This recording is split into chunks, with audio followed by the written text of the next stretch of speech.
Hello, good morning everybody and welcome to Trent Bridge Live and to day 3 of this Rothesay County Championship Division 1 clash between Nottinghamshire and Essex. Now after 2 days of cricket, this game is finally poised with Essex currently on 301 for 5.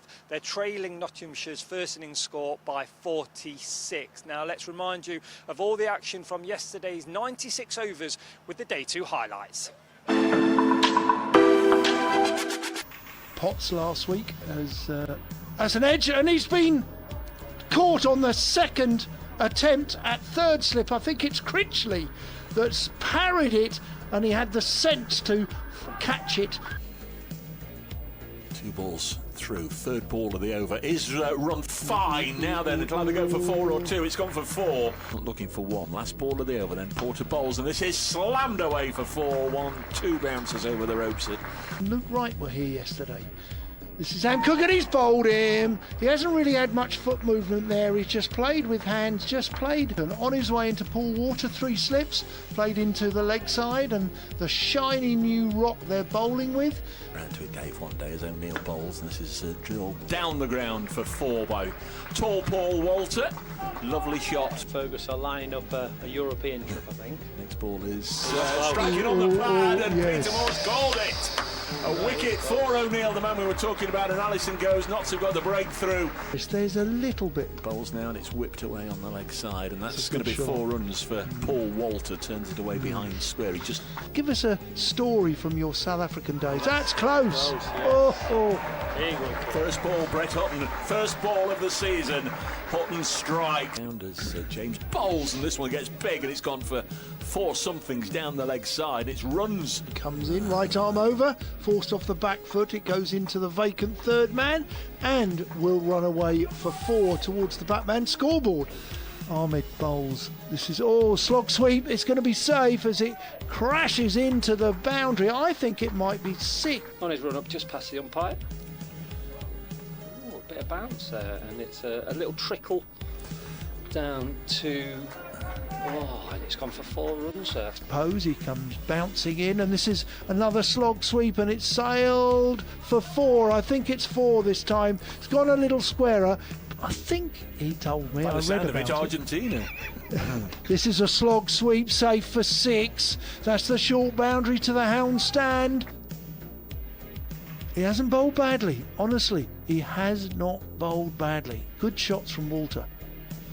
Bowls again, he's gone again, and he's been caught. No. Paul Walter's gone. He's been caught at slip. That is huge credit to the young man. As I just said, the off spinner for Nottinghamshire has not bowled badly. Fergus O'Neill. Not sure. Has he bowled before from that end, Eric? I was actually just thinking that, to be honest. I don't think he's always bowled from the Radcliffe Road end as far. Try something different, toss one up, give him a bit of air. He's done it again, and he's gone again for 4 more through the offside. Lyndon's over? No, you do, Lyndon. Okay, Lyndon bowls down the leg side, a wicket first ball, and Cox has gone. Pennington in short, pulled. Michael Pepper does play the pull and the hook. Tall man. There's Pennington generating some decent pace, and this is chopped away for 4. That's James bowling, and there's a chance, and it's caught. And Lyndon James gets the 2nd wicket, and Michael Pepper's thrown it away, looking to play positively, as Don Topley said. And a square cut straight into the hands of Jack Haynes. Good catch from Haynes. 61 years old, and I'm captivated by county cricket. Hutton bowling, and a nice looking shot from Noah Fane through mid-wicket for 4. Good shot, Noah. As O'Neill bowls, played into the offside, and that's going to move quickly across time behind the mics with you. So thank you very much indeed, and thank you to the listeners. Pennington bowls, nice shots onto the leg side. Gets no. Wow! Take that back, Dave. Gets no runs. He's going to try and get a run off the last ball and run himself out. They'll both be at the same end. In comes O'Neill. He gets a single, and there he does get his 50. He made a very valiant 100 last week, and this week he's on 50 not out in 106 balls. Well played. Thane facing O'Neill. He plays it into the offside, and that should constitute the end of day 2.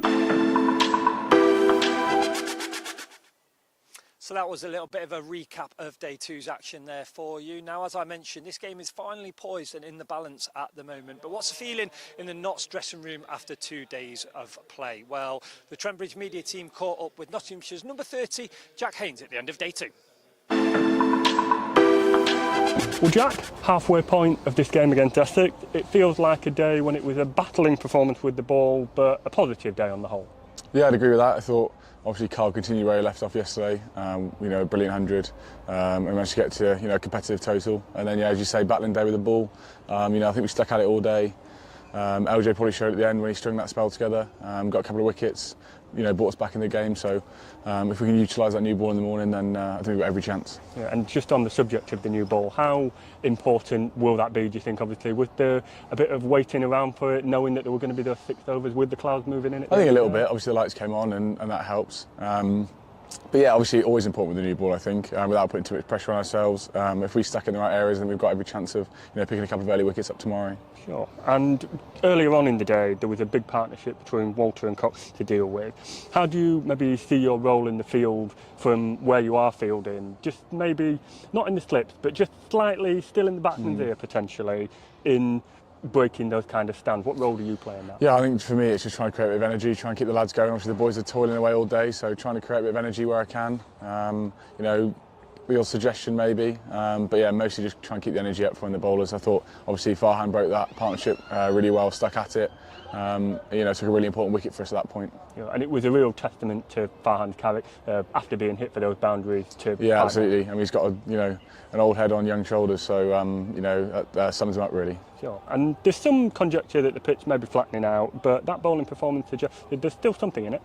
Yeah, I think so, absolutely. I think the heavy roll probably had a bit of an impact this morning. But if we can get on a run, we've seen that things can change quickly at Trent Bridge over the last year or so. So if we can put together a good hour or two, then the game changes very quickly. Yeah, and you've already touched on it, but that performance by both teams, I suppose, has made that knock by Kyle on day one look even more impressive. Yeah, absolutely. It was already impressive. It was a fantastic knock. We just spoke out in the change rooms there. He took off where he left off last season. Obviously had a great winter with South Africa.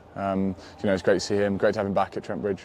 And you've alluded to it already again, the spell by LJ into the evening, so in the wicket, first ball after tea. How pleasing was that? Yeah, always useful. You chat to tea about coming out and starting well. To take a wicket first ball, obviously always nice, and it's sort of start the session as we hope for it to go on really. Sure, and a sharp bit of fielding as well from yourself to take the wicket of I don't know Michael about Pepper. That. Just a little bit of reaction, I think.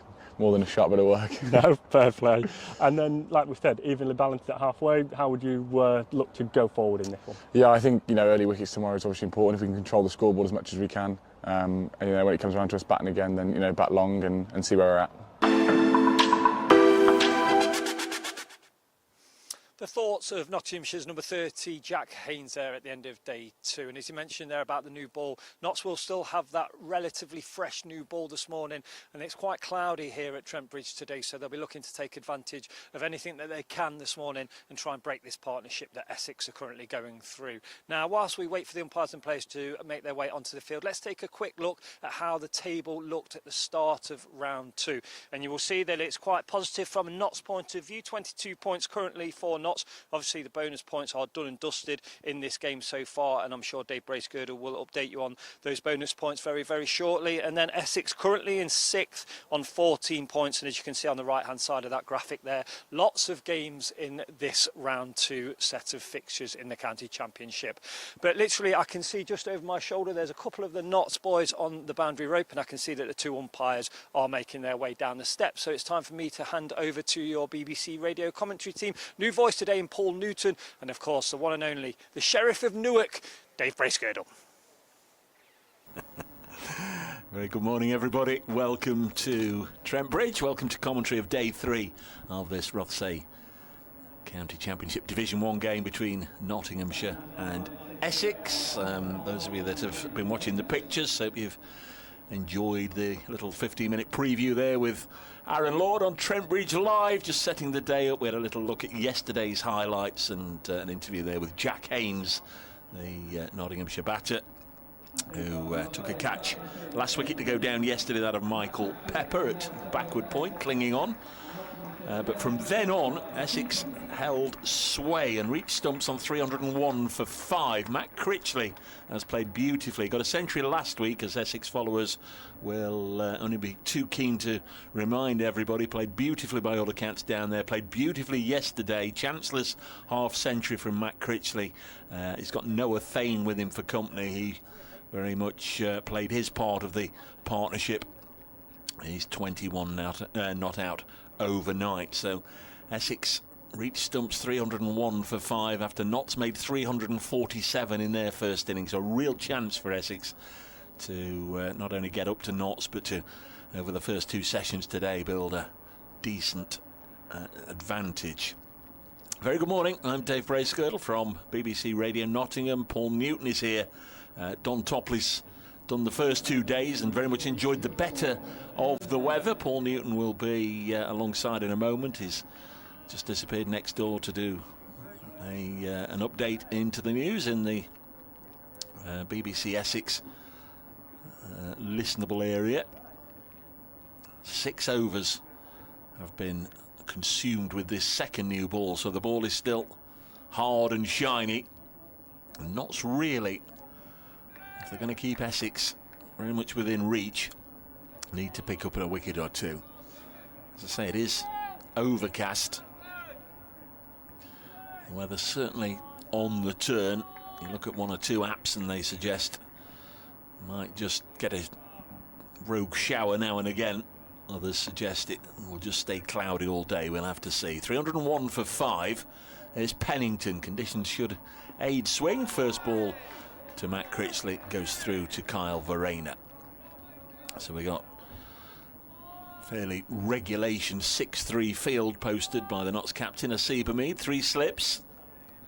Clark McCann and Lyndon James are in there. We've got a backward point and extra cover and a mid-off, and then on the leg side the captain himself is at mid-on, and then 2 fielders out on the leg side fence, 1 in front of square, 1 behind square. 301 for 5 as Dylan Pennington wicketless in this match so far. Ball's wide of Matt Critley's off stump, and it goes through to the wicket keeper. So day 3, we just saw there, those of you that are watching the live stream, the table going into this round of matches. That was Notts were at the top, having won last week. Essex drawing with Surrey. Essex going to take 5 points from this match so far, but you'd imagine they'll certainly be looking to get to 350 and even 400. So there's a couple more batting points up for grabs. This one is well taken by the leaping Verreynne. Notts at the moment 3 points, 2 from their batting effort and 1 with the ball. So 5-3 bonus points at the moment as it sits. Good take by the leaping Verreynne, and the fact that he had to adjust his position and dive dramatically to his left suggests the ball swung an awful lot after going past the bat. Here comes Pennington again. Bowls and a little push into the offside, and they'll take a single. First run of the day. 302 for 5. Let's be doing an update for BBC Radio Nottingham in the next moment or two.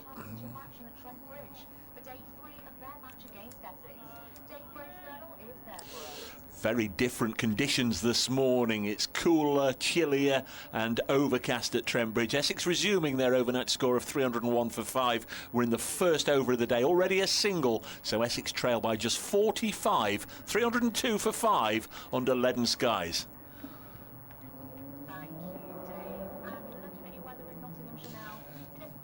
Here comes Pennington from the broad end. First ball of the morning to Noah Thane, and he's up and running. He's dropping this on the leg side. Hamid has to move round from mid-on to mid-wicket to gather it in. 303 for 5. So still to come for Essex. Some very capable players. Simon Harmer, Shane Snater, definitely in the all-rounder category. They could certainly frustrate Notts on what's been so far a pretty decent batting surface. And then we know that Sam Cook and Jamie Porter also got the capacity to hang around and frustrate and get good runs as Critley ends this first over of the day by pushing it back to Dylan Pennington.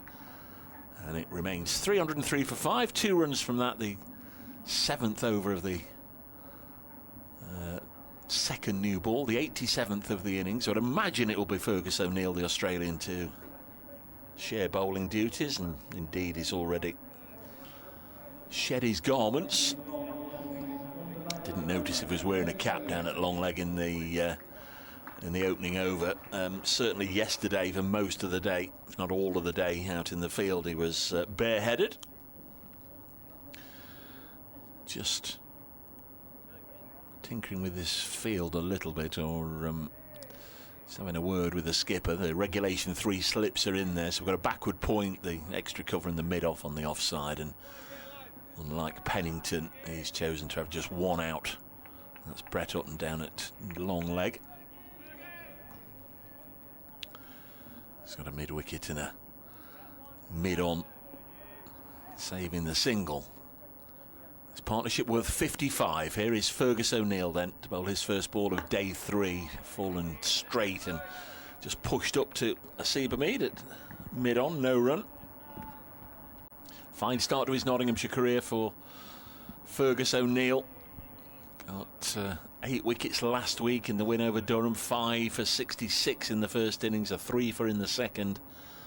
Picked up the wicket of Charlie Allison in this innings, so made a very, very promising start to life in the county championship. There is the Victoria player, bowls, and next delivery is pushed into the offside. I think these darker clouds are just blowing over. There's quite a stiff breeze, but it wouldn't be the biggest shock in the world to see the umpires on the walkie-talkie. Various points today asking for the floodlights to come on. We did spend the last half an hour of yesterday's play with the floodlights on. Up until that point it was a lovely old day. There's O'Neill, bowls again, nice shot into the offside. Dylan Pennington's after it, and I don't think he's going to win that race. That was a really lovely flow of the bat from Noah Thane. He gets a boundary, and Essex just ticking along nicely as they were yesterday when this pair came to the crease together. 307 for 5. Essex trail by 40 runs, and having done his update next door, it's time to bid a very good morning to a familiar old face. Always lovely to see you back at Trent Bridge. Very good morning, Paul Newton. Very good morning indeed, Dave. Great to see you as always. And as you said, that was a lovely shot just then from young Noah Thane. Well, halfway through this over, so I'll just watch it with you as this next delivery from O'Neill is turned away on the leg side. Farhan Ahmed is after it, and they'll get 2 more runs. 309 for 5. I know you've been following the game from afar, Dickie, and one of the joys of county championship cricket is we never ever know what's going to happen in a day. But Essex, I think, nicely set here with enough quality players still to come to build a what they hope will be a decent first innings advantage.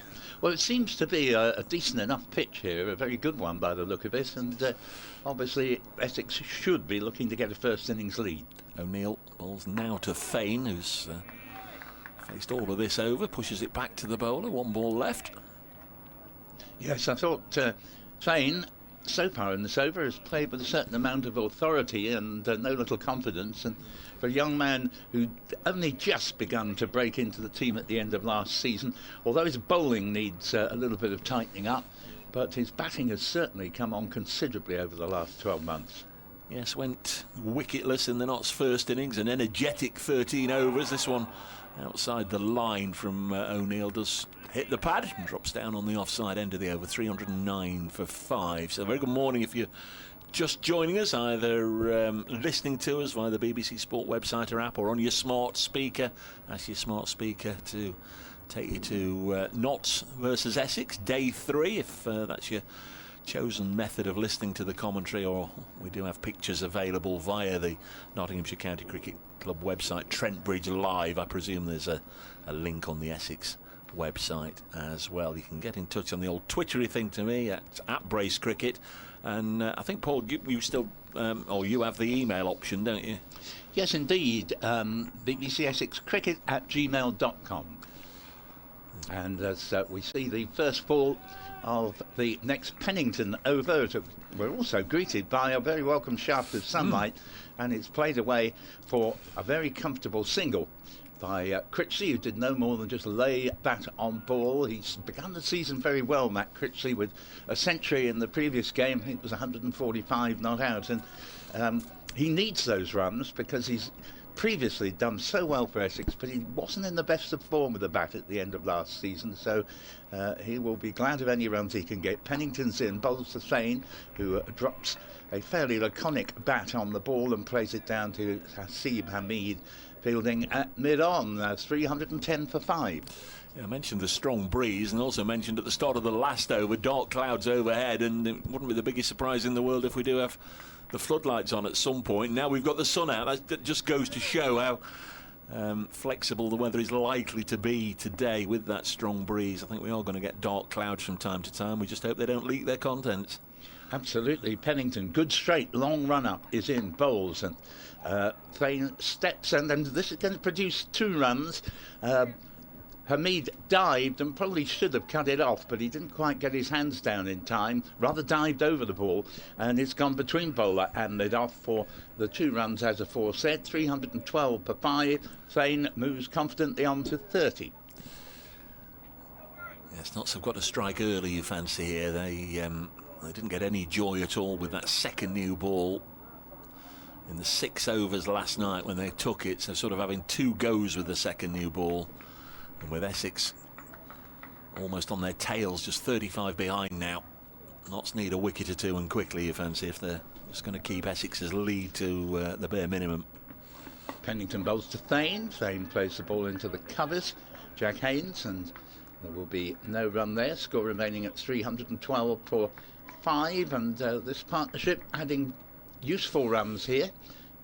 Now have added 64 for the 6th wicket.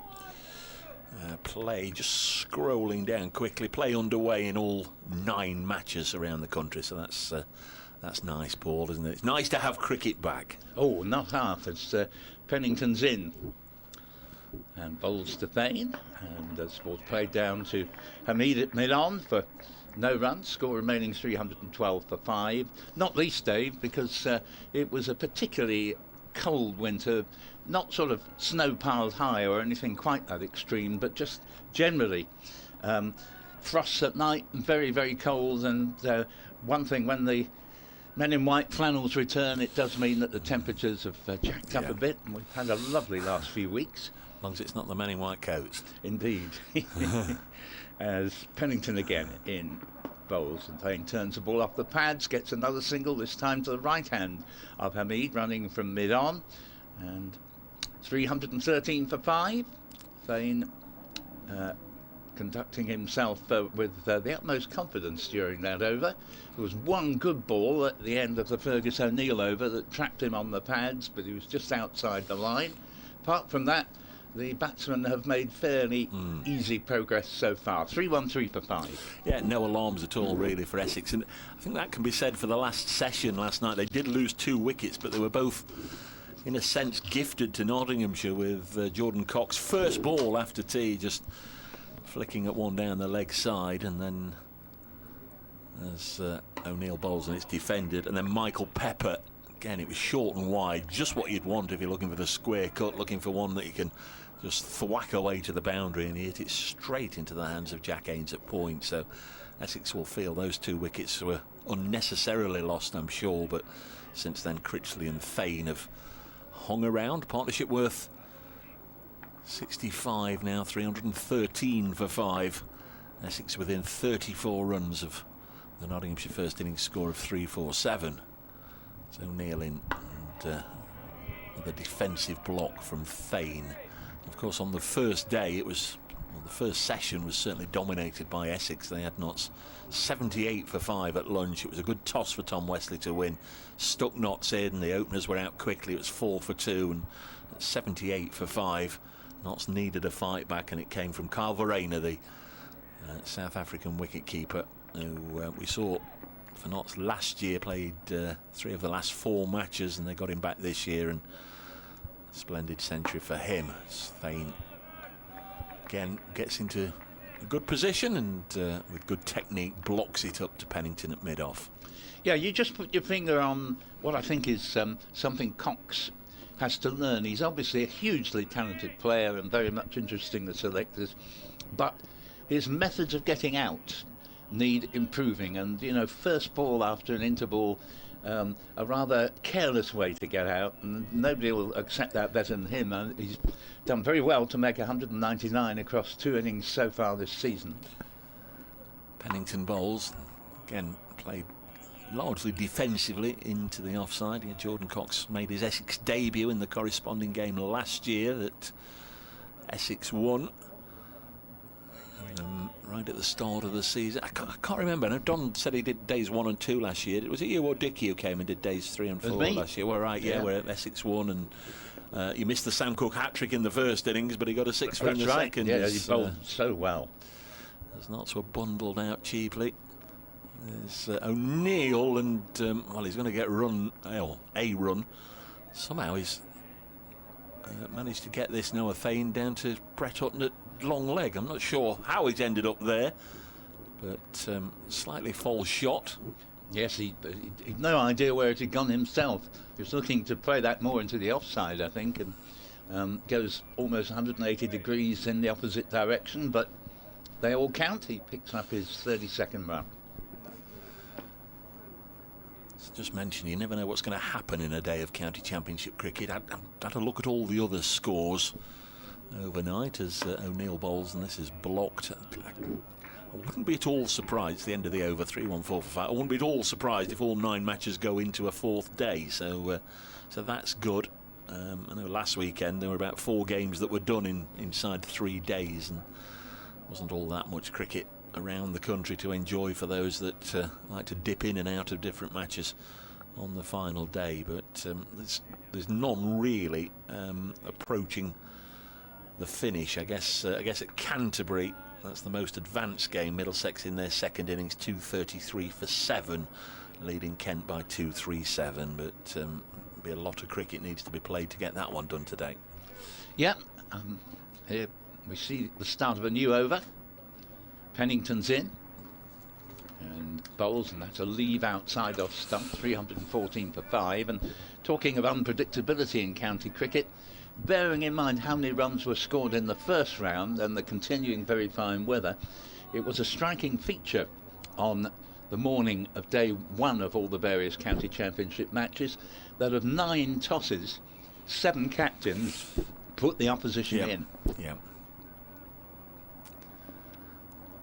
Still, we have quite a lot of heavy cloud around, but a nice little break of sunshine illuminating the middle as this ball takes staying on the pad. Big appeal for LBW. To me, it looked as if it was going down leg side, but we're not right behind the arm. It's up to the umpire. David Milnes finds the batsman not guilty. Yes, I think Verena, the wicket-keeper, was already making a stride towards the leg side. So Peter Hartley's the umpire at the far end, David Milnes at square leg. Mistake, yeah. Our scorers for this one, Ian Smith and Paul Parkinson, isn't it, doing it for Essex? Yeah. And our match referee is Wayne Noon. Pennington in bowls, and another appeal for LBW. And again, Peter Hartley says not out. That looked pretty much in line where the height might have been an issue there. Yes, I think that. I think the previous one was a little fuller, and that one, as you say, just maybe back of a length going over the top. There's a static camera at the far end, giving you pictures when we see them from behind Dylan Pennington. There we are. Those of you watching the live stream, that's the shots brought to you by the static camera at the far end, because we haven't got a TV gantry down there, or we certainly can't put a cameraman down there on the roof of the scaffolding. Pennington will try a 3rd time to trap Thane LBW. Well, he almost has him caught behind. This is a superb over, to give Pennington his due here. He's quickened up his pace a little bit in this over as he unwinds, and that was a fine delivery that looked to pitch middle and off and leave the batsman. It also climbed into wicket-keeper Kyle Verena's gloves, and there's certainly some good bounce in this pitch. And I've been taking the mickey out of it all through the, the first 2 games. They call it Wilson, that particular camera, and I was given the honour of winching it up to its present height this morning. Here's the next delivery, and this is at last a chance for Thane to relax a little bit and just wave the ball through to Verena there. It was sufficiently wide of stump. So Thane, who's played some nice shots but has been living a little bit precariously in this over. He's 32 not out, Critley 52 not out, 3-1-4 for 5. Not as many in the ground this morning. Might be 1 or 2 that have just hung around at home, just wondering what the weather will do, or maybe they've had Sunday morning plans and might come later, but certainly we probably only got half the gate we had yesterday. Pennington's in bowls, and that one just running down, possibly off a thin edge down to the slip cordon, along the ground, and deserved applause there for an excellent maiden over from Dylan Pennington there, who had the batsman beaten all ends up 3 balls in a row, balls 2, 3 and 4 of that over. Superb bowling. 3-1-4 for 5, Essex are 33 behind. Yes, just very quickly, just as a refresher, Division 1 at Chesterley Street, Warwickshire 301 for 8 in their first innings, replying to Durham's 387. We've been calling the match at the Oval, Surrey versus Hampshire, the Rees Topley derby, because Rees played for them both. Surrey 142 for 1. Of course, he is still a Surrey white ball player, as O'Neill bowls to Critley, pushing to the offside. Decent stop there by Jack Haynes. Surrey 142 for 1 in their second innings, lead Hampshire by 176. At Hove, Sussex, newly promoted, continue to go well. They're 265 for 1 in their second innings, leading Somerset by 358. Yorkshire elected not to enforce the follow-on at Headingley. They're 95 for 2 in their second innings. That's a lead of 389 over Worcestershire. 3-1-4 for 5 at Trent Bridge. O'Neill bowls, and there's a nick behind, playing away from his body. Critley there, minimal foot movement, left the bat dangling, and Fergus O'Neill finds the outside edge. It goes through to the keeper, and Notts do have that breakthrough. They've got the 6th wicket, the second bowling point. Essex lose Matt Critley, caught Verena, bowled O'Neill for 52. Which greatly reduces the potential for the size of any lead Essex might have. Critley got 100 in his previous innings, 145 not out, but there he did just rather hang the bat out, and the irony was the only foot movement he made was immediately to leave the arena. He didn't need to wait for the umpire to put the finger up there. He knew he'd edged it, and as an honest man, off he walks, having only added a couple of singles this morning. Just for the first 3 or 4 overs, Dave, it didn't look as if the ball was doing all that much, but both these bowlers now are regularly troubling the batsman, and you do have to say that there may not be much in terms of a first innings lead here for either side. It doesn't look as if Essex now are going to get much of a lead, if any, and Notts might even get one themselves, as Simon Harmer, who is a very, very capable player, but not the most confident of starters. If you look at his career record, if he ever gets into double figures, he usually goes on and makes quite a lot more, but he does have a lot of single-figured scores to his name. It's had a quiet game so far. Didn't take a wicket, didn't bowl all that much, and standing at Slippy, been guilty of putting 2 chances down. I think one was rather more difficult than the other one. That's the one that's getting a lot of attention. The first one, I thought that was quite a difficult one myself, but Verena was only in the 30s when he put him down and got both hands to it but couldn't hang on, and of course he went on to get 128 not out, so the importance of that later became very relevant. But as I say, he's had a quiet game so far, and he might just think, well, it's time I made my mark. I'm sure he'll very much enjoy bowling in the Nottinghamshire second innings when that comes around, but he wouldn't half mind, I think, just rattling up a few runs here today on what, as I say, is still a good surface. Well, very unlike Harmer, I must say, to put catches down. He's been a magnificent second slip for Essex over the years, taken some unbelievable catches, but whether the eye is not quite as quick as it was, or the hand-eye coordination, that will not have pleased him. He will certainly be looking to smarten up his slip catching, which, as I say, has been absolutely imperious hitherto. Next ball wide of the off stump through to Verena. Seemed to keep a fraction low.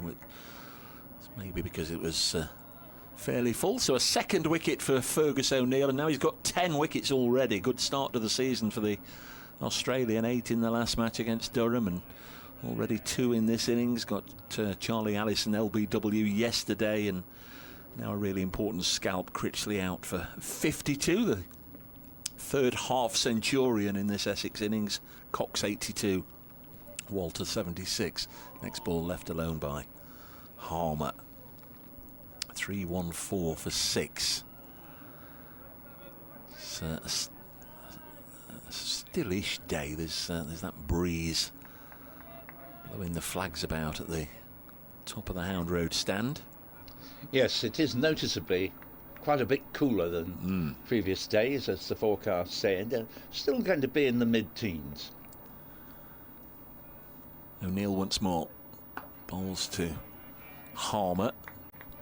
This one's dropped down, and Farhan Ahmed comes in and fields. Harmer and Verena know each other very well, of course, from South African domestic and indeed international cricket. So I think anything that Carl Verena has had to pass on will already have filtered its way to the Notts skipper Asib Hamid and the Notts bowlers about potential areas of weakness for Simon Harmer, but as I say, when he's nicely set, there aren't many. Again, he leaves this alone wide of the pegs. Good over for Fergus O'Neill. 20 overs, 3 maidens, 2 for 63. Generous round of applause. I think there's a little bit of relief in there, because I think everybody knew that Essex were very capable of racking up a 150 or 200 run lead here if Notts didn't get early wickets. Well, they've got 1 inside the first 20 minutes or so. And many would say the one, because of the tail, really. You'd have to say that Critley was the one top order batsman. He does bowl, but nevertheless he's principally there as a batsman. He already got 100 to his name in game 1. He was the man that Essex would have hoped would go through to a second consecutive century. Wasn't to be, adding only 2 singles this morning. And here comes Dylan Pennington to bowl to Noah Fane. And Fane works it into the offside. There won't be a run as Jack Haynes moves smartly to his left at cover and running towards point. Doesn't quite pick it up cleanly, but the important thing was he moved quickly enough to dissuade Fane's original hope that he might steal a single there. Fane's moved on to 32, but he was comprehensively beaten 3 balls running in the previous Pennington over. Pennington reaching the top of this long run-up at the pavilion end.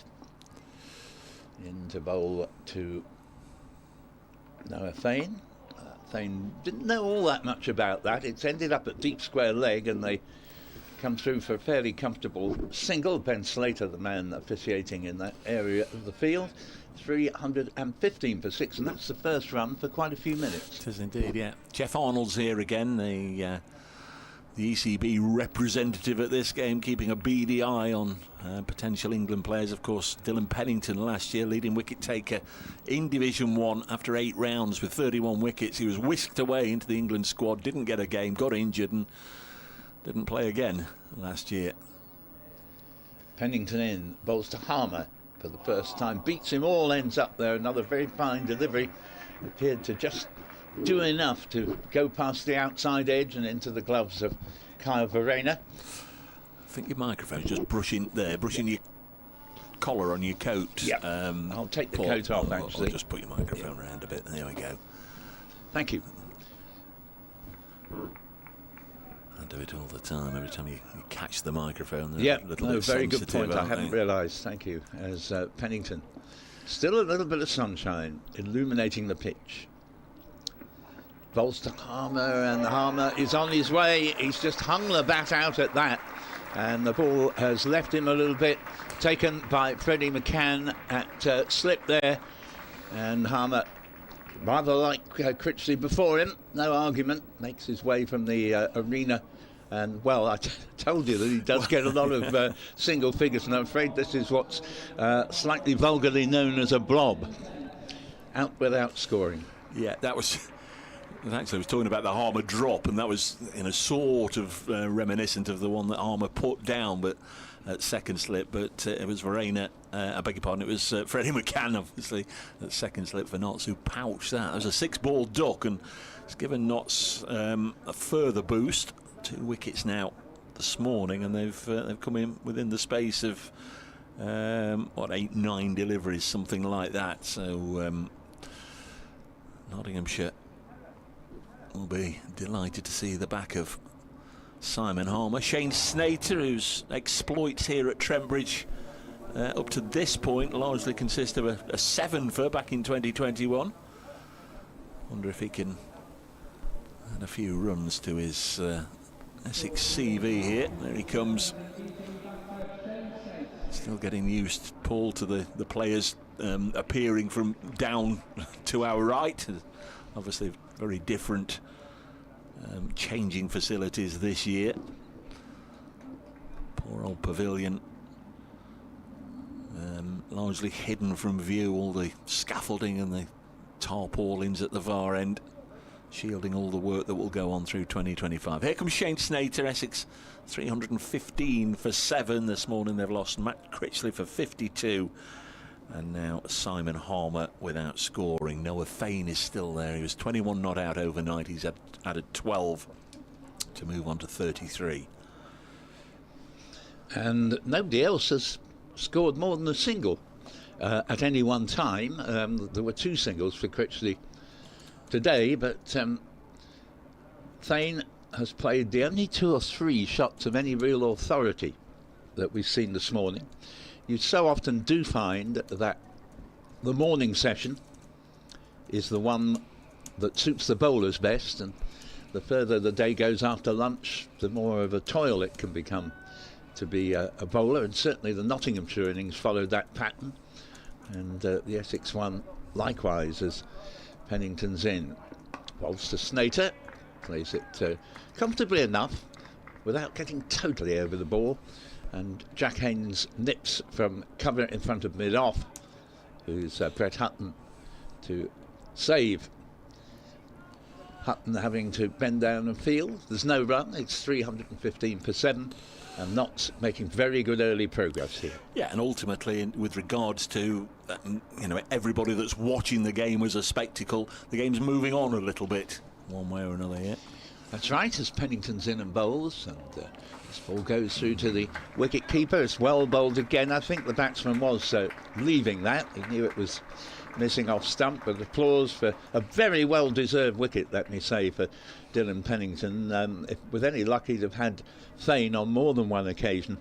Really has bowled well here, and the Notts bowlers are keeping a very good line and length. Apart from in the very opening over or 2, there's been nothing outside leg stump, nothing loose, and deservedly they've reduced Essex from 301 for 5 to 315 for 7. Half an hour's cricket, we've had exactly 7 overs, and Essex 14 runs and 2 wickets. So, as I say, the game just moving on that little bit this morning. Essex 32 behind. They'll still be looking to eke out an advantage as O'Neill from this, the Ratcliffe Road end bowls this wide of the off stump and through to Kyle Verena, the Nottinghamshire first innings centurion. Yeah, it'd be good to see the game achieve a result, because there were a lot of draws in the opening round, and Essex may well have to rely on the Sam Cook factor that did them proud last year if they're to get a repeat and win this game. Well, Notts won't have the same route to victory as they had last Monday, as there's a chance and another wicket, and O'Neill has now got Noah Fane. So 2 players out there with naught against their name in a moment, because Fane, the other not out overnight player, has gone LBW. Another seemingly easy decision for umpire Milnes from this end. Fergus O'Neill bellowing a roar as it struck Fane on the pads. Not yet seen the the second glimpse at it on Trent Bridge Live, but with the naked eye, I could understand why he went up, and I can understand why the finger went up as well. But at first glimpse, and we're not in line, and we're a mile up in the sky, but at first glimpse, it looked very, very close. Noah Thane out for 33, battled away for best part of 2 hours, faced 102 balls, 3 fours, good partnership with Critley. There's another little look of it, and yeah, you can understand, I think, Paul, why that was given. Yeah, it was certainly not going over the top, and if there was any doubt at all, maybe it was just beginning to fade slightly leg side, but I think it would have hit Midland leg. And Thane, very disappointed with himself, departs for 33, but in all honesty, apart from quite a confident start from the young man, he looked in big trouble really against both these bowlers, and in a funny sort of way, Dave, with the Essex still quite a few runs behind, but bearing in mind what I was saying about how bowlers tend to thrive most in the morning session, the sooner Essex are out but get a good hour at Nottinghamshire before lunch in the second innings, it might actually work in their favour. This is Bracegirdle doing the maths here, so don't take this as gospel, but I make that 3 for 1 in 12 balls, something of that sort of order, which obviously suits Nottinghamshire's needs far more than Essex. Extraordinary little passage of play. Yeah, last week it was Josh Tong who changed the complexion of the match against Durham that seemed to be drifting towards a draw. He got 4 wickets in 12 deliveries to blow away Essex on Monday, and this morning it's been a shared contribution from Fergus O'Neill, who's now got 3 wickets, and Dylan Pennington, who picked up the other one. As O'Neill past the outside edge and through to the keeper. It's a good start. So the new man is Sam Cook, and he's got good technique, can hang around. I think Toppers had sort of got him earmarked as a potential night watchman last night if a wicket went in the final half an hour. So generally that has all the makings of somebody with a sound technique, but where are the runs going to come from? Shane Snater at the other end just faced a couple of balls. Cook has now faced one. O'Neill with his tail up comes in again and bowls, and that's edged wide of third slip and away for 4. Well, I said, where's the runs going to come from? It doesn't matter where they come from, does it? But that was an outside edge. Notts, I think, would have needed 5 slips in there to have had a sniff. It was well wide of Lyndon James, who's a tall man. And of course nobody down at third man. 319 for 8. Yeah, and it was also going like a proverbial rocket, and only just about over reaching the slip cordon before hitting the ground. So it was an impossible task really from every point of view in terms of a catch being taken, but another moral victory for the bowler. Here he comes, the angry Australian. Bowls, and this is pushed into the offside. He's a lovely fella, but like a lot of Aussie fast bowlers, I suspect there's a little bit of white line fever when he gets out there in the middle. 319 for 8. Well, I think the whole culture really in Australia, it's very, very competitive, and if you can't hold your corner, you're not going to get very far down under. That was the voice of Paul Newton here from BBC Essex. Fergus O'Neill bowling, and it's defended. That's because we've just been joined by listeners to 5 Sports Extra at Trent Bridge. A warm round of applause for the Australian Fergus O'Neill, who's just taken his 2nd wicket of the morning, Nottinghamshire's 3rd wicket of the opening half an hour. Essex would have had high hopes of not only catching up Nottinghamshire's first innings score of 347, but going on and maybe building a substantial first innings lead. But those hopes have just been dashed by a 12-ball spell. 1 for 3 in those 12 balls. The overnight pairing of Matt Critley went for 52. Noah Thane has just gone for 33. Simon Harmer in and out quickly for a 6-ball duck. And that leaves Essex 28 adrift as Dylan Pennington comes into bowl, Paul. And he's in now and bowls, and Shane Snater very correctly gets everything behind this, plays it to Jack Haynes patrolling the cover area. no run, but not only have Essex lost 3 wickets in very quick succession, as Dave has just described, but there could have been at least another 2 or 3. So often has the ball been beating the bat, and it's all been a little bit too much for an exposed lower order of Essex. Still those 28 runs behind, Notts having made 347, as Pennington, who's bowled quite excellently, is in and bowls to Snater, who again plays the ball very correctly into the offside. This time Jack Haynes sprints round in the direction of point to cut off any possibility of a single. 319 for 8. Not had a single cloud in the sky the last couple of days, so we have got the overhead conditions. It is an overcast day, but there is quite a strong breeze, but clearly Pennington and O'Neill making those conditions work for them. Pennington, good long straight approaches in and bowls, and nice drive here from Snater, but not going to produce a run, and score remaining at 319 for 8. Ball very much on top of the bat so far this morning, apart from maybe the first 2 or 3 overs, and Pennington and O'Neill have bowled outstandingly well. Yeah, been going since the start. What have we had? In fact, we're only into the 9th over of the morning. Just seems a little bit longer, so they should still be fresh. Pennington in, bowls to Snater, who gets off the mark here, steers the ball a shade uncomfortably in the direction of third man, and Farhan Ahmed does the fielding. The score to 320 for 8, 27 runs behind Essex, and if Essex are to make any remotely significant runs from these last 2 wickets, and Snater is going to, I think, have to lead the way. He is a player who 2 or 3 years ago had 4 or 5 half-centuries, 1 or 2 of them veritably match-winning half-centuries, particularly his great innings at Headingley, where he single-handedly got Essex over the line by 1 wicket. As here this ball goes through outside off stump from Pennington, bowling to Sam Cook. 320 for 8.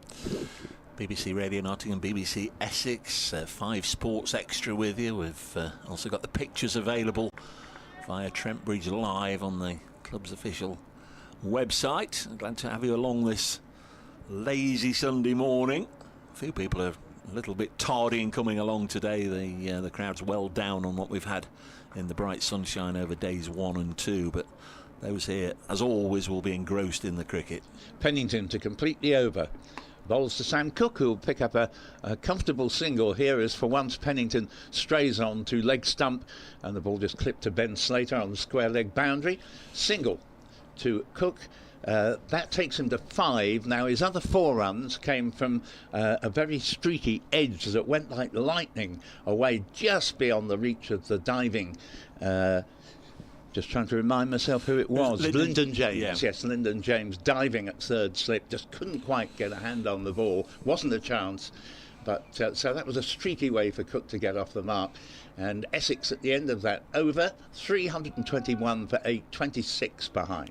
A couple of wickets gone down in Division 1 this morning. Warwickshire 324 for 9 at Chesterley Street, replying to Durham's 387. And Sussex have now lost a wicket, 277 for 2 in their second innings. Harris is still there with an unbeaten century as Fergus O'Neill bowls, and this is pushed into the offside, and whether Jack Haynes was in mid-conversation or what, I'm not sure, but he took his eye off it and the ball got underneath him, and there was a split second there where they contemplated stealing a run, but Haynes more than made up for his initial mini gaff. He was quickly on the ball. Pockets of the outfield looking certainly in need of a drink. It's been very dry here over the last couple of weeks. As O'Neill pitches it up, defended by Sam Cook.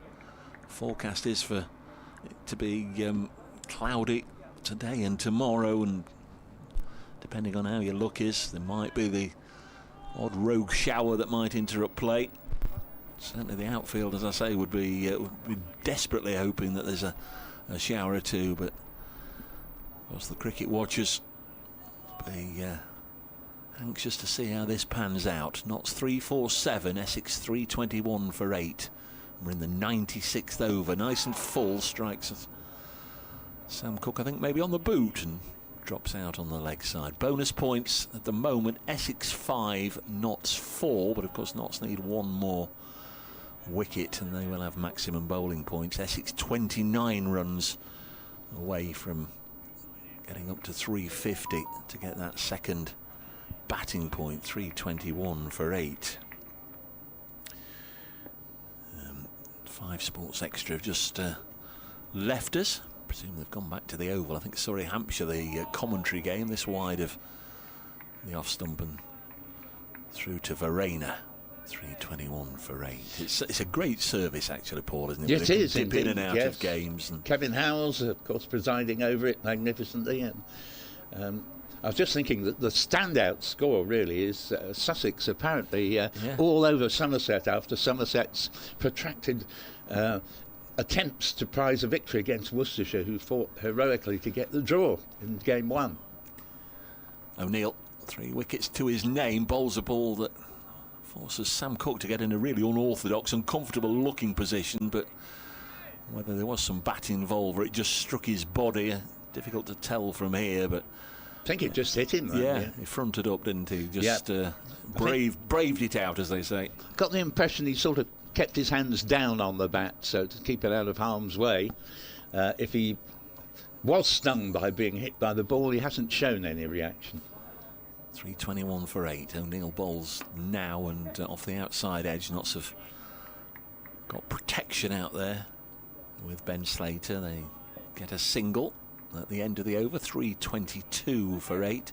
Don's mentioned a time or two on air, obviously, the effort that the Essex bowlers put in last week in asking Surrey to follow on, so they effectively bowled for 2 full days. They won the toss here, so they had another bowling day, and he spoke to Jamie Porter at the end of day 1, and he said, we're all shattered. We hope the batters can bat for a long time, so Porter and Cook and the rest can just get their feet up for a while. But we're already seeing Sam Cook back out there now with bat in hand, and Porter will be padded up, of course. So here is Pennington beginning a new over from the pavilion end. In bowls to Cook, another single to him as he plays the ball out to Ben Slater on the mid-wicket boundary, just running a few yards to his left. And Cook moves along to 7. The score to 323 for 8. The deficit down to 24. Yes, they'd like to get to 350, wouldn't they? I think most importantly it'll be how many Essex can get rather than how quickly, but they'd love that extra batting point, you'd presume, so they need 27 more in 13 and a bit overs. Should get there. Pennington's in, bowls to Snater, plays it back down the pitch. The bowler himself will trot across and pick it up, and the ball was heading towards mid-on. So 323 for 8. Yes, that first pitch at Chelmsford, of course, rightly renowned over the years for some very helpful pitches to the bowlers, but this was one that was distinctly difficult for bowlers to get any wickets on. And as you were saying, Dave, Essex really did spend 2 relentless days in quite hot conditions, unavailingly trying to beat Surrey. Pennington's in, bowls to Snater, and Snater has skied this a long way up in the air. 3 players are all getting close, and it's put down by Lyndon James as he ran from third slip, seemed to have it. It was his catch. Neither of the other 2 members of the trio were anything like as close as he was. Not easy, because it was swirling all over the place, but he did. I thought he was going to take it actually, but just spilled out. 324 for 8. They get a single, and Snater rather fortunately sneaks up to 2. Extravagant looking shot, wasn't it? It was. What was he thinking? Well, he was trying to hit the ball clean over the buildings at the far end. As here is Pennington again, bowls to Cook this time, beats him all ends up, pushes forward outside off stump, and goes through to Kyle Verena, and 324 for 8. Kyle Verena, who, as Dave was saying earlier, that 128 not out, put down when he was in his 30s by Harmer, could well end up being the most significant innings of the match, particularly as Essex's 3 men who got in a position eventually to make hundreds. Walters 76, Cox 82, Critley 52. Neither could get particularly close to the three figures. Here's Pennington in. Bowls and again beats Cook outside off stump. And this time Pennington gives the batsman stare. 324 for 8 remains the score. I think he was 2 for 4 last week in catching Lyndon James. He had a good game because he was Nottinghamshire centurion last week in the win over Durham, but he was at first slip last week. Verena wasn't here. Joe Clark had the gloves, and Lyndon James was at first slip, and there was a lot of work for him to do. 2 good catches, 2 more got his hands to, and they went down. Pennington bowls to Cook. This time he does play the ball out of the middle of the bat, back to the bowler, who looks at Cook with feeling there, and perhaps a sort of get you next time, or you jammy old so-and-so. But anyway, Cook survives. He's got 7. Snater 2, 324 for 8. But every run is achieved in a rather perilous way, where you feel that another wicket is in the offing at any moment. Did the hard work, Lyndon James, got there, not easy. He was sort of running away from the stumps, the ball coming over his left shoulder, looking up into a grey sky. But he did get there, but he was at full stretch and at full tilt and couldn't hang on. Yeah, I think what did for him, Dave, in the end was he got the hands in quite a good position, and he was trying to take it up by his chest, but he was off balance at the critical moment, and I think that sort of kind of jogged it out of his hands. O'Neill to start his 23rd over, 3 for 68 his figures, and turned to leg for a single. That's Snater. He was looking for 2 then, there was never 2. Mead losing his floppy sun hat, as he invariably does. Sam Cook back on strike. The name on his shirt these days is just Cook. Of course, there was quite a while where you had a S Cook and A Cook playing in the same teams, but Sir Alistair's given it up these days. 325 for 8. Next ball is edged between keeper and Joe Clark, and that's gone for 4. Whether it reached Clark on the full, I'm not sure. Verena didn't move. Clark reacted to drop to his left, but by then the ball was past him and through and away for 4. So both bowlers have had success this morning, and conversely both bowlers a little bit of misfortune they will feel. Very much so. Yeah, I think it was just going to ground as he tried to make a grab for it. Very, very difficult, if indeed there was any chance at all. You would suspect that the coaches, the analysts, would say maybe the gap was a little too wide. He shouldn't get between the wicket-keeper to his right and to first slip's left, but that's where it went. Next ball is beating Sam Cook, and Verena takes it low down. I wonder if we will be able to get the opportunity to see a replay, maybe at the end of the over of that nick, the first ball of the over.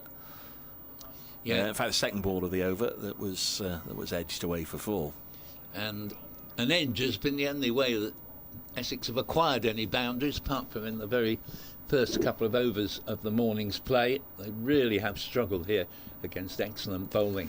329 for 8, closing in on the not score. Next ball again wide enough to be left alone this time. 18 runs the difference between the two sides. Notts 347, which represented an almighty comeback, having been 78 for 5, and Essex the other way round really, 171 for 2. They were just before Paul Walter got out. They were looking at comfortably getting the 450 maybe at that stage, but as Paul has just mentioned, 3 players reaching 50 without reaching 3 figures. Next ball driven through the offside. That's nice. That's nice from Sam Cook. That wasn't off the edge. Lovely stroke away for 4. Shot of the morning. You would definitely be right to say, well, there hasn't been much competition, but that was a masterly shot there that would have done a top order batsman proud. And where did that come from, you might well ask? 333 for 8. Was that Gooch's score? 333? It was. Yes, indeed. Never to be forgotten. 1990 against India at Lord's. 14 the difference, as Cook will get 4 more. you might actually say that was an even better shot, because Agreed. it was all about the timing, and just expected it to be a pleasing push into the offside for one, and by the time I'd formulated those thoughts, the ball was already over the rope and nestling into the base of the Fox Road stand. So Essex now within 10, and maybe just a little bit of an unexpected source. There is the edge, and yeah, maybe Joe Clark just a whisker slow in getting down there. It seemed to go under his left hand you're right. and away for four. I did rather feel at the time that he may have just not been quite as concentrated as he would like to have been, shall we say. So only 10 behind now. 2 sumptuous boundaries there for Sam Cook. But Pennington begins a new over from the pavilion end and takes Snater amidships there. And off-cutter came back quite sharply on the batsman, who's, it has hit him amidships as well. He's now down on his haunches trying to get his breath back, and he's thrown his bat away. And as always, you don't have many friends out there, do you? When, no. When you have this sort of incident. Gulping in the air at the moment, Shane Snater. Just trying to get a bit of feeling back. Or maybe there's too much feeling at the moment.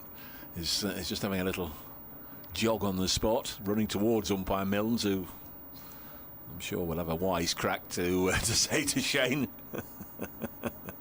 Yes, he'd be all right. He's a fiendishly strong man, actually. If he ever gets going, he can hit sixes to order and hit them a long way as well.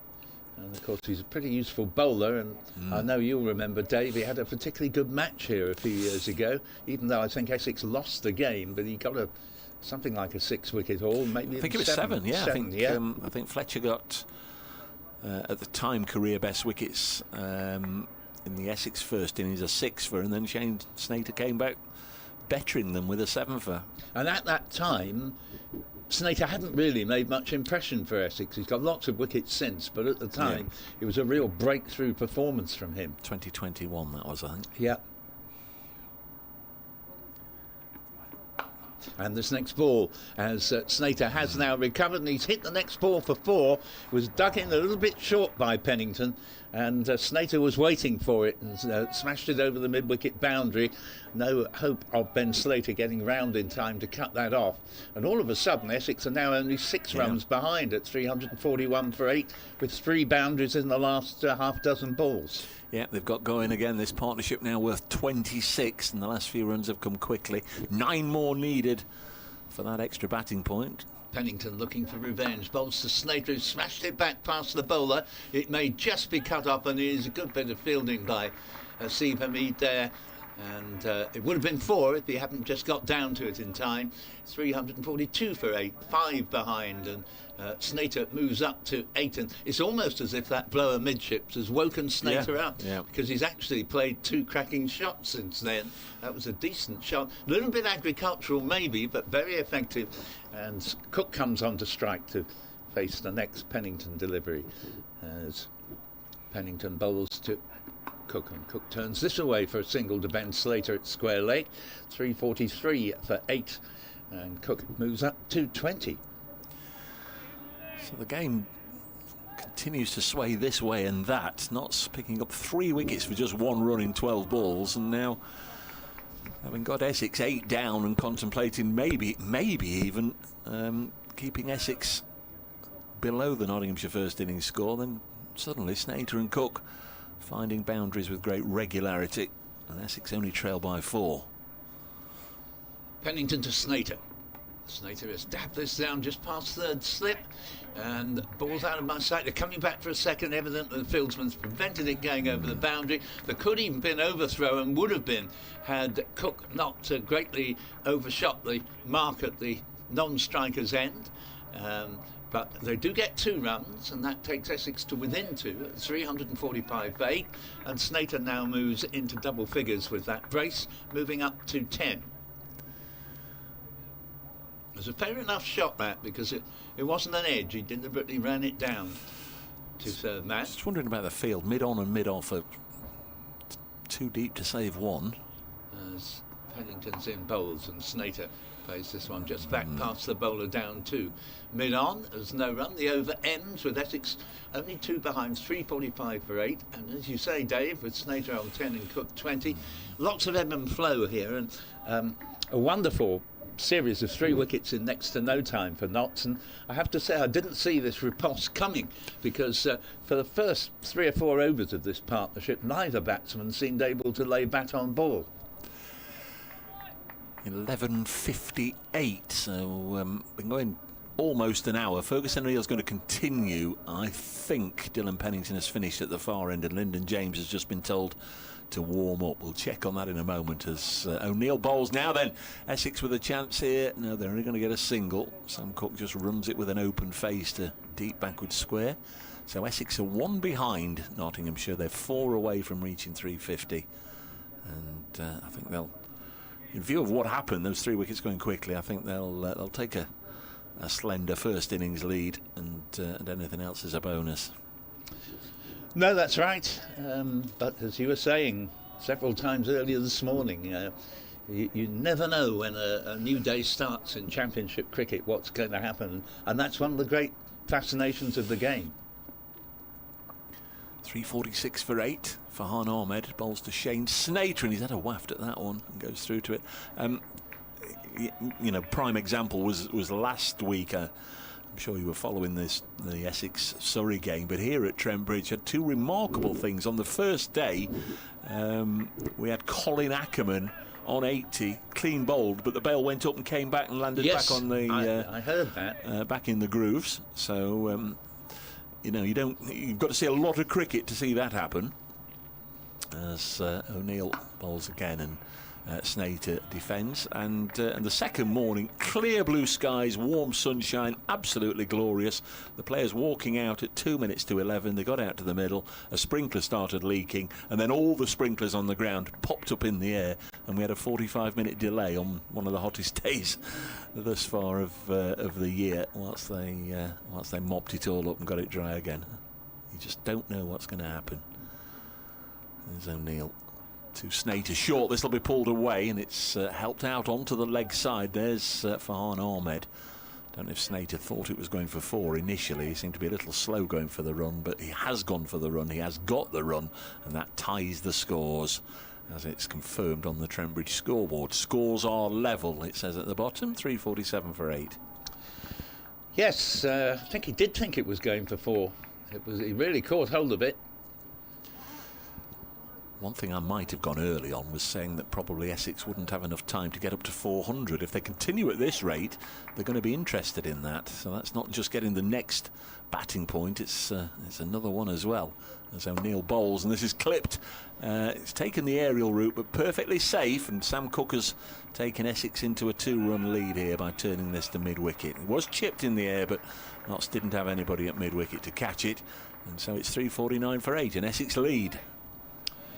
Yep, certainly these 2 batsmen after uncertain starts, and I think it's been like that anyway. I think you have to sort of get yourself in before you can come to terms with the bowling, but they've really played thoroughly well these last 4 or 5 overs. Here comes Fergus O'Neill. Bowls, and this is punched straight to Hamid at mid-on. Midday. I'll be doing an update into BBC Radio Nottingham in a moment, presumably when you haven't got a midday one, have you, Paul? I haven't, no. Yeah, and there we go on cue. 3:49 for 8. Nottinghamshire's over 8 is 0. Essex will need to attend to their over 8 when they bowl again, because they were -3 at the end of the first innings, and Lyndon James is going to come into the attack to replace Dylan Pennington.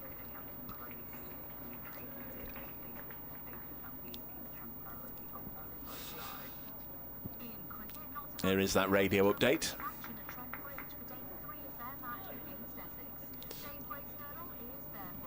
Very eventful morning at Trent Bridge under leaden overcast skies. Essex 3:49 for 8, which means they now have a lead of 2, although Nottinghamshire broke the stubborn resistance at the start of the day of Critley and Thane. They both went, and Simon Harmer has not got 3 wickets in 12 balls. Essex have a lead, 3:49 for 8. So Lyndon James is just about to come into the attack at the pavilion end. Here he comes now. Little hint of sunlight again, and nice take from Kyle Verena there, going a long way to his left. It would have been a one-day wide, but not in red ball cricket. And so a bit of a loosener, that, understandably, from Lyndon James, his first delivery of the day. 349 for 8, and well, at 315 for 8, I wouldn't have given much chance of Essex getting anywhere near a first innings lead, but these two have rather defied that, from an Essex point of view, pessimism, as James is in, bowls to Snater, who leaves comfortably outside off stump. Just looking at the cricketing birthdays today, managed to eke out one from each side. Roy Dexter is 70 today, former Notts middle order batter, played for them latter part of the 70s, the early 80s. That's the Nottinghamshire birthday. And Mohammed Amir, it's his birthday, the Pakistan left armour. He played a bit for Essex, didn't he? He did indeed, as here's the next ball played by Snater down to mid-wicket. Yes, Mohammed Amir didn't play very much for Essex, but he just had a brief stint. I think it was in the 2017 season. Remember him taking something like 11 wickets in the match up at Scarborough, where Essex made short work of Yorkshire, and that was one of 10 victories Essex achieved that season. He's 33 today. Roy Dexter is 70 today. Sadly, Amir no longer on the red ball seat, as this ball takes the batsman Snater on the pad. I think it would have gone past leg stump. There is no run, still 349 for 8. Essex, of course, as we've been hearing through this match, rocked by, or their plans were interrupted by the news that the Indian all-rounder that they'd got penciled in was unavailable. Had an offer to stay there and play in the IPL. James in. And Snater has hit this down to third man, who comes round the boundary to do the fielding there, and they get a very easy single indeed. It was Pennington down the lowest there, emerging from just out of my view initially. 350 for 8, and Essex now have their third batting bonus point. Just need to get somebody on board, don't they? Somebody extra, just to take just a little bit of the workload off Cook and Porter. Yes, that's right. I mean, of course, Thane is sort of doing his best to fill in for the absence of Thacker, who was due to come. Here's the next delivery, and played a few yards into the offside for no run. The end of James's over, 350 for 8. And one thing that I've noticed in county cricket, Dave, is that you cannot really afford your sort of third and fourth seam bowler to go at sort of 5 and over. It's that old session statement, rather. You can't win a match in a session, but you can lose it, and that's where I know Ryan Tender-Scarter, former captain of Essex, always felt that you had to keep it tight when you take that new ball and you put the opposition in. Even if you're not taking wickets, you've got to keep it tight, which is where Sam Cook and Jamie Porter have been so outstanding. Bowling change, Brett Hutton coming into the attack. Got a wicket first ball yesterday. Didn't play in the first match. It was his first ball of the season. Got Tom Wesley LBW. So Fergus O'Neill, who's bowled 8 overs this morning, is just off the field at the moment, having completed his spell, gone for a quick comfort break. And is that Dane Schardendorf who's... No, it's Travis Holland, I beg his pardon, at mid-wicket as the sub-fielder, as Brett Hutton bowls, and the first ball is just larruped down the ground. Straight to Lyndon James at mid-off, no run. Shane Snater on strike on 12. Sam Cook leading the way on 23, making it look easy at the moment. Snater was spilled on 1.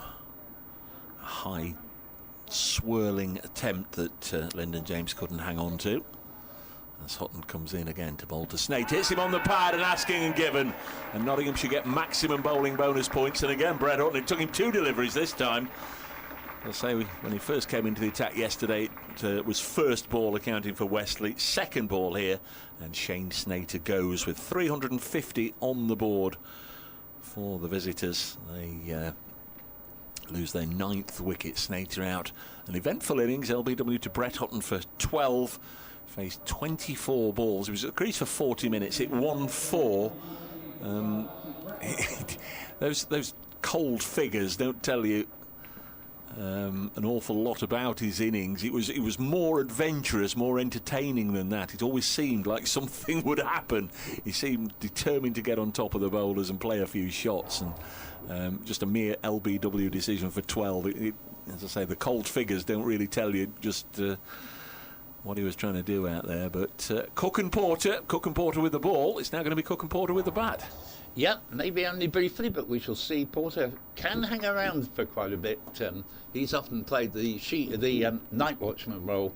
But yes, Shane Snater always plays in that manner, and he's got a very good eye.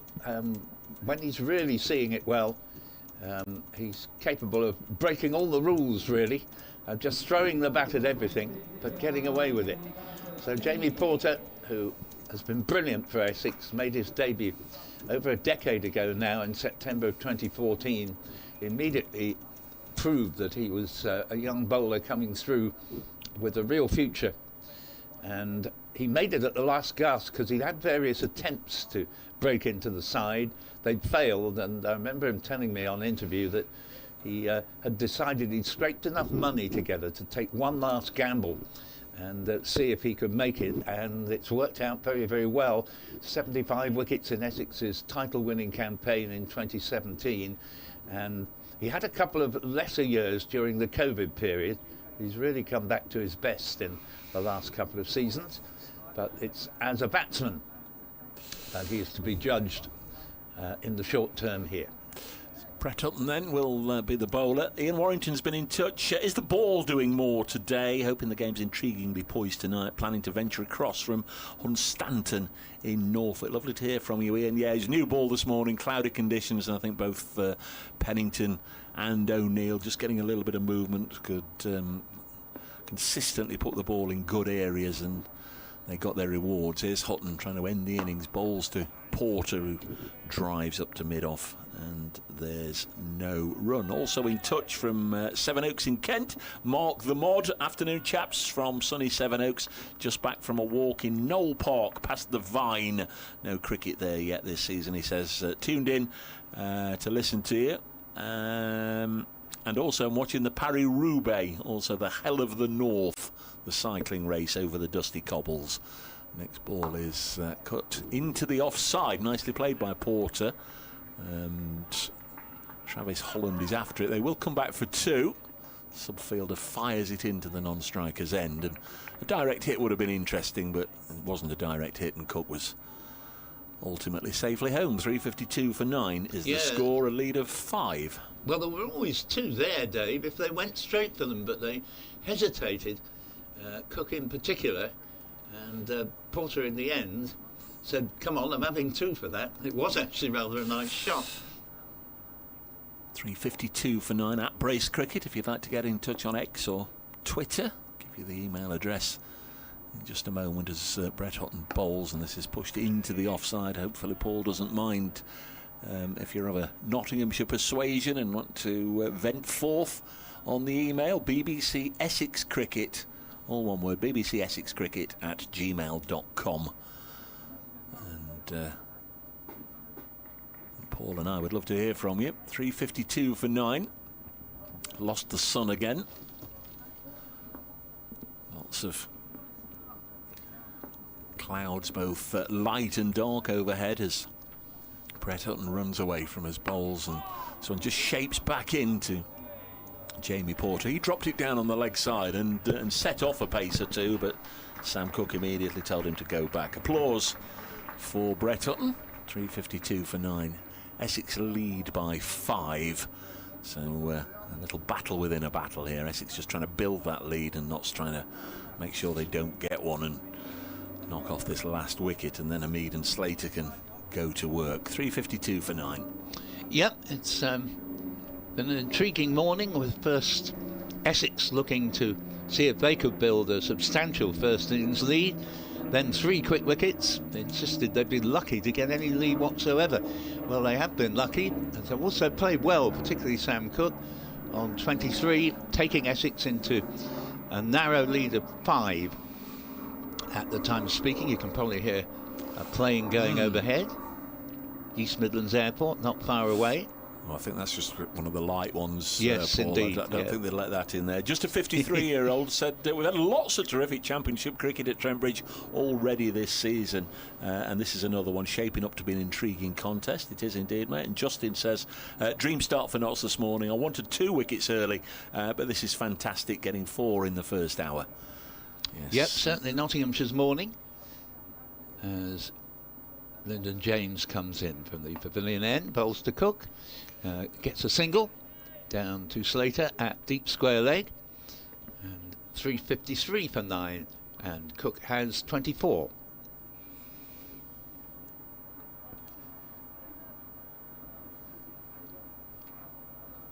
No significant advancement anywhere in the country. I think in terms of wickets, we've been the most blessed this morning. I know the Essex supporters won't thank me for saying that, but safe to say this is the only place that's had 4 wickets this morning.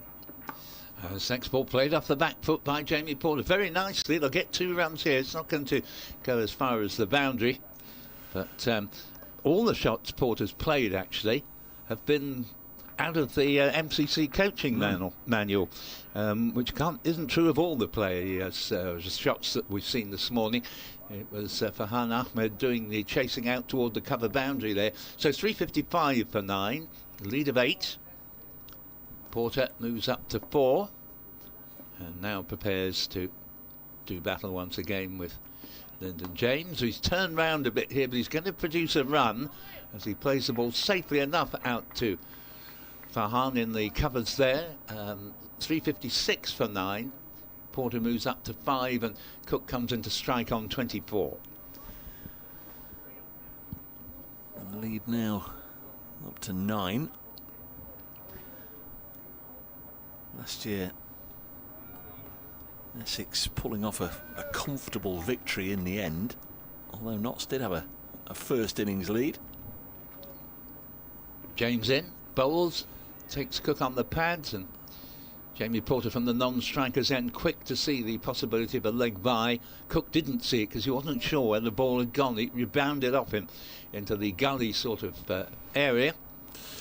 A year ago, it was the 3rd innings of the match that was a significant one. Essex had made 253, Notts 293. That included the Sam Cook hat-trick.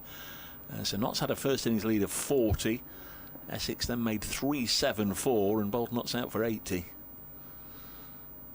James is in, bowls again, nicely worked again by Porter. He'll get at least 1 run here, and in fact they're going to come back for 2 quite comfortably, as Pennington had a little bit of ground to make there from 3rd man round to deep point, and scored to 359 for 9, and Porter 7 has actually, I think it's true to say, Dave, looked as comfortable as any Essex batsman this morning. He has, yeah. Although the change bowlers are on, to be fair, he might have found it a bit more of a challenge, were he facing O'Neill and Pennington at about 20 past 11. Fair point, as James is in and bowls to Porter. He fishes at this, and there I'm afraid he did look like a tail ender, because he didn't really move the feet at all and just hung the bat out at it. So let himself down a bit to that last ball, but otherwise has played well. He's made 7, Cook has 24, and Essex at 359 for 9 are leading by 12. Just looking back at last year's game, Sam Cook's hat-trick, all 3 of his victims actually are playing in this game. Lyndon James, Brett Hutton and Dylan Pennington, and it was Pennington's debut of course for Notts. Got a first baller LBW to give Sam Cook a hat-trick in the first innings, and then he got 6 for 14 in the second. Dean Elgar was also making his Essex debut.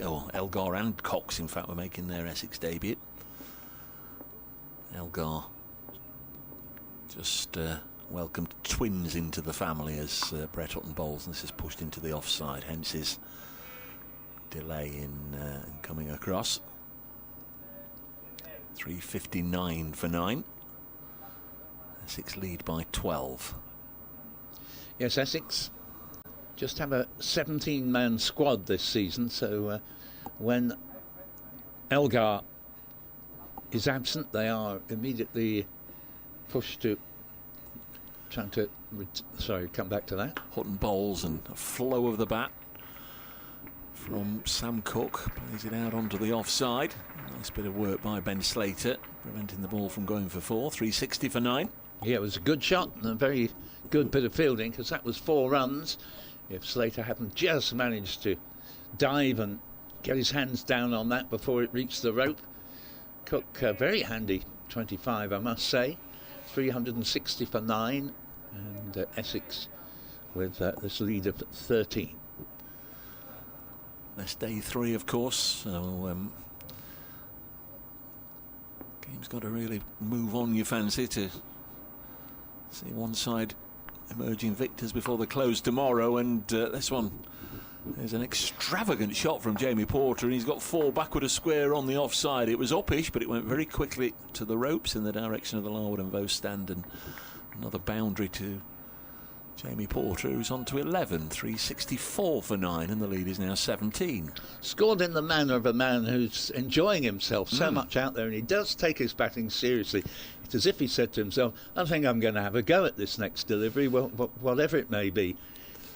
I've maybe said, let's see if we can get to 400 and get that extra point. Good point. As Hutton bowls, he backs away and is denied another boundary by a sharp stop off his own bowling from Hutton.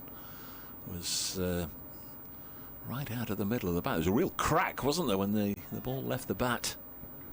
You're right, and there are still 38 deliveries left before the 110 overs are up. So they want 36, and if they're going to employ these tactics, well, obviously a wicket may well go down in the meantime, but they could get there. Essex will take more points, more bonus points than Notts from this fixture, whatever happens. Hutton bowls a bouncer, goes over the right shoulder of the bobbing Porter. Essex 6 points at the moment, Notts 5. Nottinghamshire can't get any more, but Essex, as we were saying, with a following wind and 36 more runs, could get a third or a fourth batting bonus point, it would be. Hutton with 2 wickets to his name, 2 for 60. Runs away from us past umpire Mills, bowls, and this is helped down to long leg. He's only going to get a single. Dylan Pennington down there, watch the bounce nicely. Front of the batman board, does the fielding.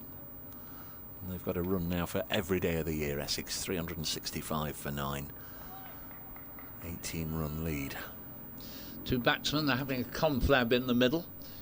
They were doing quite nicely without having a conflab, actually. The thought of that expression, don't overthink it, occurs to me that,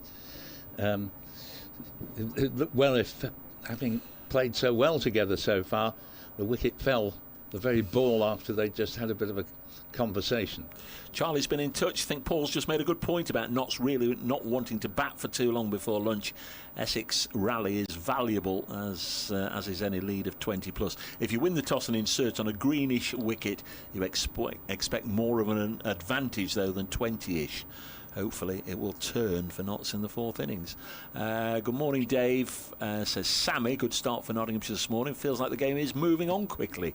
It is indeed, Sammy. Good morning to you.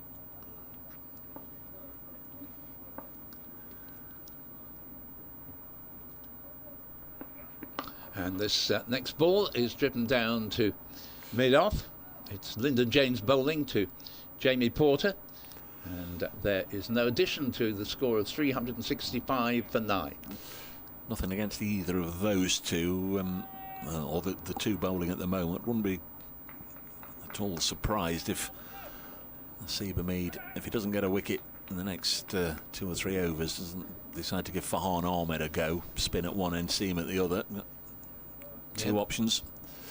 Here's the next ball, and keeps it a little bit low, but Porter changes his mind a little bit in mid-stroke, but nevertheless works it well enough down to deep mid-arm, sufficiently deep to facilitate the taking of another run. 366 for 9. Porter has 13, Cook 25, and this last wicket partnership has so far added 16 to extend Essex's lead up to 90.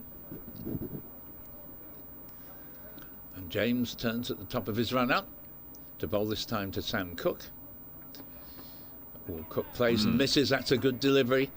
Dug in a little bit shorter. Good lift and beat Sam Cook's push at the ball. Cook on 25 from 31 deliveries. Porter 13 from 14, 366 for 9. Porter is generally associated with dogged defence. Very often he's come in as either a night watchman or maybe playing with the last surviving top order batsman, and has seen it as his duty merely to defend. James bowls to Cook, who has a yahoo at this, and he's made his runs from a rather more scientific approach than that. He duly misses, head in the air as he attempted to heave the ball into the onside. Score remaining 366 for 9. Ben Slater's just called the skipper Hamid towards him. They've met in the middle. They're in a chat there. Nicely picked up by the camera on the Fox Road side of the ground. James bowls to Cook. Hits it upishly back, but it hits the ground long before it gets to the bowler. And 366 for 9.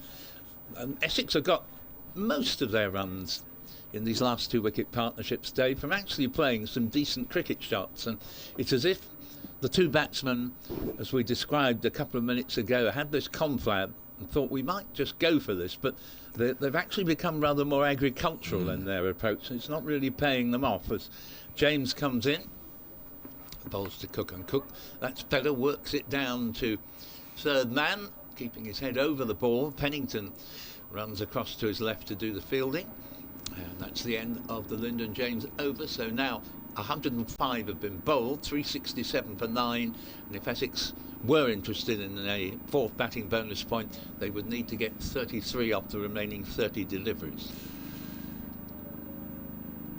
Just watching the skipper here, he had all his leg side field out there on the fence in that last over. Just sometimes you can lose the initiative, can't you? Just pushing everybody back. I'm not entirely sure that Notts know who they want to bowl to here, and it does seem that they're more than prepared to give Sam Cook a single, and they're going to protect the boundaries instead of trying to get him out. But let's have a look with Brett Hutton bowling. There's 2 out on the leg side fence, 2 more saving 1. Brightest sunshine of the morning, suddenly appears. Yep. Ground staff are ready with the roller. There's this one past the outside edge from Hutton. I know what you mean, because while we can both understand that the captain doesn't want to let Essex get some easy, quick runs at the end, but as you rightly say, I think they were doing so well when they had the initiative, they possibly just let it slip a little bit by going on the defensive. 2 slips still, though, so if the edge comes, they'll be ready. This one's pushed out onto the offside now. Run 367 for 9. Yeah, the roller is primed and ready to go, just down to our right for when the wicket falls. That's the light roller. We never know which is the heavier one.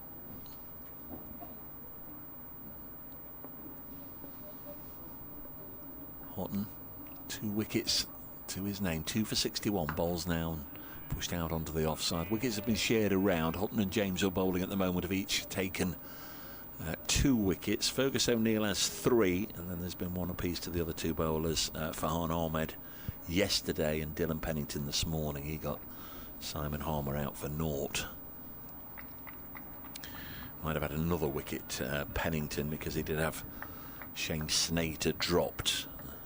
Snater eventually dismissed by Hutton, who turns below us. This Ratcliffe Road end comes in past umpire Milnes. Short, pulled away onto the leg side. Cries of catch out there on the leg side. An opportunity, and it's taken. And that is the end of the Essex first innings. They've had an advantage, a lead of 20. They've been bowled out for 367 as Cook is bounced, takes it on and pulls the ball out into the deep to be caught by Jack Haynes. And he's out for 26, leaving Jamie Porter 13 not out. Nice little partnership for Essex from both of them. Cook caught Haynes, bowled Houghton for 26, I beg your pardon. The last out, the innings lasted 105.4 overs. And here comes the roller out to the middle. The Nottinghamshire bowlers and fielders all congratulating each other, whilst the two openers, Ben Slater and Asiba Mead, have dashed off to put the pads on. Job done, I think, this morning. Paul, 5 wickets have gone down. The morning began with Essex on 301 for 5, so 367 all out. I think anybody in the Notts camp would have snapped your hand off this morning. 66 for 5. Yeah, no, absolutely. Nottinghamshire's morning. Essex, having lost those 3 early wickets, will, however, be pleased that they in the end were able to rally and get a first innings lead of 20. So, with a time of about 12:30, Nottinghamshire will have 20 minutes or so to bat before lunch, and when they come to the crease they will be 20 minutes or so behind. The players then have returned to the dressing rooms. They'll be back in a few moments' time, and Paul and I will also have a comfort break when cricket resumes. So will the commentary. If you want to get in touch, at Brace Cricket on X, or on the email bbcessexcricket@gmail.com. Just have a quick comfort break. We'll be back with you in 6 or 7 minutes' time.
Well, everybody, welcome back to Trent Bridge. We can see our umpires again, Peter Hartley and David Mills, making their way back to the middle. The Essex field is already out there. They've been having the catching practice. They're just milling around. I'm sure the skipper, Tom Wester, will just get them together in the now traditional huddle in just a moment, and we'll have about 20 minutes to go before lunch, with Nottinghamshire starting their second innings 20 behind. I know Paul's had quite a bit of correspondence, which we'll let him work through in the next 5 minutes, but just quickly, I've had a couple.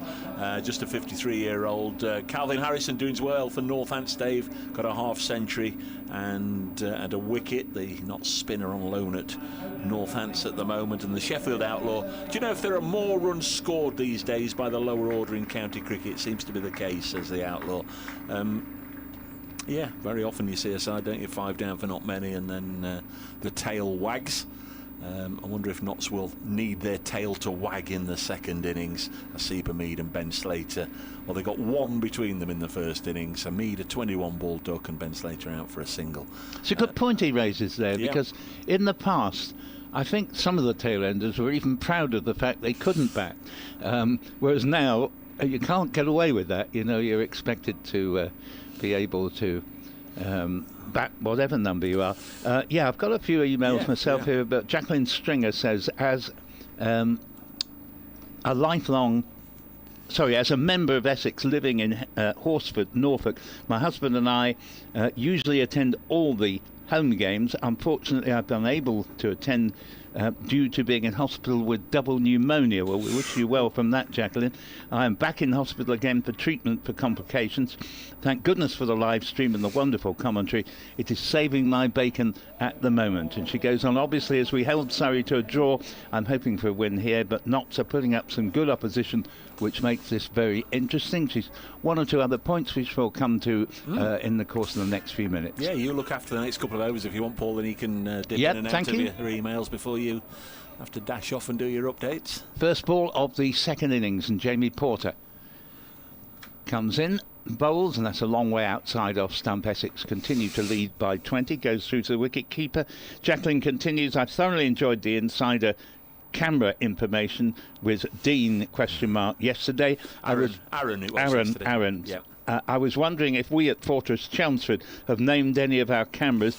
Well, not as far as I know, actually, Jacqueline. I'll look into that. But you round off by saying I'll be with you for the rest of the game, and thank you all for your entertaining and informative commentary. You're very welcome, Jacqueline. Great to have you with us, and do make a speedy recovery. As here, the next delivery is played to Thane at the wicket for no run, and score remains 0-0.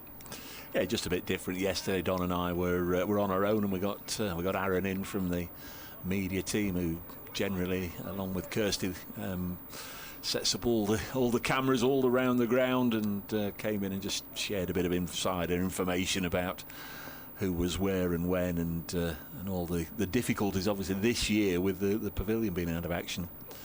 Porter bowls. That's a good delivery. Leaves Hamid off the pitch. He was groping at thin air there. That's excellent bowling. Next we hear from Lorna Piper. Good morning, Paul. Mohammed Amir also played in 2019. Here's the scorecard for that wonderful match at Canterbury when Essex dismissed Kent for 40. Yes, you say you're enjoying the commentary. We enjoy having you with us. And yes, I think it was 2019 actually I was thinking of earlier. Yes, I think that game at Canterbury was Mohammed Amir's last game of red ball cricket at the time. As here are the first runs of the Notts second innings, as it's going down not over the third man boundary but most of the way toward it, and they get 2 runs to cut the Essex lead down to 1 of 18 now. They're led by 20 on first innings. Thank you very much for that, Lorna. Next we hear from Sammy Wells. Sammy, you say a good start for Nottinghamshire this morning.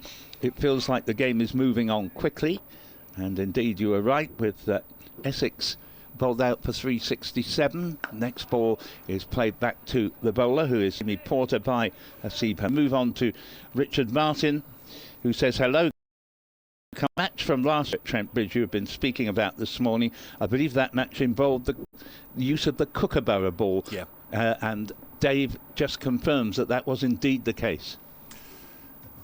Porter's in, bowls, and Hamid gets down and plays this wristily to Thane at mid-wicket for no run. The first over ends very quickly. Those first 2 rounds last year were played with the Kookaburra ball, and the only positive result anywhere in the country was here, where Essex beat Notts. So for the first 2 rounds, Essex were top of the table, Notts were bottom of the table, playing catch-up, primarily due to this fella, because Sam Cook is going to take the second over, as you'd expect, from the pavilion end, the Stuart Broad end. Are there any more, Paul? Are you, no, that's it. Okay, but thank you very much to everybody. And just echo that. Hope Jacqueline is feeling well sooner rather than later.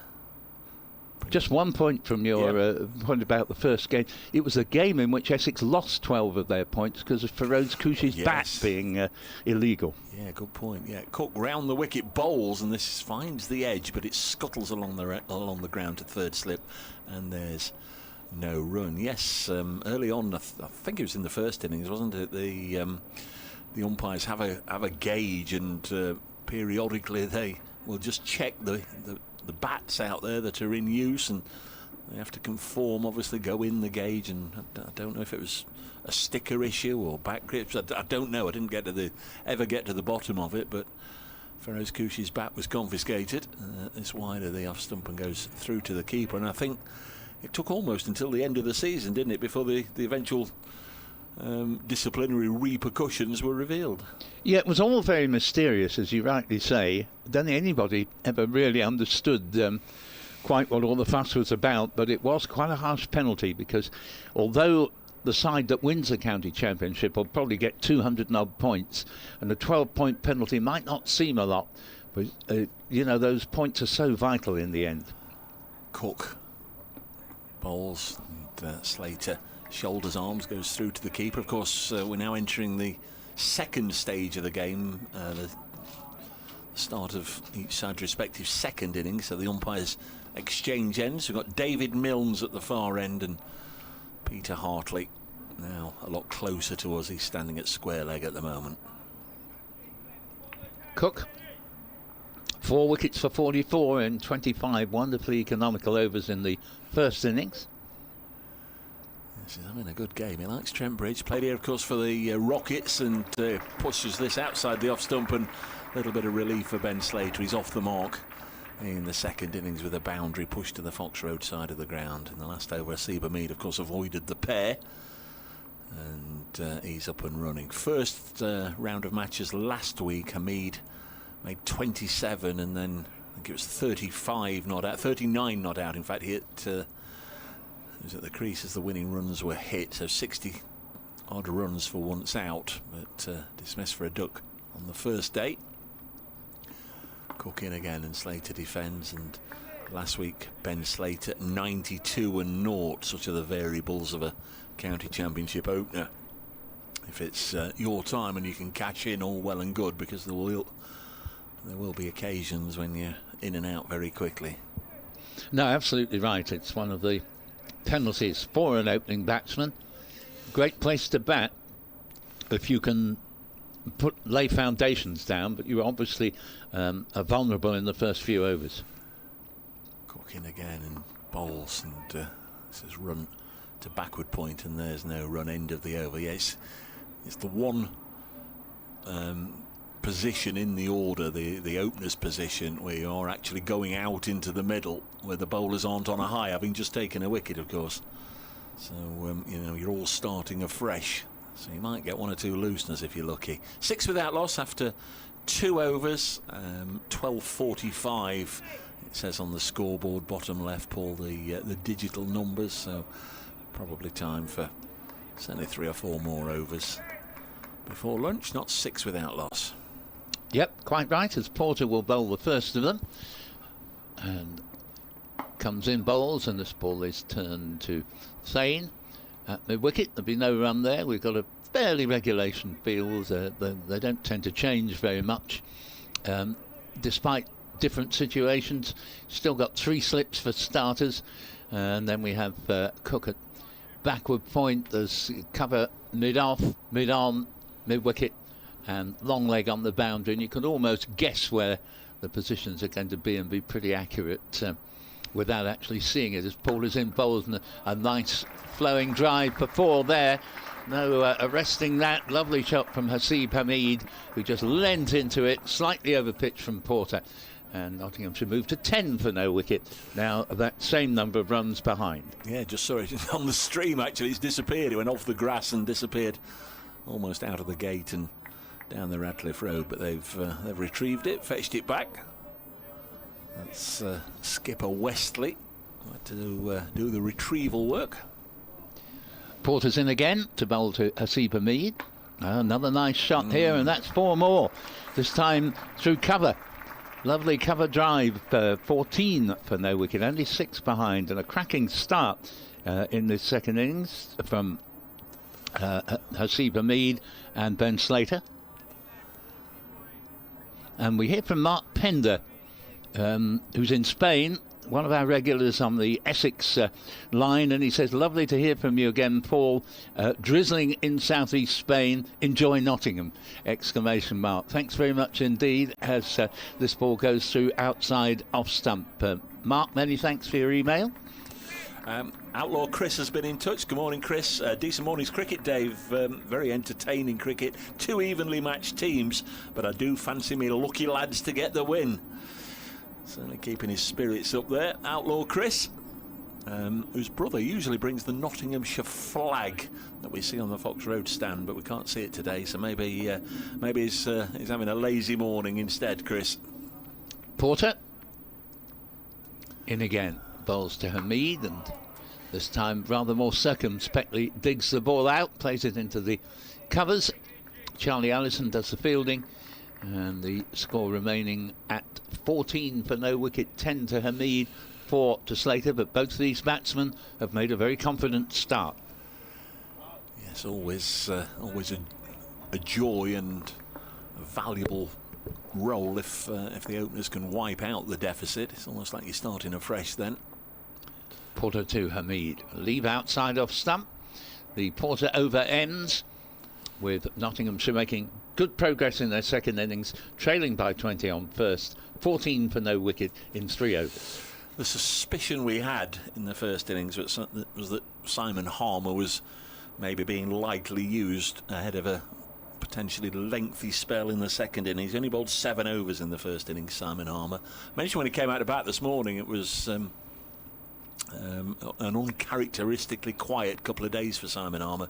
Just bowled 7 overs and put a couple of chances down at slip, and of course now to add to it, he got a 6-ball duck this morning, so yet to make his mark in this match, but I'm sure he will, as Ben Slater eases Sam Cook into the offside, and Jordan Cox does the fielding. Yes, Cook not so far quite up to his usual standard, but I'm sure he will soon be as formidable to play as usual, and certainly it's a ground where he enjoys bowling. Yes, he's only gone for the one scoring shot from his 7 deliveries. There's his 8th delivery, and now Ben Slater turns it behind square. Good sharp bit of fielding there from Jamie Porter, backing up his mate. No run, 14 without loss. Going to be interesting to see, I think, Dave, if at last Sam Cook is given a chance by the selectors for England, because at the end of the day, while they seem obsessed with 90-mile-an-hour pace, I always think there's one guy who got 700 wickets and another 600 wickets for England recently, and they didn't bowl at 90. There is Cook bowling now, and this is pushed into the offside. Well, I gave him a name check right at the start of the day. Jeff Arnold is here downstairs looking on, and he's right behind the arm. And the other thing allied to Sam Cook is that the first test of the summer is here at Trent Bridge against Zimbabwe, starting 22nd of May, and appropriately Jeff Arnold, whose nickname is the horse, of course, GG. Yeah. GG Arnold, the horse. Horses for courses. Sam Cook has always gone well here at Trent Bridge. You worked that one in well. Might be a good shout.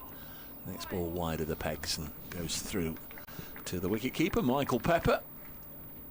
Yeah, Jeff Arnold, formerly very distinguished quick bowler, He wouldn't have been 90 mile an hour No. pace, but he could be lively. He played for Surrey. He also did have a little spell on the Essex coaching staff at one point, and I always think he's got very distinctive features. You know, if you could see a silhouette of him and say, I know who that is. That's Jeff Arnold. Very craggy features. Always says hello. He's always got time for a chat. Yeah. This wide of the off stump. Don was thick as thieves with him yesterday morning. They were down there watching the players in the nets, and Don went down and they had the brews with them and had a good old natter, a good old catch up, which was nice to see. 14 without loss. They'll have put the world to rights. Yeah. Of course, Don did actually have one game for Surrey. Yeah. Slater has 4. This will be the final ball of the 4th over. 9 minutes to 1 o'clock. And again, Ben Slater just eases forward, plays it square of the wicket on the offside. No run, tidy stuff in that over from Sam Cook. 2 overs, 1 maiden, none for 4. Jamie Porter's 2 overs have cost 10 runs. And clock moves on. 8 minutes to 1 o'clock, so can still maybe squeeze 3 more in if they wish. Yeah, I'll just do this next over, Dave, and Yep. then I'll take my leave, if I may, to update the Essex 1 o'clock, BBC Essex 1 o'clock news. So Porter preparing to bowl to Hasib Hamid on 10. 2 lovely shots in Porter's previous over, going to the offside boundaries. Won't be a repeat from the first ball of the new Porter over, which is played straight to Shane Snater, fielding at mid-on. 14 for no wicket remains the Nottinghamshire score. Yes, when Paul pops next door, I'll just update listeners just before we go to lunch of what's happening up and down the country and all the other games. Porter bowls again, and this is good model forward defensive shot, getting his head right over the ball there. Hasib Hamid just slightly goes to the onside of straight, and once again 14 for no wicket with 10 to Hamid and 4 to Slater. Porter is a very busy type of bowler. He doesn't hang about, he moves back very briskly to his mark and comes in again. Bowls, that's good delivery, leaves the batsman off the pitch. It was left by Hamid. Yes, of course, in the first innings, Paul, Jamie Porter got rid of both of these openers. Ben Slater was dismissed, LBW, and Hasib Hamid nicking behind to Michael Pepper. So he'll feel he's got their measure at the time being. Although they've not really looked in any trouble so far this time around, but the new ball is still very new as Porter's in. Bowls to Hamid, and that's a case in point. That beats the batsman, all ends up. Another beauty that left the batsman off the pitch. Goes through to wicket-keeper Pepper, and Hamid did not know a great deal about that one. A lovely bit of bowling from Jamie Porter. But typically of Porter, he doesn't spend ages scowling back at the batsman. He just shrugs his shoulders and gets on with it. As he comes in now, again with 3 slips bowls, and Hamid comes right forward, steers it out to Cox in the covers, and there is no run. So this morning, Essex scored 66 more runs for the loss of their last 5 wickets. Built up a first innings advantage of 20, which still holds. They're still in front, but only by 6 now. Notts 14 without loss in reply. Porter, last ball of the over. Sun shining bowls, and this is dug out to backward point. Sam Cook, who will remove his sun hat and prepare to bowl the next over, which will be described for you by Dave Bracegirdle. I will now make way to update the BBC Essex 1 o'clock news. Thanks, Paul. Good to be sat alongside you again, and more from Paul Newton when we come back for the afternoon session. That will be about 20 to 2 when we get underway. We have still got certainly this over, and in all probability 1 more over in this session. Nottinghamshire 14 without loss. It will be Sam Cook from the Stuart Broad end to bowl. dry outfield. First ball is left alone, goes through to the wicket keeper. So play, unbroken play it seems, in all 9 county championship matches. The other Division 1 games going on then are at Chesterley Street, Durham, where Durham are 46 for 1 in their second innings. They lead Warwickshire by 108. At the Oval, Surrey in their second innings going along nicely again. They're 224 for 2, leading Hampshire by 258. As Slater defends this, the second ball of the over. In that second innings score for Surrey, Dominic Sibley, who's been full of runs at the start of the season, is 88 not out. Jamie Smith with him on 45. So Surrey lead Hampshire by 258. Building a strong position there. Also in a strong position as Sussex down at Hove, second time round. They are 326 for 4, leading Somerset now by 419. Big century from Tom Haynes out this morning for 141. Short down the leg side, taken by Michael Pepper. Was a bit of a peeling, but nothing on the bat. Sussex 320, in fact 327 for 4 at Hove in their second innings. A lead of 420 over Somerset.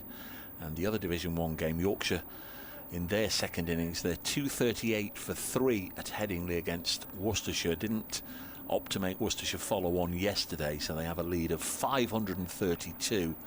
Dominic Bess is 103 not out for the Tykes. 14 without loss here. Slater edges this and it falls short of Simon Harmer at second slip. Or so I believe. Just wonder if we get a chance to see that again.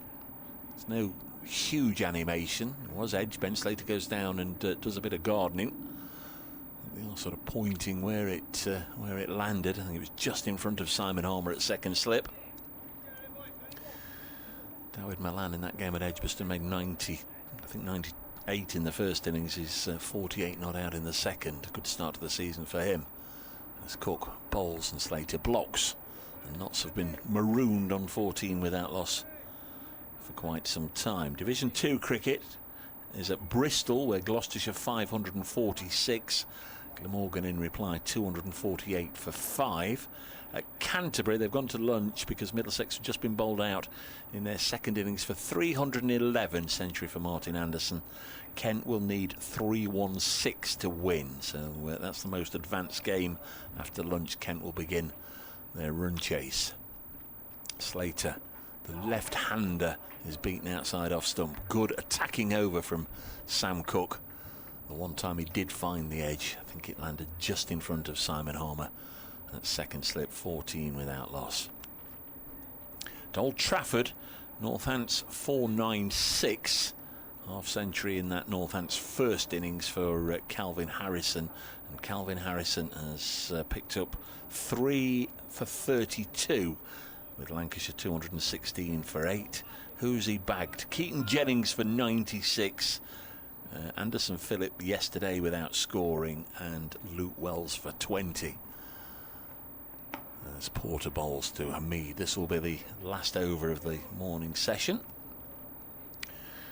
Elsewhere in Division 2, Leicestershire 83 without loss in their second innings, leading Derbyshire by 174. Rian Ahmed, brother of Farhan Ahmed, opening the batting these days for Leicestershire alongside Sol Budinger. He's 47 not out. Leicestershire lead Derbyshire by 174. And that's brought you up to speed. 14 without loss is the score here. Last over before lunch, 4 balls remaining before lunch. With this morning, Essex losing Critley for 52, Harmer for 0, Thane for 33, Snater for 12 and Cook for 26. Brett Hutton finished with figures of 3 for 61, Fergus O'Neill 3 for 85. And there were a couple of wickets to Lyndon James and 1 apiece to Farhan Ahmed and Dylan Pennington. It's past Hamid's bat and through to the keeper. Should give Jamie Porter a mention as well. He finished 13 not out for the visitors. Thank you very much to everybody that's been with us this morning. those that have taken the trouble to get in touch. As always, really appreciated. 14 without loss in the 7th over of Nottinghamshire's second innings as we close in on lunch. Porter arrowing the ball in towards that off stump, and Mead, the Bolton-born batter, defends this out onto the offside, no run. 2 balls to go. And then lunch will be taken. Normal 96 over day, this one.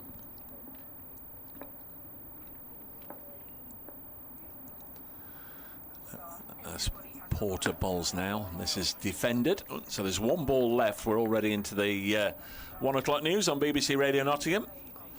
So I might just have to do an update in the next second or two. Might just get this last ball in as Porter walks back to his mark. Turns now. Session ending in bright sunshine as Porter comes in and bowls, and Hamid defends. It's a maiden. And that's the end of the morning session as the final ball is defended by Asib Hamid. Notts are batting. They're 14 without loss. They're 6 behind. They had a good morning with the ball as Essex were bowled out for 367, an overall lead of 20, but 14 of those have been wiped out. Notts 14 without loss at lunch. So there was the radio update. Those of you that have followed us either on the pictures on Trent Bridge Live or via the BBC Sport website or app or via your smart speaker. Players are leaving the field right now at Trent Bridge with Notts 14 without loss. When they come back in 40 minutes time, there'll be more commentary from myself and from Paul Newton. For the time being, thank you from Trent Bridge.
And welcome back, everybody, to Trent Bridge with the umpires, players, and everyone taking to the field for the afternoon session on day 3 here of this Rothesay County Championship Division 1 game between Nottinghamshire and Essex.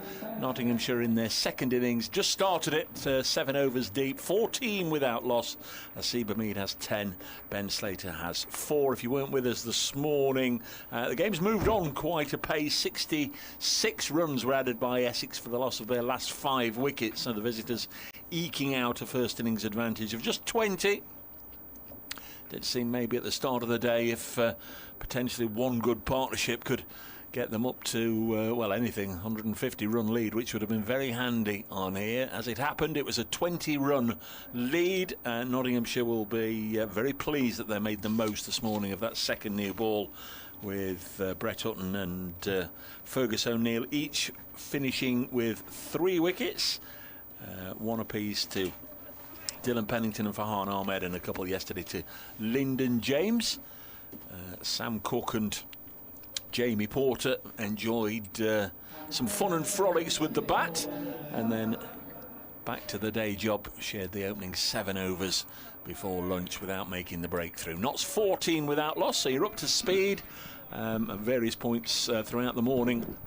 And indeed, the luncheon interval, we've had bright sunshine. At other times, we've had dark cloud. It's a mixture at the moment over Trent Bridge. As we welcome back Paul Newton to get us underway this afternoon. Thank you very much, Dave, as Sam Cook comes round the wicket in sunshine, and Slater plays it to Porter at backward point, and the score remains at 14 for no wicket, where it was probably for about the last quarter of an hour of the morning session. I don't know if it's Sunday, but I tend to wistfully look back with rose-tinted glasses to the halcyon days of the John Player League. Oh, yeah. The interval between those matches when everybody was on the outfield playing bat and ball, and I was watching lots of people doing it during the luncheon interval here, including the ground staff. I've posted a photo of the ground staff. Cook is in, bowls to Slater's turn round by this one and takes a leading edge, but mainly along the ground to backward point. There's no run. Yes, at those days of the John Player League, it was a quite wonderful tournament, actually, and the entertainment was absolutely of the highest quality. Filled grounds every other Sunday. Yeah. A simple format, 40 overs, 5 bowlers, maximum 8 overs apiece. And when it started, Dave, they used to charge 40p to get in. Well, actually, I think you're right. I'll come back because we're going to get the next delivery. To be bowled by Sam Cook to Ben Slater, the left-hander.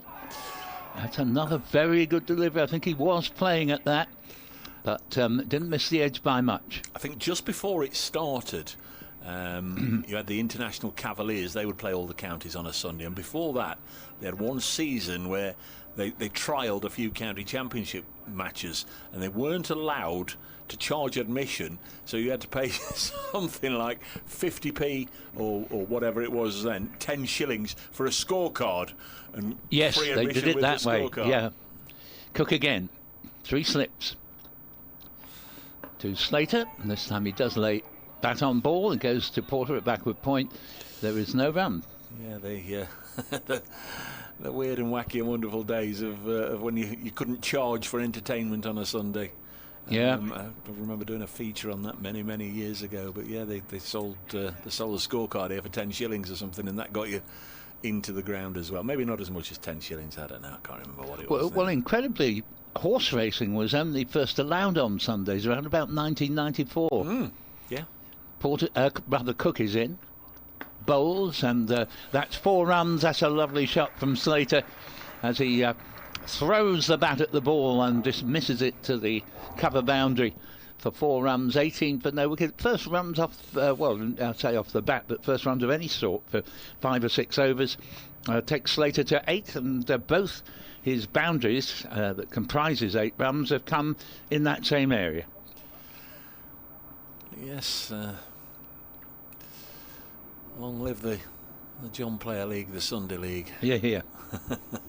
Love it to come back as Cook's in. Bowls, and this ball is played to mid-on, and there's no run there. 18 for no wicket. Of course, the John Player League, Dave, it fitted in so well with the then arrangement of 2 3-day games built around it. Yeah, very much so, yeah. Simple format. It's on BBC Two every Sunday afternoon, wasn't it? One game. I think there was a prize fund for any player that hit a 6. Yeah. No, you're quite right. A little share of the prize fund, and any bowler I think who got 4 wickets. Yeah, got a share of the prize fund. One of the players in at the very start of that for Essex was Keith Boyce, the Great Western Indian. Yeah. Not to be confused with the Headingley groundsman of the same name, but Keith Boyce, just a wonderful cricketer, and he used to top the 6-hitting league. Here's Jamie Porter then, second over after lunch here at Trent Bridge. He's bowling to the Notts captain Asiba Mead, who blocks it. He had that fantastic sort of side arm throw whipped in from the boundary right. Never seen a throw like it. Now. Yeah, Keith Boyce we're talking about there, and sometimes I felt sorry for Brian Taylor because he was the Essex wicketkeeper who would have to field some of these bullet-like throws. Yeah. There's Porter again. In and bowls turned away to leg. Now this is going to wipe out Nottinghamshire's deficit. Thought at first it was going a little closer to the boundary and they may be able to pick up 3, but they settled for 2. So scores for the second time today. We have it on the bottom of the scoreboard, the bottom of the Batman board. Scores are level. So Notts beginning their second innings 20 behind. They're 20 without loss. They've wiped out the deficit, so we can start again. We've effectively got 5 full sessions left in this game, assuming the weather doesn't interrupt us. Porter in again to the Notts captain and past the outside edge and through to Michael Pepper. Will there be enough time for one or other side to forge an advantage, a match-winning advantage? Yeah, I mean, I've just been having precisely the same thought. There's not a lot of time left to get 2 more innings in, unless wickets begin to fall fairly regularly. Then the problem will be for Nottinghamshire, having to sort of start from 20 runs behind. How much of a target dare they set Essex in the 4th innings? 20 without loss. There's Jamie Porter in and bowls, and it's defended. Well, I've had very much the same sort of question put at me by Ian Warrington. Dave, I'm a new Notts member this year, and I'm wondering what you think would be a competitive score for Notts to set Essex. And my reply to Ian was that I just don't think Notts will set a score. I think there'll be natural wastage over the next however many hours, how many overs at the crease. If they could bat until mid-afternoon tomorrow, I'm sure they would bat until mid-over tomorrow. But I would expect, as Porter comes in and bowls, and this is forced into the offside, I would expect if there does become a situation where Essex are embroiled or are given a total to chase, it won't become because of a Nottinghamshire declaration. It will become because they've been bowled out. Yeah, no, I think you've put that exactly right. And Ian, on your point, the trouble is now, because there are so many points for a draw, which I vehemently oppose. It should be no more than 5 for me, because there are 8 points for a draw. Sides happy to settle for draws. Porter bowls, and this has dropped on the leg side. And Noah Fane fields 20 without loss. And yeah, we're not winning last week. If they were to get a draw out of this one and the additional bonus points, I think they'd bite your hand off. Had they lost last week, it might have been more. Exactly right. There's only 14 matches. If you don't win one of your first 2, obviously you've got 12 left, and you could suddenly be looking over your shoulder. But I think Notts, if they took a win and a draw from their first 2 matches of the season, they'd be quietly happy. Cook around the wicket from the pavilion end, bowls, and Slater is playing it back to the bowler. Yes, I think Notts, in a sense, penalised a little bit from the point of view they were the one side to prize a win, I think, last week. But the differential is not a great number of points with all the teams that drew. Whereas if there were fewer points for a draw, it would make the win more of an incentive. Yeah. Cook again. In 3 slips, bowls to Slater, who works it nicely off the hip, but straight to Rothesay at short mid-wicket, and there is no run. There's still a lot of cricket left to be played today, just flipping the conversation round. 64 overs. Notts could easily be bowled out in less than 64 overs. Oh, well, I won't say easily bowled out, but you know what I mean. It could well come around that Essex are batting before the end of the day today. It wouldn't be the first time that Notts or Essex or any other side were bowled out in 60 odd overs, but it's been a good surface so far for both sides. Cook bowls, and it's nicely turned away for 2 runs into the onside. I don't think it's got the legs to get to the boundaries. 3, in fact it has, and it's that ball just glided over the surface, didn't seem to slow up much, and proves me wrong. 4 runs, and really for nothing more than a little defensive push, which is not to demean the shot at all. It was very nicely timed indeed by Slater, who joins Hamid on 12, 24 for none. Yep. Could have been an old question of sport. What happened next? I just wondered which of the 3 fielders would get to it first, and in the end none of them did. No, they all looked as if they could they had to, but in the end, and it wasn't a case that they left it to each other. The ball just so well timed. Here's Slater playing the next one to mid-off, and there's no run there. The score remaining at 24 for no wicket. Boat race this afternoon, Paul. Same 2 teams in the final again. Yes, remarkable how they keep pulling it off. But don't go for a swim in the river afterwards, they've been warned. Indeed. Yes, a sign of the times, I'm afraid. Sign of the Thames. Yeah. Yes. Nice one. Yuck. It's disgraceful. So Cook into bowl to Slater. Back to the bowler. No run again. Notts lead by 4. Yep, they do indeed. Just not quite as many people here as there were on the first 2 days.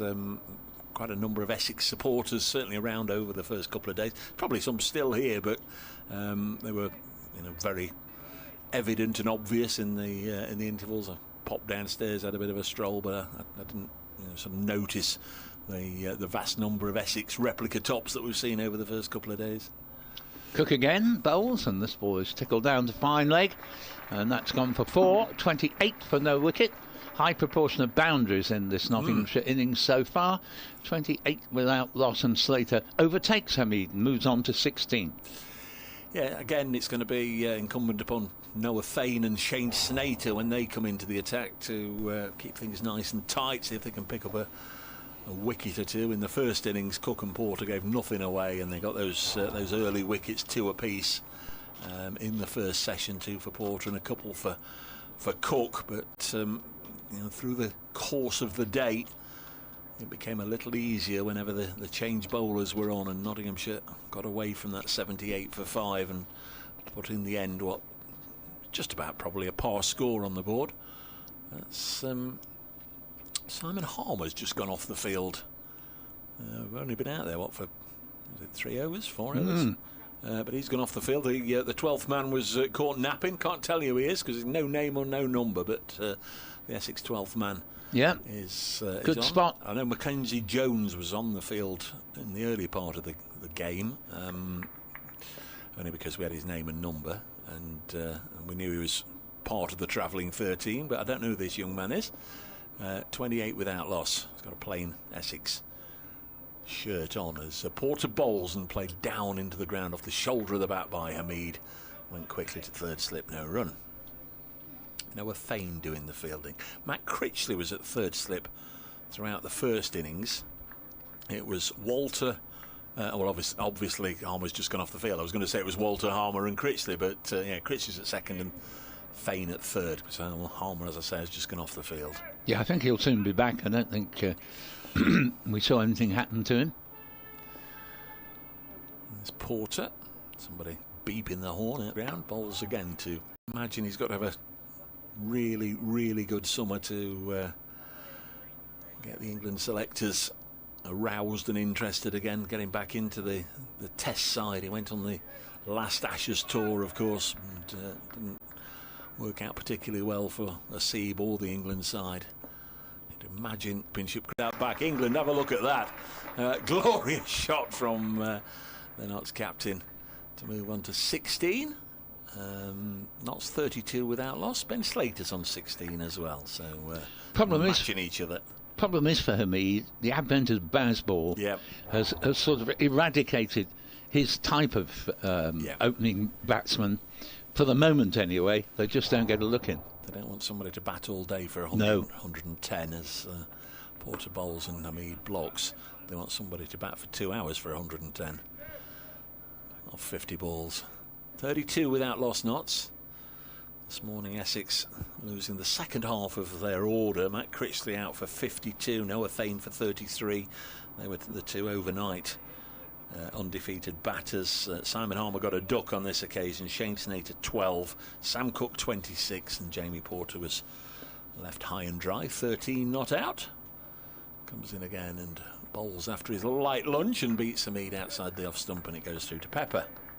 Just the odd ball is doing a little bit still out there, but when you were talking earlier, Dave, about how 60 odd overs has often been more than enough time for a side to collapse and be dismissed, but I think if it were going to happen here, Notts would already be 2 or 3 down.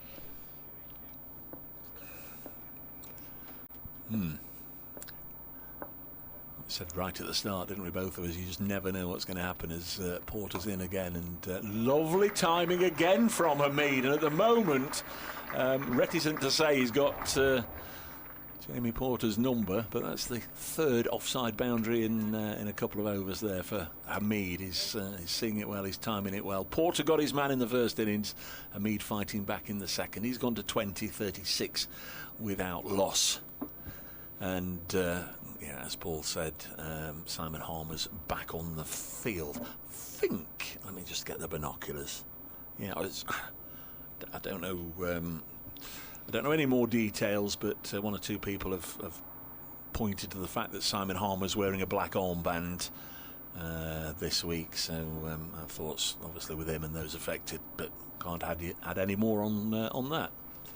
Cook begins a new over for the pavilion end, and a fine acrobatic take from Pepper. It wasn't that it was a wild delivery from Cook, but it faded a long way after it passed the batsman down leg side, and Pepper had to take off, which he does remarkably well for quite a tall man by wicketkeeper standards. He'd be over 6 foot tall, and a good take. Score remaining at 36 without loss. All the recent scoring has been done in boundaries.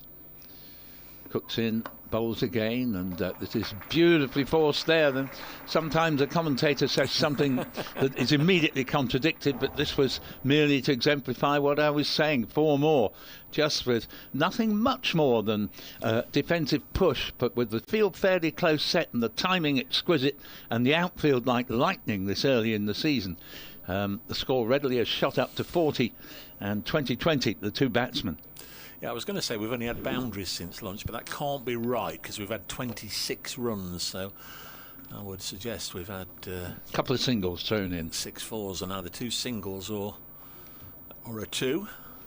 Next ball from Cook, and this ball is not so confidently played, and it runs down off a mixture of bat and pad to Porter at backward point. No run, and we've got a sort of more sustained period of sunshine than we've had hitherto.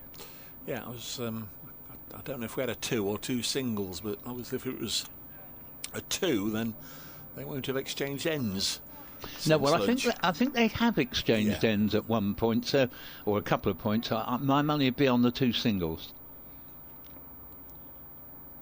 Cook again, bowling to Slater. Oh, it's a good delivery, and it's played down into ground and has taken Critley evidently a nasty blow on probably the wrist or maybe the end of a finger. We're masked by his body there, but in stopping it, he's clearly just slightly snagged something. Yes, I think he's flexing his fingers there. I think you're right, and maybe the wrist or the heel of the hand somewhere. Don't think it's anything serious. No, and it was played down into the ground, as you said. It wasn't a chance. Cook again. Bowls to Slater and dabs it down very nicely, and this one really won't go for 4, I promise you, but there's plenty of time for them to get a single. And Slater, that might well be the first time he has got a single, because I think he'd scored 5 boundaries hitherto. He's just narrowly overtaken Hamid, 21 to 20, and a score of 41 without loss. Yeah, I think you're right. He was 4 not out at lunch.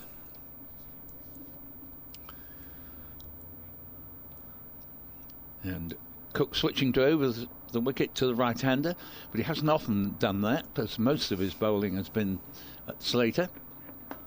And this ball's played beautifully through the offside, and that ball has gone out to the cover boundary for 4 more.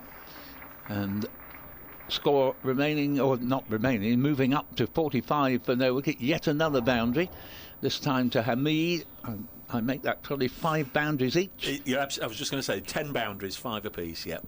Just pulled up the scorecard just to see, actually. Yeah, in a funny sort of way, Dave, the more these two play so comfortably, quite apart from how quickly they're scoring the runs, admittedly with the field fairly close set, but it does make you think that it's not going to be easy for anyone to get the job done quickly enough for this match to finish in a result other than a draw.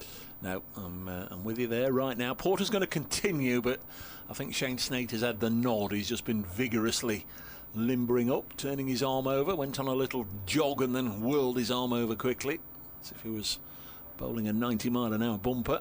Snater's at mid-on to the left-handed Slater. Snater and Slater. We didn't get that in the first innings, but we might have Snater bowling to Slater, but that's ahead of us. Here's Porter bowling to Slater, who defends his first ball, 45 without loss. This opening partnership, Seba Mead and Ben Slater, they added 62 in the first innings last week against Durham, 8 in the second, and as we know, just 1 in the first innings in this match.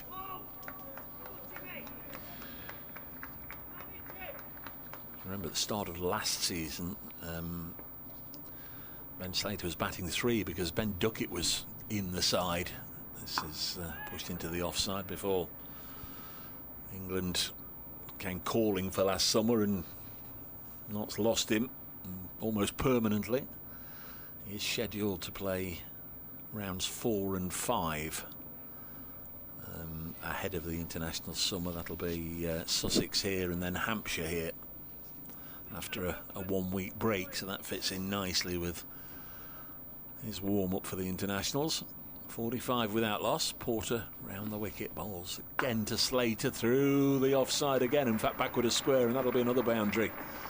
And got to be a little bit concerning for Tom Wesley. He doesn't give anything away. He's not a hugely demonstrative skipper, Tom Wesley, but the ball coming quickly off the bat here, and body language out there is understandably taking a bit of a dip. Jamie Porter just making his way back to his mark. He stops and then has a natter with his captain.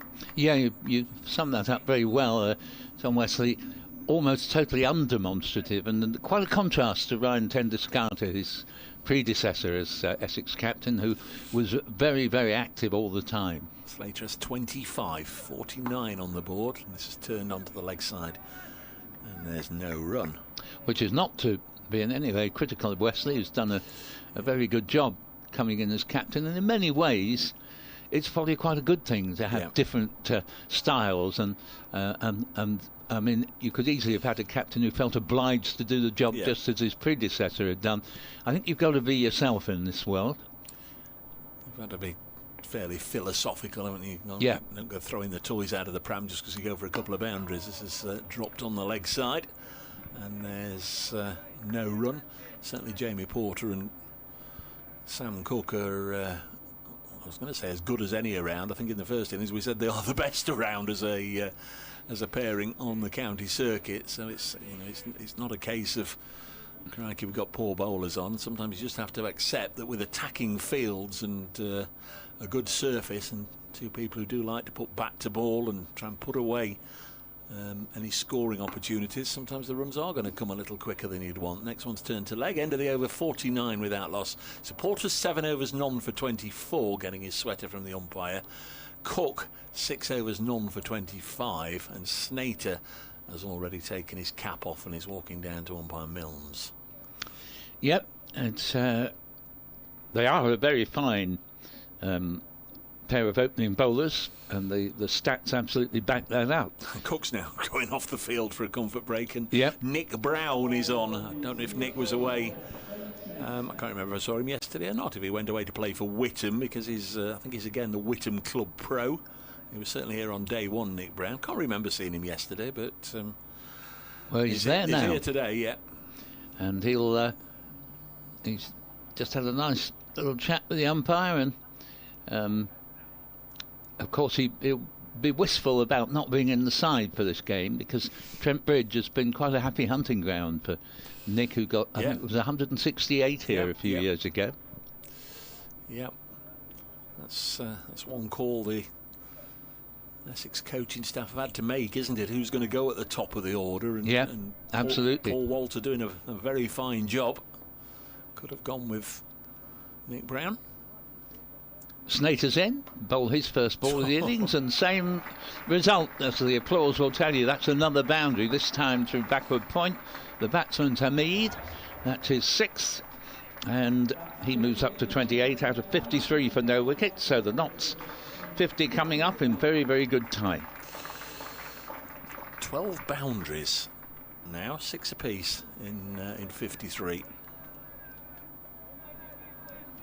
And literally, if you beat the infield, you've got a long odds-on chance of picking up 4 runs. So fast is the infield here, and so good is the timing that we've seen. And that's a late decision to leave that by Hamid. Score remaining at 53 without loss, equals a lead of 33.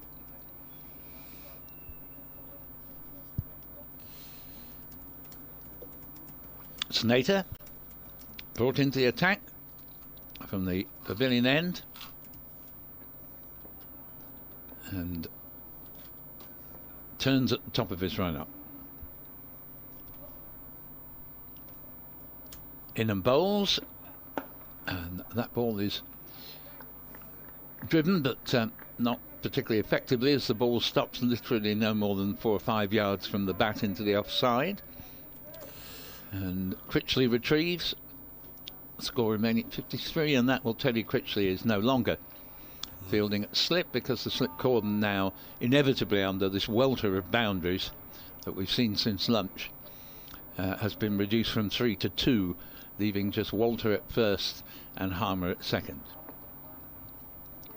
Walter fulfilling the role Sir Alistair Cook invariably did in his career, standing at first slip, and balls played back to the bowler. And one of the thinkings in that, both Cook and Walter are very tall men. Cook would be around about 6'2" or 3, and Walter is 6'7". Obviously, one of the thinkings is that if the ball flies high off the edge, you've more chance of catching it if you're tall. Yeah. Nigel King just confirming that Hamid got a 2 in the 8th over. Sent that a few minutes ago. Thank you, Nigel. Snater again bowls, and Hamid takes a confident stride forward, makes sure that the bowler will not get through his defences, just plays it back into the offside to Critley, no run. Charlie's agreeing with our interpretation of things. Notts will bat as long as they can, or more likely Essex bowlers out. A draw versus Essex was always what was targeted here. Essex, a top team, let's be realistic, 5th or 6th is Nottinghamshire's aim this year. 8 points will help build that cushion against relegation come September. Thank you, Charlie. Snater bowls and leave outside off stump to complete the Snater over. His first, just the boundary off the first ball he bowled. 53 for no wicket, leading by 33. There's some rather heavier cloud just lurking at the moment. There may not rain, though. I don't think it's likely to be a long interruption to play, if there's any. I think we're going to get some twirly-whirly stuff from Simon Harmer. Charlie's point there, not by any means a negative one. Got to protect against relegation.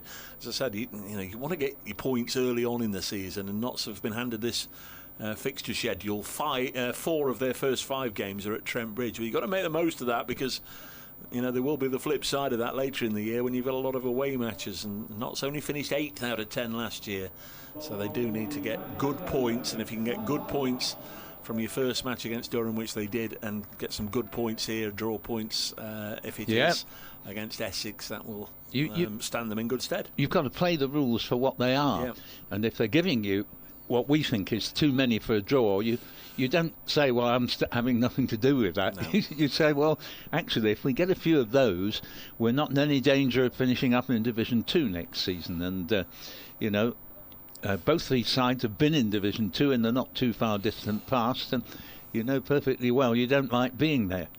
Much as we like to think, well, it's the entertainment business, and isn't it great when the two captains can set something up on the last day and we'll have a bit of a contrived run chase.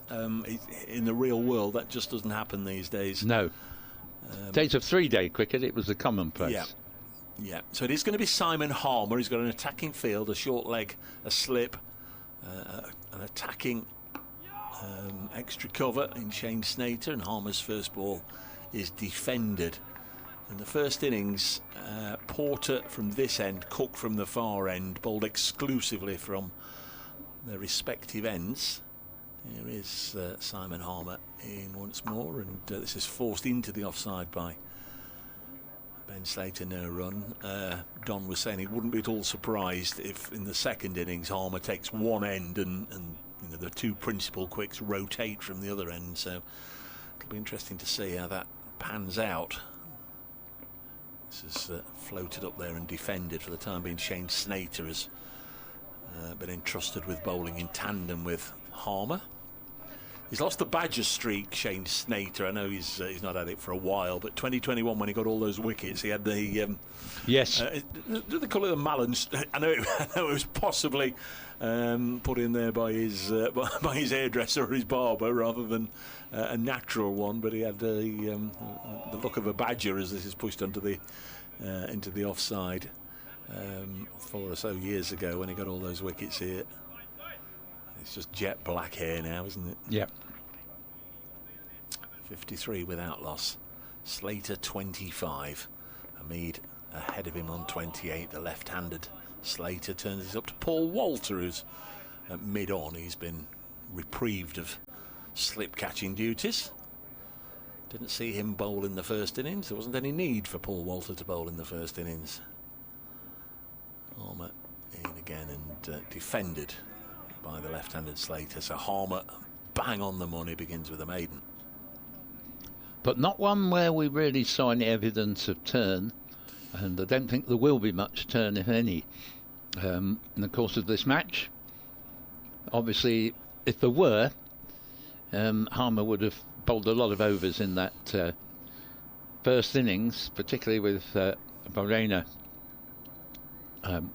setting up his stall in the long stay car park and making that invaluable 128 not out, which has really turned the game from one that very definitely was looking at lunch on day one as though it was entirely in Essex's favour, and in the end, at the moment, isn't really in their favour at all, though you can't say that there's a huge amount one way or the other. Snater wheels round, begins another over from the pavilion end, and first ball, Hamid comes comfortably forward, plays it out just a few yards into the offside to Critley in the covers. Yeah, first innings, we were actually looking forward to that little duel because they know each other, obviously, from domestic cricket in South Africa and international cricket. We're waiting for Harmer to bowl to Varena, saying, well, they'll each know what each other's going to do. And first ball, Varena switched and played a reverse sweep. Very first ball. Here's Snater again. Just the two slips. Bowls, and this ball is flamboyantly hit for 4 through mid-wicket, despite a tumbling attempt at a stop by Cox. He didn't manage to lay hand on ball, and that ball sped to the mid-wicket boundary like so many others. 57 for no wicket. Hamid in very good touch here, I must say. It's 32 not out. Well, you said it now. I was a little reluctant to say it, fearing the old curse of the commentator, or Bracegirdle putting his foot in his mouth, as it's often called. But my word, he's Played some glorious shots since lunch. Snater's end bowls to Hamid, who leaves this ball, and you can tell Hamid himself is on very good terms with himself out there. He's enjoying it. He's played himself in. He's felt the ball coming off the bat just as he would love it to do, with a lovely sound off it. The sound of a willow on leather that's been really well timed. Snater turns at the end of his not inconsiderable run-up. Bowls again. Hamid off the back foot. Nice tumbling stop in the covers, or that would have been another boundary. Thane, the man there, doing some good work. And Knox 57 for no wicket, a 37 in front. Yeah, just have a check on Hamid. Yeah, second innings last week, 39 not out, so that's his highest score so far this season. On to 32 here. Sound of an emergency vehicle pretty close to us at our backs. Bit like being at Chelmsford as Snater's in bowls, keeps a bit low but well dug out, and it was one of the better deliveries, that, but still the batsman was able to play it with very little difficulty and certainly no danger back to the bowler. At Chesterley Street, Durham in their second innings, 74 for 4. That's a lead of 136 over Warwickshire. Surrey bat on at the Oval. They're 255 for 2, leading Hampshire by 289. Snater on his way again. Hamid leaves, pretty wide delivery, 57 for none. Very, very impressive start to life back in Division 1 for Sussex. Got a lot of runs last week in that draw at Edgbaston. They are 374 for 5 in their second innings against Somerset. Just giving the side of county a bit of their own medicine. They lead Somerset by 467, and another side that have been racking up the runs have just declared at Headingley. Yorkshire 315 for 4 declared second innings, setting Worcestershire 610 to win. Yeah, Worcestershire, it's going to be interesting to see if Worcestershire can put up another amazing rearguard action to get a draw, to help them just on the lines we were talking about 5 minutes ago of you know, you get enough draws, you're not going to be in any danger of going down. And Worcester clearly have not got one of the more incisive attacks, but they bat with great endurance as the next ball, or the first ball of sorry, it's your shout. Harmer bowls and Slater defence. They'll certainly be hoping for a helping hand from the rain at Headingley over the next day and a half if they're to get anything out of that. I don't think they're going to chase 610. No. Harmer bowls again to Slater, and he defends. In Division 2, Gloucestershire made 546. Glamorgan ticking along nicely, 283 for 5. That sounds like a typical Bristol flat one. There's a run chase on at Canterbury. Kent 45 without loss in their second innings as Slater's gone after Harmer, and he's got hold of that and he's deposited him away for 6 into the Fox Road stand, and a gentleman on the little walkway, or the back row of the lower part of the Fox Road stand, picks the ball up, and he's actually shaking his hand. I didn't see if he tried to catch it or not, but as he threw it back, he was then shaking his hand, wringing it as if he'd made an aborted attempt to try and catch the ball and hadn't done so. But Slater says have a bit of that, puts Harmer away for 6, and then has to defend to the next one.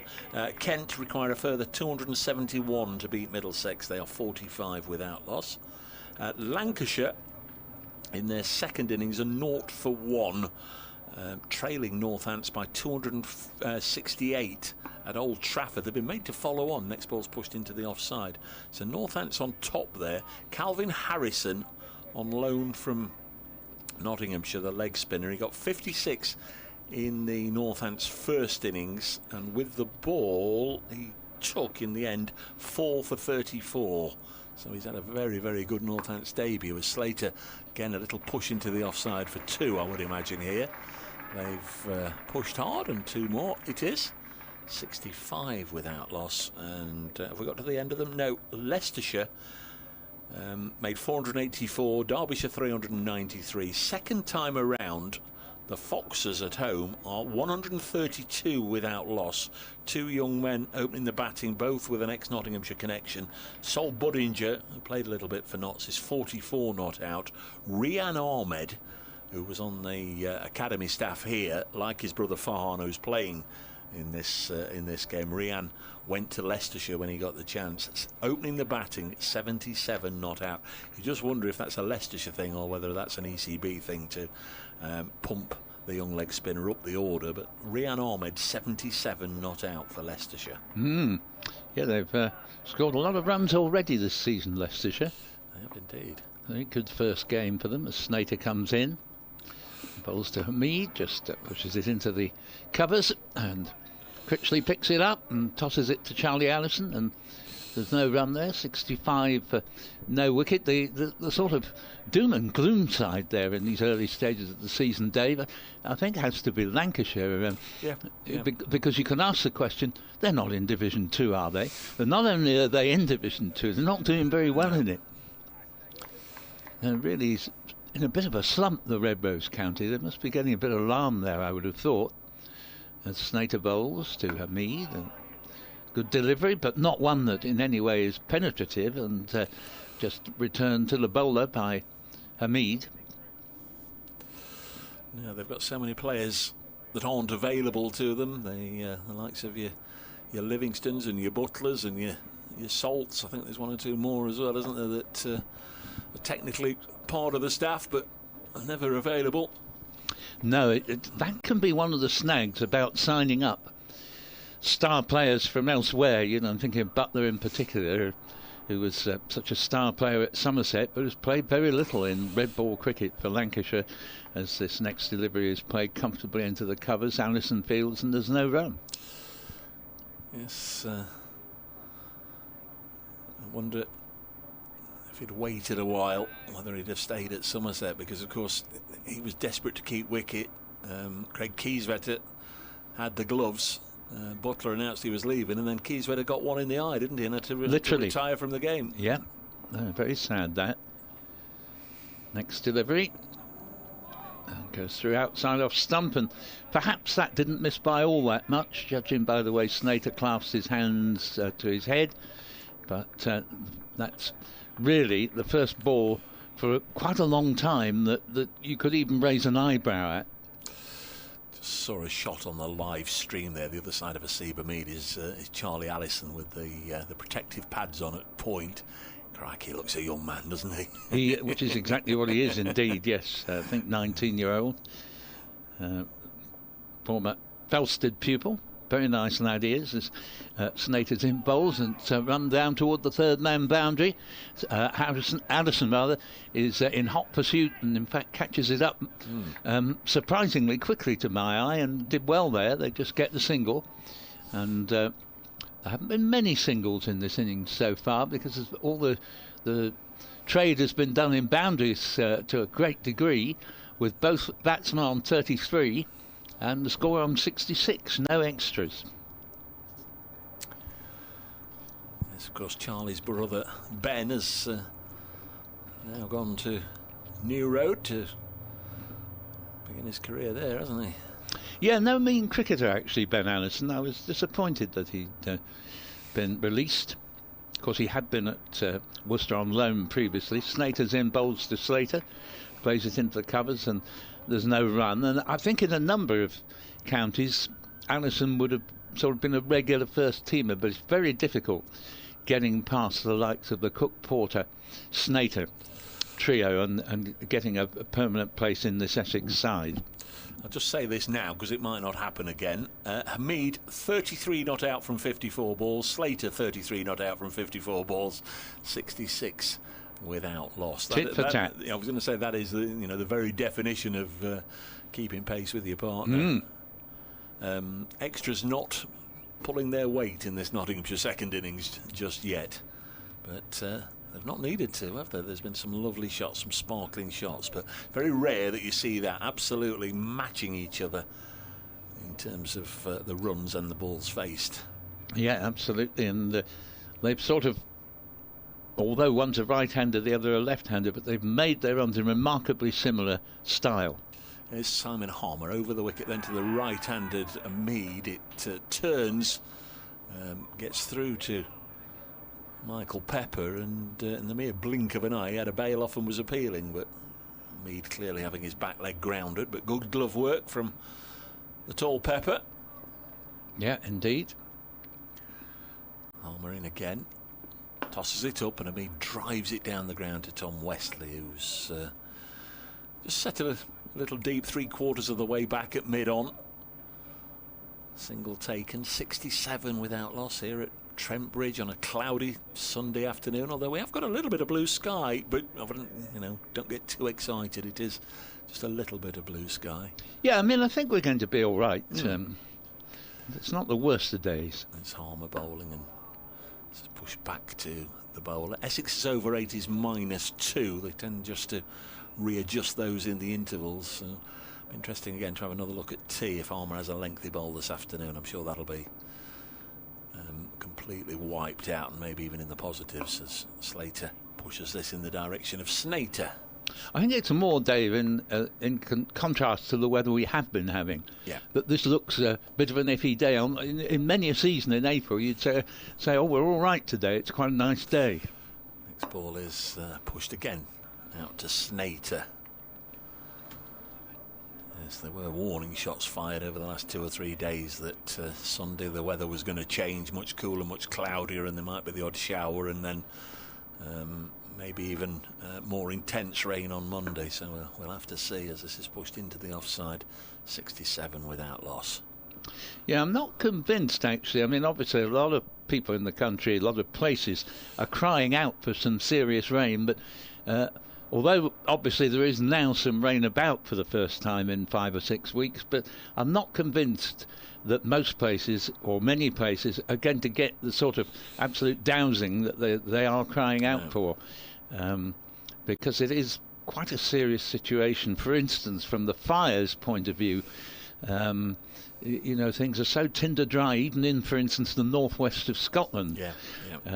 It's been so dry. There's a train normally hauled by a steam locomotive in a train called the Jacobite that runs from Fort William to Mallaig. They've had to replace steam with a diesel because of the fire risk. Here's Snater in, outside off stump. There's no run there. And whole summers have gone by without them ever having to do that. So to do so as early as April really is quite remarkable.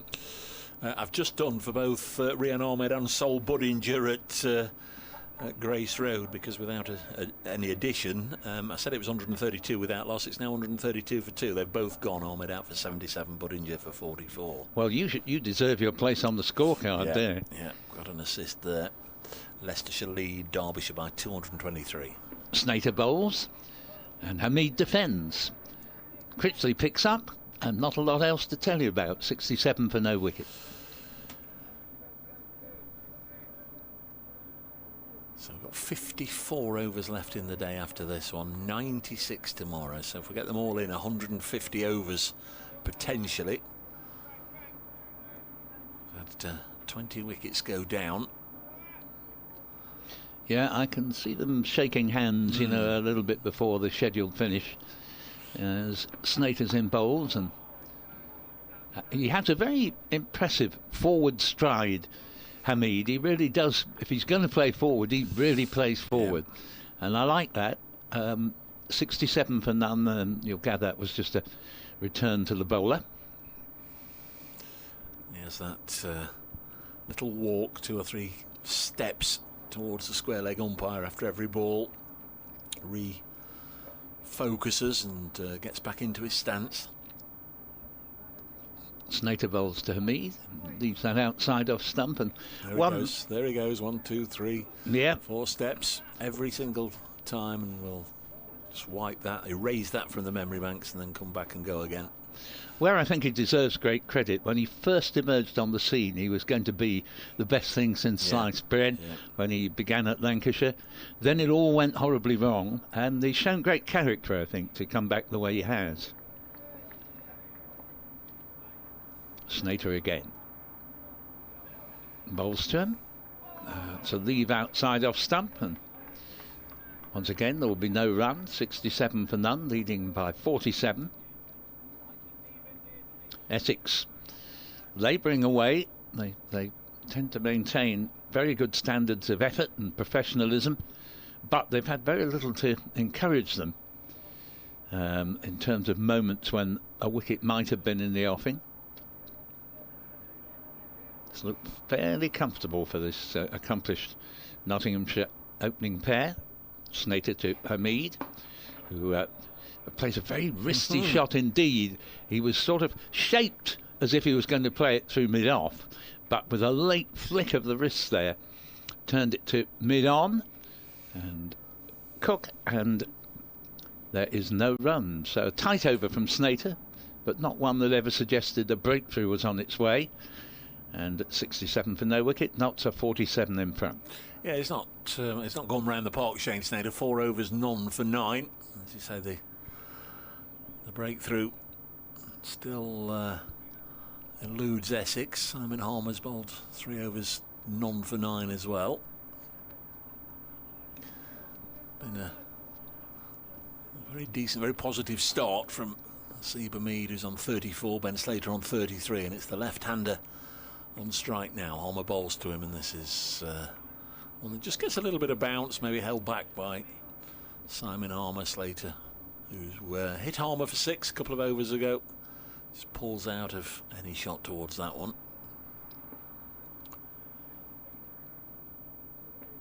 And again comes the spinner, and that one just bit a little bit and turned, and again Pepper can't resist, demolishing the furniture. Bits of wood flying everywhere as he whips off the bails. If a wicket is to fall, I think my money would be on Harmer to get it. Oh yes, yeah. Comes in once more and a little quicker and pushed into the offside. They'll take a single, and Noah Fain fires in the return from the cover region, but by then they were home. So again, the scores are matched. 34 deliveries, 34 runs apiece. Hamid has had one more delivery than Slater. 68 without loss. Notts' lead is 48. We've turned the situation around very quickly here as this is pushed into the offside, and there's no run. Yes, when I said the wicket is to fall, Harmer would have my money, but I hadn't factored run-outs into my equation, and there was a bit of hesitation between the two to that previous one when they took a single. On bowls to former Lancashire man Hamid, who goes deep into his crease to defend.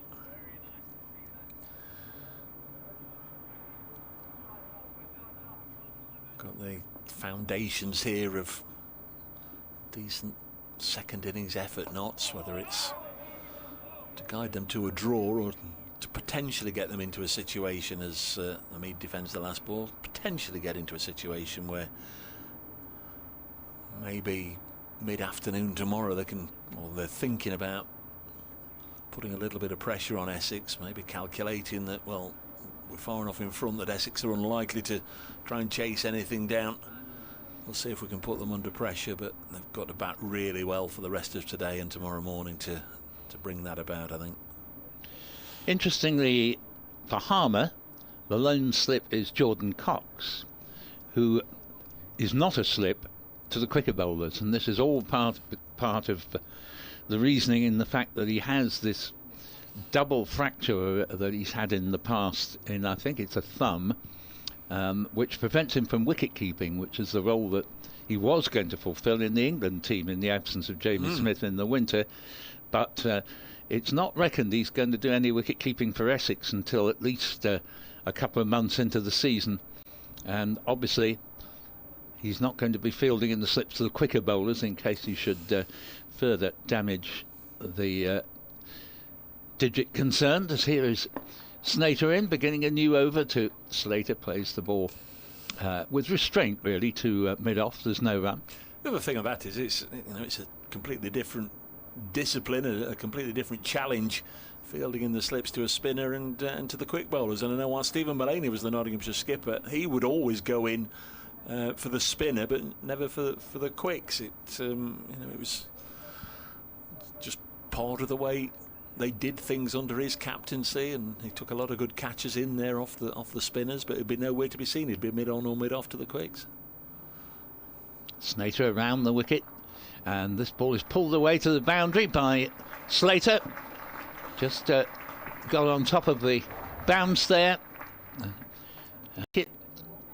In a sense, this is it might just play out that it's just a normal session, but in a sense this could be a pivotal session, because if either side are a little dozy, a little off their best in this session, it could get away from them. If Notts don't bat with their characteristic resilience and lose 5 or 6 wickets, they could be in a bit of trouble. And Slater plays this into the covers. There's no run. Likewise, Essex. You don't want to pour 2 hours in the field or with the ball here, because things, as we've already seen since lunch, things could change quite quickly here. Very much so. And I think the fact that the top order Nottinghamshire batsman was dismissed so cheaply before lunch in the first session of the match will make them all the more determined, as has already been exemplified by the opening pair. I think it'll apply to 3, 4, 5 as well. So Notts, as the next ball is played for a single by Slater into a nice gap in the onside, and the score moves to 73 for no wicket, 39 to Slater. So I think Notts are in a fairly impregnable position in terms of not losing this game. The question mark for me will be how much of a risk, if any, would they be prepared to take to set up a declaration situation at some point tomorrow. And as both of us have said, we rather tend to think that they won't be keen to do that, as Slater's in and bowls, and Hamid plays the ball back to the bowler, 73 for none. Yes, I think if they're trying to get into a position to potentially try and put some pressure on, it'll be just natural wastage, going for big hits and being caught in the deep, and those latter wickets will go down. Joe Clark, I know you weren't here, and I know dipped in and out of the first 2 days coverage. Joe Clark looked really, really good till he got out, as he often does. Looks a high quality player, then gets out.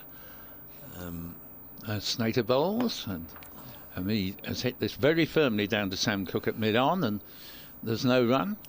He is one that can, absolutely in a matter of moments, take a game away from any bowling attack. There was an LBW that he was given out to Sam Cook.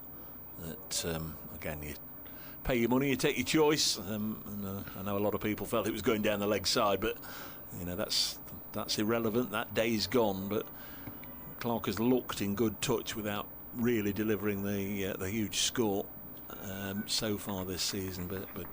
But he is one, if he goes out with the whiff of a player that wants to take down an attack, runs could come quickly.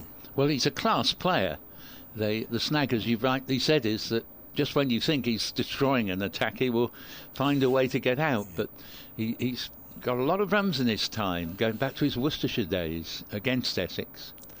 And he's certainly got 100, I think, against Essex for Nottinghamshire. As Harmer's in bowls and the ball's played into the offside. He's a lovely player to watch, and I remember saying of him in his Worcestershire days, as the next ball's just dabbed for no run into the offside. I remember thinking, when he was playing for Worcestershire, I thought, well, if this guy doesn't play for England, I'll be very surprised. But it's this getting out when he shouldn't do that's been his undoing. And this ball is heaved away, I think going to be another 6, and indeed it is by some way. Square, over square leg, and that's 85 for none, as Slater moves well in front now of Hamid, 45 to 34. It landed about 8 rows up in the upper part of the Fox Road stand, and those white plastic bucket seats, it sort of hit a seat and made it swing to and fro. That's a fairly decent sized hit. Ooh, and there's a nice little bit of revenge for Harmer, not in terms of a wicket, but he did beat the batsman outside off stump. He gave it a bit more air. Slater went after it, missed it, but importantly kept the back foot over the line, and so Pepper removing the bails like lightning, something he does very well against spin bowl, or keeping to spin bowling. But the batsman had stayed in his ground as Harmer bowls, and this ball is played very head over the ball style by Slater back to the bowler. I don't think Harmer will mind too much, will he, if they're going for their shots against him. No, he'd rather that than people just purely dropping a dead bat on the ball. Next ball's played into the offside, there's no run. But this has been one of the ways that sides have become more adept at being able to deal with Harmer. When he was taking 70-odd wickets a season in his first 3 or 4 seasons with Essex, here's the next ball from Harmer, which just defended into the offside. Again, no run, the end of the over, 79 for none, 59 runs in front. In those early years, they tried to defend Harmer, and that was fatal because he was able to bowl at 2 runs and over and keep the batsman absolutely pegged down. Since then, batsmen have learnt that you need to go after him. So at least if he is getting wickets, you're scoring a lot of runs at the same time.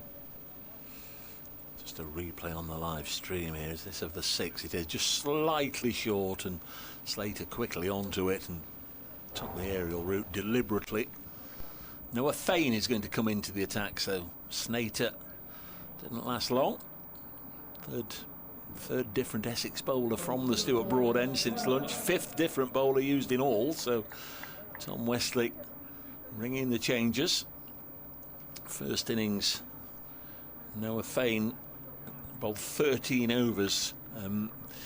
He just didn't manage to build up any pressure. 13 overs, no maidens, none for 73. Here he comes to bowl to Asiba Mead, and first ball he cuts this into the offside and a single. There were too many deliveries that just allowed the batters just to exchange ends and just keep the board ticking over. Got to try and build up some pressure if you can. Join those dots up, as they say. 80 without loss. So a real test of Fane, this, I think.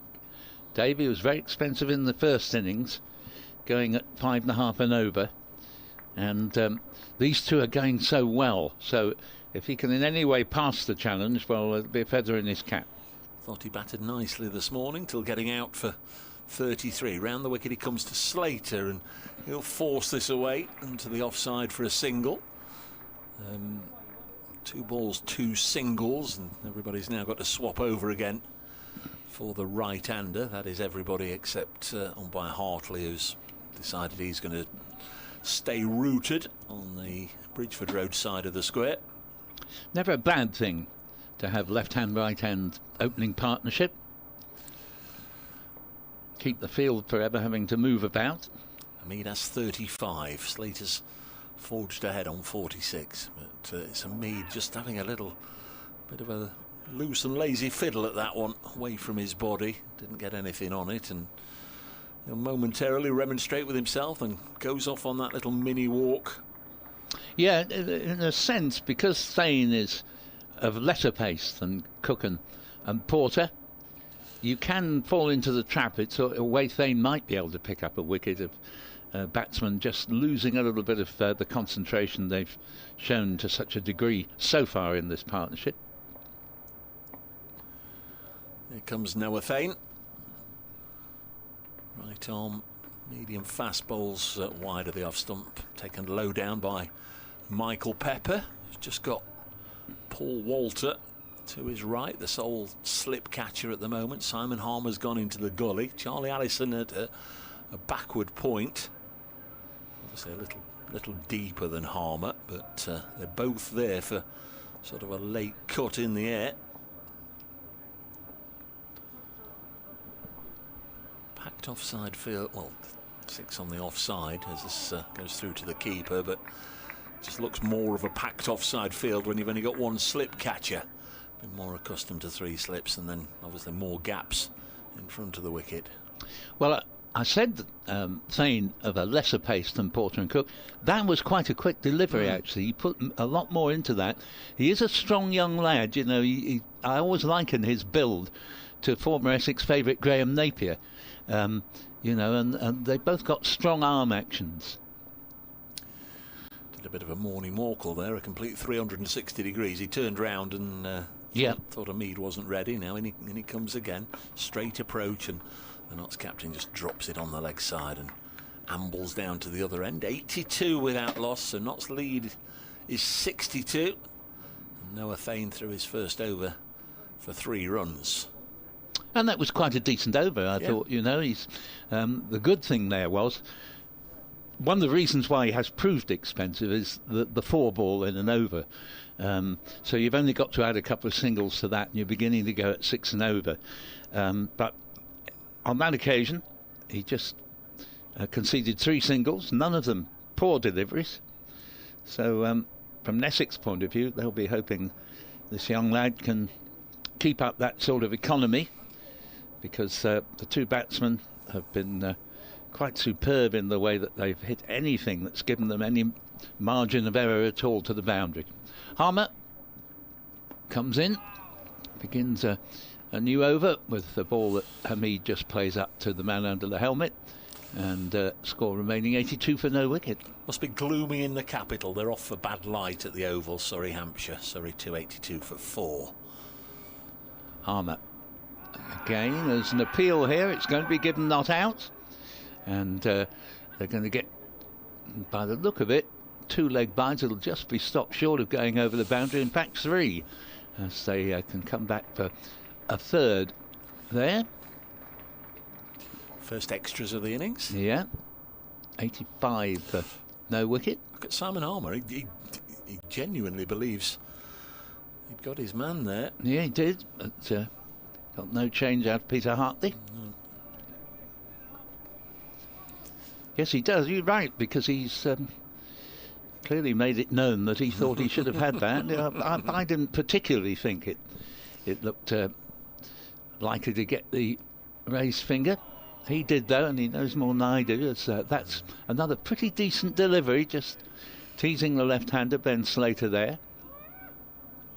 So he has had 2 moral victories in the over, which are the only sort of victories Essex have come by in this innings so far, as the next ball is slashed away but without timing to Cook at backward point. 85 for none. Yes, he's properly attired for a summer's day, Sam Cook. He's got the white floppy sun hat on. He's got the expensive designer sunglasses on as well. Bowls again, and that's well left, actually. Lots of oohing and ahhing, but this is orchestrated just as you have choir practice in a church, so that come the service you can perform in the manner required.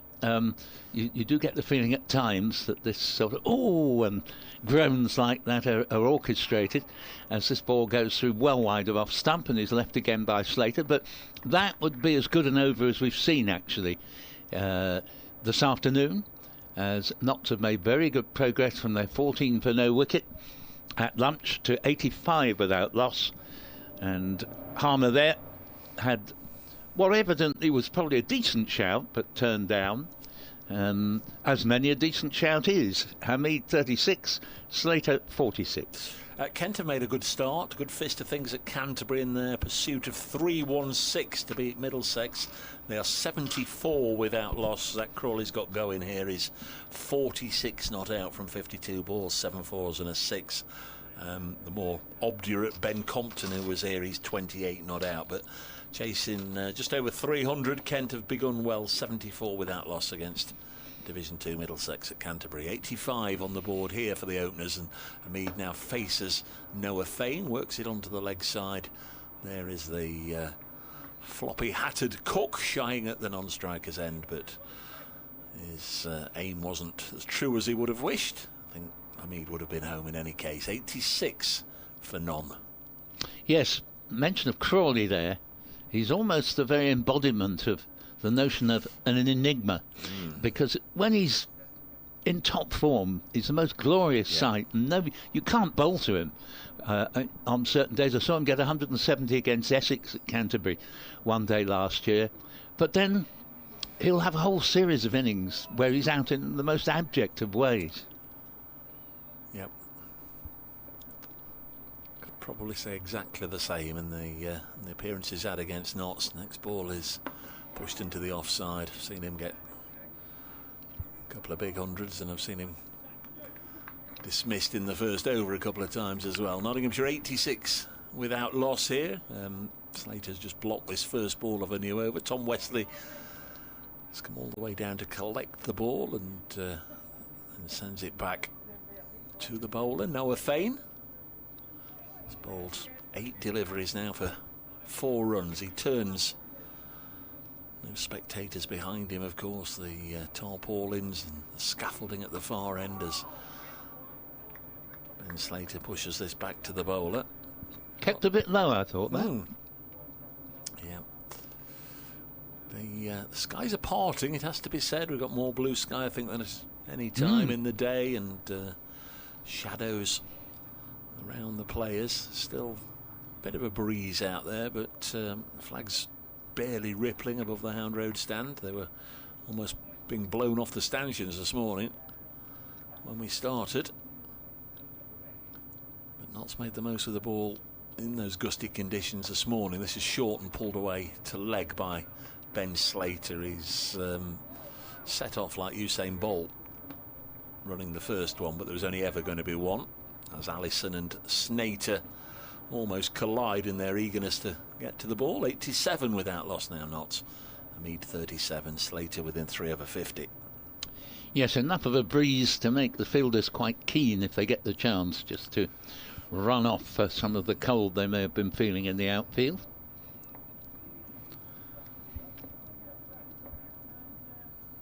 So the Notts captain Hasib Hamid on strike. Noah Fane bowls to him, and that forward press from the right-hander pushes it out into the offside. There's Matt Critley. Of course, he's mentioned it a time or two. Matt Critley and Ben Slater, as close can be. I believe their respective partners or sisters somewhere. Something along those lines. Former Derbyshire teammates, and this is pushed down the ground by Hamid. Takes a single. 88 without loss. That's the end of the over. So Noah Fane through a couple of overs, none for 6. Hamid will keep strike on 38. And we've had 26 overs. 48 overs to go in the day, so another 16, another hour or so before the tea break. Exactly halfway through. Yeah, it's about right. Yeah. Yes, it's you were saying earlier in our morning broadcast how great it was to have cricket back, and you're right. And I think it's makes life so much more interesting when 4 of the 7 days of a week are taken up, and you know there's some entertainment for you listening to the many excellent commentaries on the various different games. As this first ball of a new over from Harmer is just steered away with the slight turn to deep backward square leg. They get a single and score to 89 without loss. Slater within 3 over 50, Hamid on 39. Now to bowl to the left-handed Slater with a slip and a bat pad. Harmer bowls, and Slater regards the ball suspiciously and just makes sure that he defends it into the offside. No run. Still we get quite regular bursts of sunshine. Harmer's in bowls, and that's left to the devices of wicketkeeper Michael Pepper. Batsman who's out a bit loosely yesterday, but he has made tremendous strides in his career with 3 first-class hundreds to his name, to go with a couple of T20 hundreds he got last season. He can play both red ball and white ball cricket with distinction. And next ball is played back to the bowler by Slater. Yeah, we were sort of talking about Paul Walter yesterday as somebody who has been able to switch between formats. Yes, indeed. As this next ball's played into the offside, there's no run there. The disappointing thing for Paul Walter. 95 in his first innings, 76 in the second, and that's been a little bit the tale of his very, very useful batting career, but just getting out when you feel that he's done enough of the work to be looking to get rather more hundreds. As Harmer around the wicket. Bowls, and this ball just played to the right hand of Sam Cooke at backward point, and there is no run. Tidy over, but the one that in no way hinted at a breakthrough was Slater on 47, Hamid 39, 89 for no wicket, a lead of 69. The young sub-fielder's coming on again. Who's this heading off? Yeah, I'm not sure who that is, to be honest. I think it'll be one of the youngsters on the... It's Matt Critley going off for a little comfort break mid-afternoon. 89 without loss. Yes, a familiar Essex tactic of various players just nipping off for a comfort break. That's fair enough. I think so. It's a long time, you know, when you think that a day's cricket is considerably longer than 3 football matches. OK, you're probably exerting yourself a lot more in a football match. There's Noah Fane bowls and whipped away onto the leg side. I guess when it left the bat, Hamid would have thought he'd got a boundary there, but good work from Sam Cooke quickly. Just cut off the angle and kept them to 1. 90 though, the Nottinghamshire openers have put on now. 40 to Hamid, 47 to Slater, and an opportunity here for him to reach his second 50 of the season.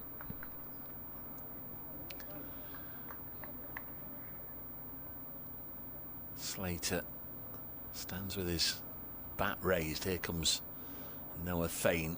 Hasn't put his bat down at all, and now does, and inside edge past the stumps. Somehow squirted it between his legs. Little fortunate there that didn't result in anything too catastrophic. Noah Fane put his hands on his head as if to just echo the feeling there that maybe just got the better of Ben Slater with that particular delivery. I think this is the best spell I've seen Noah Fane have. He hasn't bowled so far a really loose delivery. Comes in again to Ben Slater, and Slater plays this to backward point. It went very quickly down into the ground and then fielded by Jamie Porter. I was just sort of dreading the next ball being smacked to the boundary after what I said. But credit to the young man, because he gave rather too many runs away in the first innings, but you couldn't accuse him of that so far in this second innings. And it's priceless from an Essex point of view if he can make a habit of this. And again comes Fane, and this is cut away by Slater. Again, there was a cry of exasperation out there on the field, as if Essex thought it was going to go to hand, but it didn't. It raced away to the fence, and Ben Slater gets his second 50 of the season. It's come up from 87 balls, 8 fours and 2 sixes, and a nice free-flowing half-century that's been as well at the crease for 1 hour and 40 minutes. 87 balls, 8 fours and 2 sixes for Ben Slater. Yeah, a little bit fortunate that one didn't go to hand, but a fine innings from Slater, full of superbly timed shots. 94 without loss, Nottinghamshire. Lead is 74. Fane in again and bowls, and he's driven this one. I think he was trying to drive it through the offside. He was. He's dragged it onto the leg side up to Slater at mid-on. Yeah, a bit of an ungainly, because last ball of the over. We're going to have a bit of a drinks break after this one, as Slater gets this into the offside. There's protection out there, and they'll only get a single. 95 without loss. I'd seen the respective 12th men lining up with lots of drinks. Don't think they generally let them, don't they? yeah, it doesn't look as if the fielding side are needing a drink. Harmer, ever businesslike, man who just loves bowling and pretty good at it. And he was very quick to hand his sweater to the umpire, because he just is impatient to get on with it. And indeed, it was a break of no more than about a minute, that, as Harmer will bowl to Slater, slip and a back pad, neither of whom are relevant to where the ball ends up, which is with Sam Cook from a defensive push, fielding at backward point. 95 for none, no run there. This lovely, lovely ground bathed in very nice afternoon sunshine. That's a leave well outside off stump. Still we get one or two groans out in the middle as the batsman has had a very lucky escape. I can assure you that's not the case. Not from that delivery anyway. And we've got a shortish extra cover posted. As this next ball doesn't go where intended. So again a minor victory for the bowler as Slater looking to turn his wrists on that, but instead it ends up at backward point as Cook just goes to his knees in order to be sure of fielding the ball. 75 the lead, and that's what it stays at as Cook again had a lot of the fielding to do in the last few minutes in his backward point position beneath the sun hat. 95 for none the overall score. Notts in their second innings, largely untroubled in getting 95% of the way to a century opening partnership, which hasn't changed from the next delivery, just clipped him mid-wicket. And Jamie Porter, Harmer around the wicket to the left-hander, and they go for a quick single here. They will achieve it. Not the best of throws at backward point, but the batsmen are going to be home anyway, and that completes the Harmer over with that single, which sees Nottinghamshire trailing by 20 on first innings, 96 for no wicket, and we've had 29 overs now of this second innings with Hamid on 40 and Slater 53. Critley's back on the field, just a short time off for him. He bowled 8 overs in the first innings, picked up a wicket, that of Fergus O'Neill. Not yet had the opportunity to turn his arm over in this second dig. 96 without loss. Somerset this week finding the boot is very firmly on the other foot, of course. Last week they racked up the runs, that 371 from Tom Banton. Well, they are currently 510 behind Sussex, who are still batting as Hove. 417 for 5. This one's nicked, I think, by Slater, and he's going to get a bound. Has it gone for? No, it hasn't. It's been stopped by Paul Walter low down. Just saw it scuttling along the ground and then lost sight of the ball. But Paul Walter, with something, managed to stop it at first slip, but it did scuttle rather than go anywhere near the hand. So there's a dot ball. Noah Faint still to bowl a maiden in the match. This is his 4th over in this innings. None for 12. Here he comes to Slater. This is pushed to point. Second dot ball. See if he can build up a little bit of pressure here. Yes, I think Chris Silverwood, who had a wonderful couple of years in which Essex were consecutively promoted from Division 2 and then won Division 1, then became England coach. He's come back to Essex this season, and I think he will have taken Thane under his wing and will try to coach him. Balls now to Ben Slater and defends. Yeah, good man to learn from, of course. Very much so. Took a lot of wickets primarily for Yorkshire, and of course played many times for England. A number of people still continue to ask about the umpires and the black rectangle on their coats in front of them as Thane bowls again, and Slater will cut this out into the offside. He'll just get a single, but it won't be another maiden. Don't know if we get the chance to zoom in on one of the cameras on the live stream, but they are cameras, aren't they, on the umpire's coat there? You can see one. Yeah. They're used for a variety of reasons. They're coaching aids for umpires. They're coaching aids for coaches, for batting and bowling purposes. They're there for the ECB for any potential queries, any disciplinary matters. Just record the play. This is dropped on the leg side, and now and again you see, Paul, if there's something extraordinary happens that's of use to the general public, they're released to the media, aren't they? With the old, there we go, the old umpire cam. That's David Milnes, but it must be a bit of a palaver. Have you got your camera strapped on, and is it working, and all the rest of the bits and pieces? A little bit like the football referees having the thing in their ear all the time as this is turned on the leg side. Let's chat to VAR at Stockley Park and all that. Another single for Slater. 99 without loss. That's the Seabermead shirt number, but he's off strike because it is the end of the over. Slater has got his half century. He's on 55.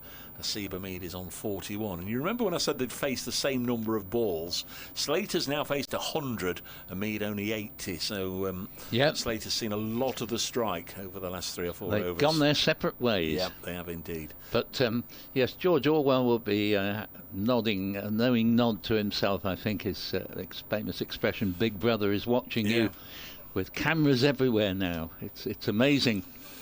When any crimes take place now, there's so many CCTV cameras around that they usually manage to catch the culprit, however impossible it may be to actually identify him from the pictures they get.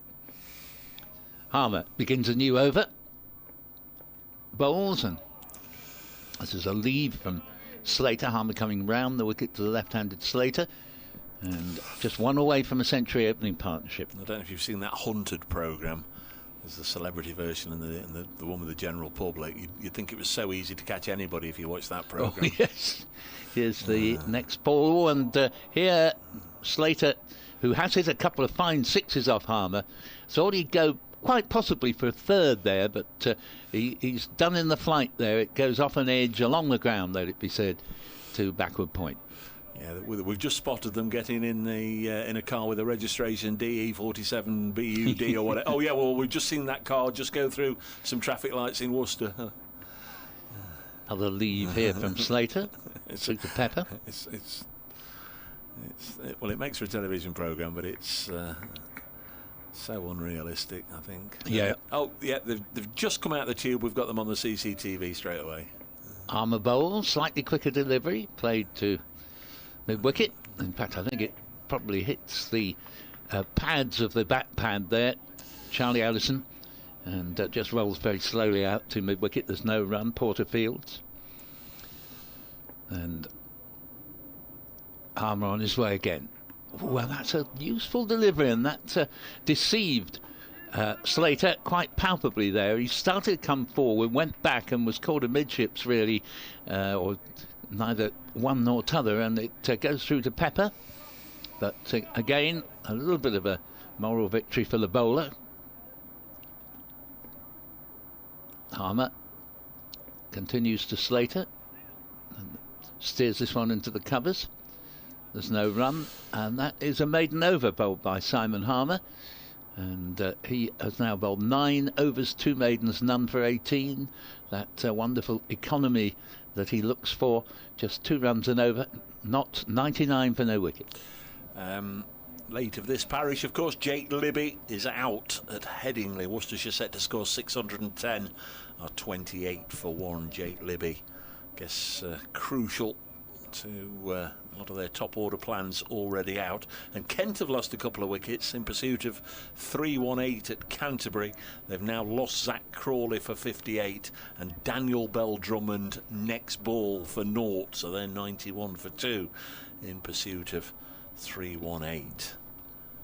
Games can change, can't they? One can bring 2. Well, there's another example. 2 wickets in 2 balls. Kent so often do seem to collapse.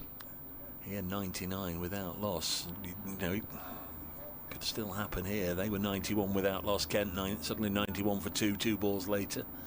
Hamid is on strike. There was something or someone more likely putting him off, or maybe even Wilson, the camera, the static camera at the far end that I helped winch up into the sky this morning.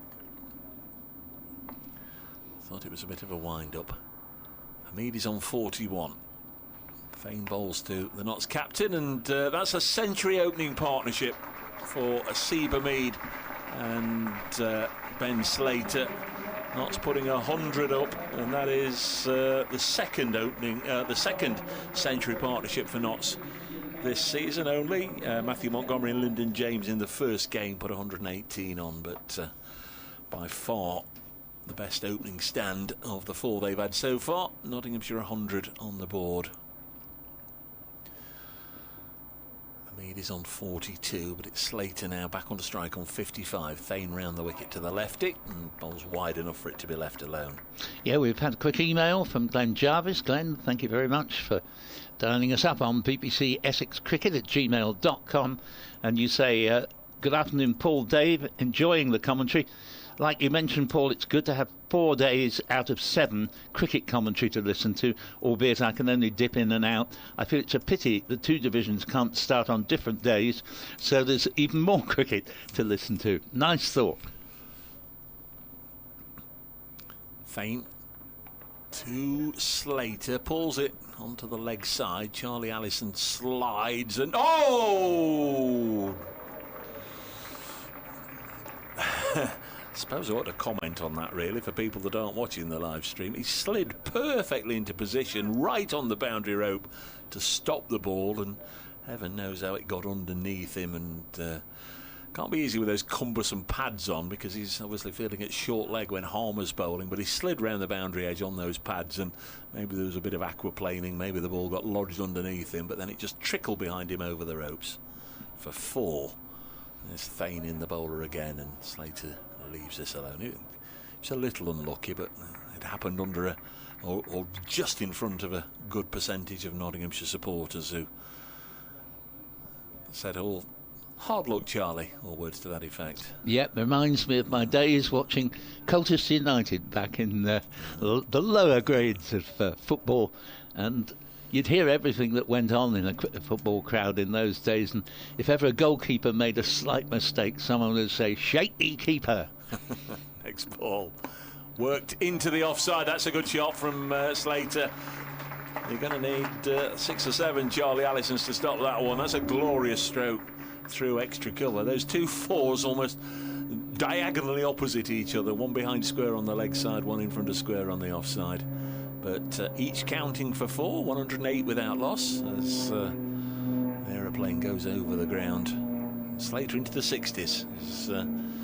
Looked pretty good in this innings, it has to be said. Very good indeed.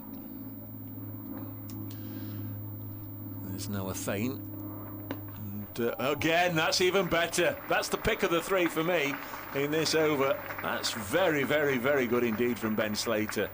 That one was belted into the wall at the base of the Fox Road stand. Fabulous shot, 112 for none. And Tom Wesley, I think, has just said, thanks, Noah. Yeah, it's a pity for the young lad, because he had been bowling a much tighter spell than many that he's bowled, and I think he'll have been a bit disheartened, Dave, by the one that shouldn't have gone for 4 but did. It wasn't that it was a particularly good ball, but I think it would have kept his spirits up if they'd only got 2 runs from it, and that was the least they were going to get. But then the next 2 balls have been fairly friendly half volleys outside off stump, and that last one in particular, immaculate shot there from Ben Slater, who's been trading in boundaries, 67 not out, and at one point the 2 batsmen were repeatedly on the same score. As Harmer begins a new over, and ball's played down to long on for a single, and that takes the score to 113 for no wicket.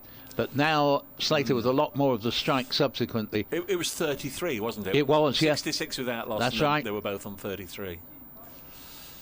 And they both had the same number of deliveries faced at that point, whereas now 67 from 111 to Slater, and Hamid 43 but from only 82 balls, so an extreme discrepancy, and it continues because Harmer bowls to, you've guessed it, Slater rather than Hamid, who plays the ball out into the offside for no run.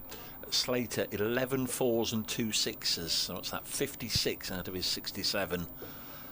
Phenomenal percentages. Harmer's in, bowls to him again. All defence here.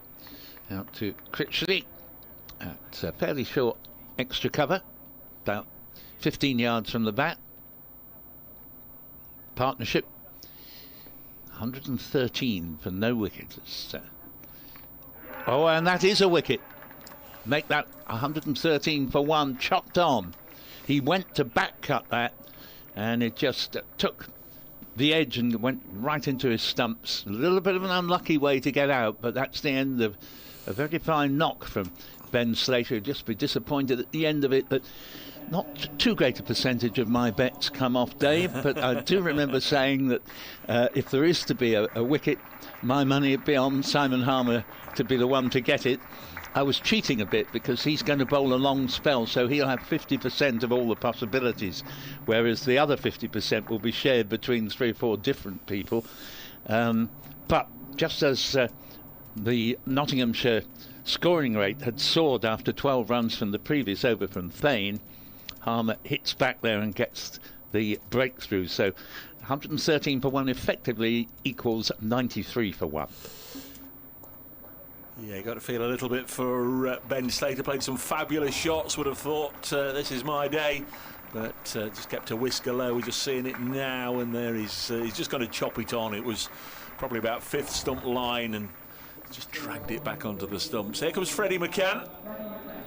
Freddie, 79 last week in the first innings against Durham. Here made 26 on the first day. Got a short ball. Don Topley, why don't they bowl a short ball? Bowl a short ball, said Don, and in came Sam Cook, banged one in short. Freddie McCann went on the pull, didn't turn it to leg, just looked to swat it away and drilled it back for a caught and bowl at the second attempt by Sam Cook. So yeah, I was watching on the live feed at the time, so I saw it, and Cook, to me, just put his hands up as a reaction. I don't think he judged it initially, but which was understandable because he was busy in his follow-through. But then it just couldn't have looped up more kindly for him to grasp it at the second attempt.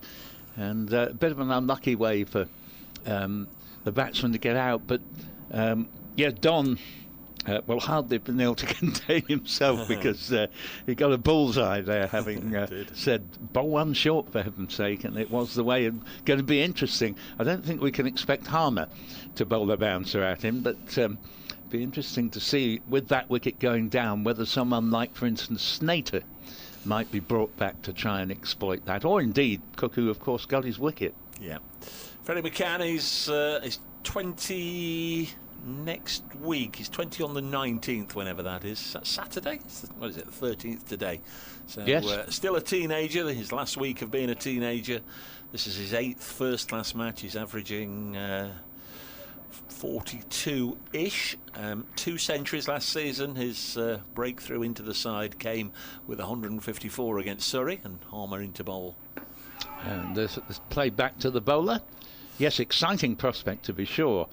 Freddie McCann, always nice to see a youngster come through and immediately meet with some striking success, and you just hope that a player like him will duly be able to confirm the initial promise as the next ball's tossed up. There was quite a bit of turn, but it may have landed in some rough because it was well wide of off stump. There are 2 slips posted for the new batsman, who remains yet to get off the mark. 113 for 1. Yeah, Harmer's bowled 10 overs now in succession. 10 overs, 3 maidens, 1 for 19. But we are going to get a bowling change, as we suspected. Noah Thane has come out of the attack, and it is going to be Sam Cook.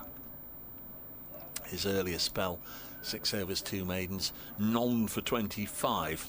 And that may be, Dave, a response to the wicket that's gone down. I've got my doubts as to whether Cook would have come back into the attack if it was still for none.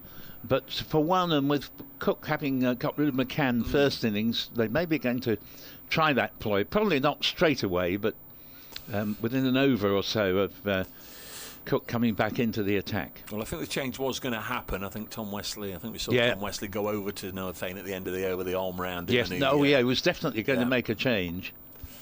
So it is Sam Cook to bowl to a Seabermead, the not skipper, and this is pushed out onto the offside. So McCann's a left-hander, so we've still got the right-hand, left-hand combination here. Yes, I think one possibility, if the wicket hadn't gone down, is that Critley might have been given a few overs of his leg spin at that stage, because You know, the slower bowlers so far, and Harmer, as I said, had been looking more likely to take a wicket than the quicker bowlers. Be 8 overs after this one until the tea break, half an hour or so, as the Mead just carefully guides this down into the ground, and it runs to Harmer in the gully. There's no run. Lunch was taken after 7 overs of the Nottinghamshire second innings, with the score on 14 without loss. So they've added 99 in this session, and they've just lost their first wicket, that of Ben Slater.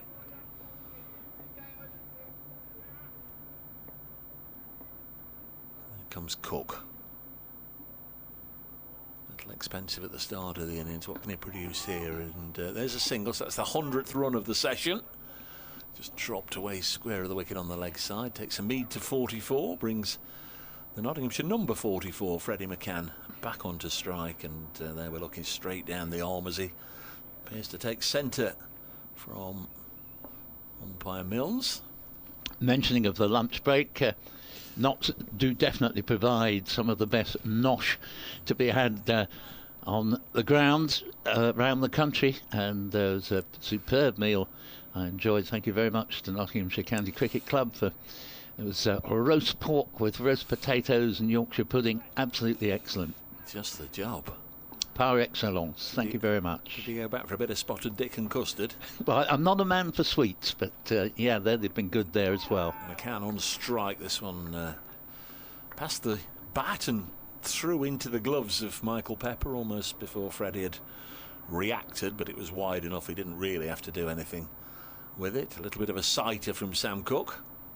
One thing you can bet on is that McCann will be all too aware of how he got out in the first innings, so you would like to think, as a man who obviously has got a lot of talent, that he'll make a mental note not to make that mistake again.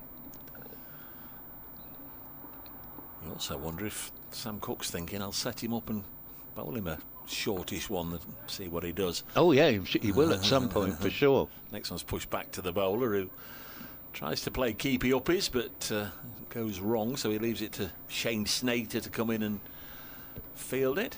Did Snater play a little bit for the Netherlands? Yeah, I think he did. Very likely, yes. Yeah. It hails from Zimbabwe, but we know that, you know, Ryan Tenduscarter. Yeah, there's the link. It was said that Tenduscarter was one of the people who recommended Essex to sign Snater in the first place. There comes Cook, white wristband on there we go. His right arm. There was the bouncer, and whether that was just off the cuff from Freddie, I'll bob underneath this one, or whether he's been having a word with one or two eminent people in the Nottinghamshire dressing room over the last 24 hours or so, and he's decided not to take on the short ball. I don't know, but tucked underneath it, end of the over, 1-1-4 for 1. Well, you don't get the sort of average he's currently returning, and the scores he's got without being a pretty shrewd player, as well as obviously a talented one. And so I'm pretty sure that he's learnt a bit of a lesson there. Probably the people telling him that it's Don Topley who's sussed out a potential weakness will be an extra incentive to say, I'm not going to let that bloke get the better of me again. Harmer begins a new over, and this ball is played stylishly out to deep cover for a single. Good game bubbling up in the northeast. Durham lost here last week, of course. A little unlucky, I guess, in a sense. 125 for 6 in their second innings. They lead Warwickshire by 187, so 187 in front, 4 wickets left. Could be a good last day there. 2 slips and a bat pad now as the left-handed Freddie McCann faces Harmer again. Steers this one out safely enough into the offside, and the score remaining 1-1-5 for 1 with 45 to Hamid. McCann looking to get off the mark. Harmer again round the wicket to the left-handers, and studiously just dead back dropped on that from McCann. Charlie Allison fields from under the helmet. Almost every time you look at a Sussex card, John Simpson is in the runs. Yes, he's been a great signing for them. As this ball, bit of a leading edge, but all along the ground. Moved from Middlesex for the start of last season down to Hove and skippered them to promotion. Did they win the title last year, or did Yorkshire? I think Sussex won the title. I think it was definitely Sussex. Yeah. Harmer bowls. Ooh, and that's caught at slip. And that is the end of McCann. It was a good bit of bowling from Harmer. It just flicked the edge and was caught low down at slip there by Cox. And Nottinghamshire 115 for 2 now, and something Dave mentioned before comes home to roost, that when one goes it can very easily lead to another wicket. A bit unlucky there, McCann, but in another way Essex have bowled pretty shrewdly to him since he came in. And Harmer, I must say, is looking as though, not he's going to run through the side, I don't think that, but I could see him ending up with a 5 for here. He's got the first 2 to fall. Yeah, just to finish that, John Simpson 70 not out for Sussex, who are well over 500 in front against Somerset. 9-ball duck, I'm afraid, for Freddie McCann on this particular occasion. He'll come again. Been dismissed by Simon Harmer. Good catch low down by Jordan Cox. Yeah, hands clearly underneath it from the blonde-haired slip catcher. And here comes Joe Clark. So Clark and Hamid, I've said at the start of the season, and stick by it, that this pair will, they're almost guaranteed to churn out 1,000 runs apiece. 2 of the best at what they do in the county game, 2 reliable performers, and Notts will be hoping that they can count on them both in this particular innings, with those 2 wickets going down. The lead is 95, so effectively 95 for 2. Got 7 overs to go until tea, and 2 wickets going down quickly. Notts will just want to rebuild here. Still got some fine players to come. Jack Haynes, Carl Verena, who got the first innings century, Lyndon James, who got a century last week. So there's a little bit left in the hutch. And at the end of this over, Dave, I'm just going to nip next door to retrieve my pens. Now that the wickets have fallen, I've suddenly realised I left them next door when I went to do my update for BBC Essex at 1 o'clock. What, a pen? A pen? Oh, yeah. If lovely, thank you. But by all means, if you... No, this will do very nicely indeed. Yeah, so we've lost Slater, bowled Harmer for 67, and McCann caught Cox, bowled Harmer without scoring. The new man is Joe Clark. Harmer over the wicket to the right-handers, bowls to Clark, who defends the ball back down the pitch. And so Essex following up 1 wicket with a second, and they'll be very relieved at that. 115 for 2, 95 for 2 in effect. It's been a pleasant enough day, actually. I fully expected to arise this morning and find the ground had a good soaking overnight, as many were predicting. That hadn't happened.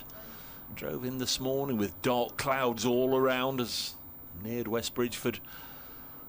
Sensed it was going to be a gloomy start to the day, but it's been a strong breeze blowing for most of it, and once we have had some dark clouds, we've had brighter periods, and we haven't had any rain. 115 for 2 as Cook comes in to the Notts captain, and Hamid angles this down on the leg side behind square for a single to the man with no name, the sub-fielder that we haven't been able to identify as yet. Hasn't got a name or number on the back of his shirt.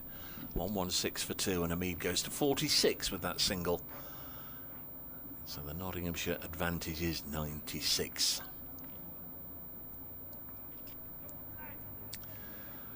Joe Clark, there's the new man. So for the first time in the innings, no left-handers out there. A couple of righties. Bob of the knees from Clark, and reaches forward and pushes this delivery to mid-wicket, no run. Email from Chris Page. I'll edit it slightly. He says, great to hear commentary by Paul and Dom this week with Dave Bracegirdle.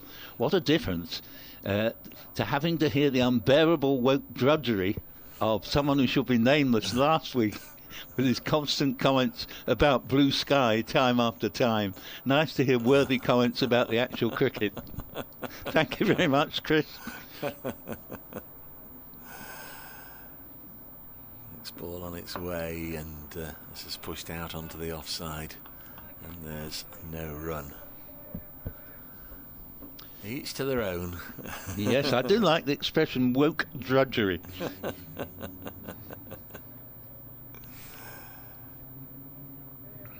Yeah, no, I mean, we all in the commentating business are the first to acknowledge that one person's favourite commentator is another person's sort of not him again, you know. Cook halfway through his 8th over, bowls now, and this is turn to leg for a single, 1-1-6 for 2. And at times, you know, we travel with our teams, and we spend a lot of time with them in the summer, and sometimes you can just get a little euphoric when things happen for somebody, especially if somebody's had a lean time of things, or, you know, somebody's been struggling with the game. You can just get a little bit animated about their successes, but generally we like to call it fair and square. Oh, yeah. Very much enjoy the performances of all the players we see in the county championship, as Cook bowls this one wide enough for Clark to leave. I'd like to think I'm generous enough to applaud fine innings and fine bowling performances from whoever we see, and, you know, we've said it enough times in this match that for me Cook and Porter are as good as anybody. 1-1-6 for 2.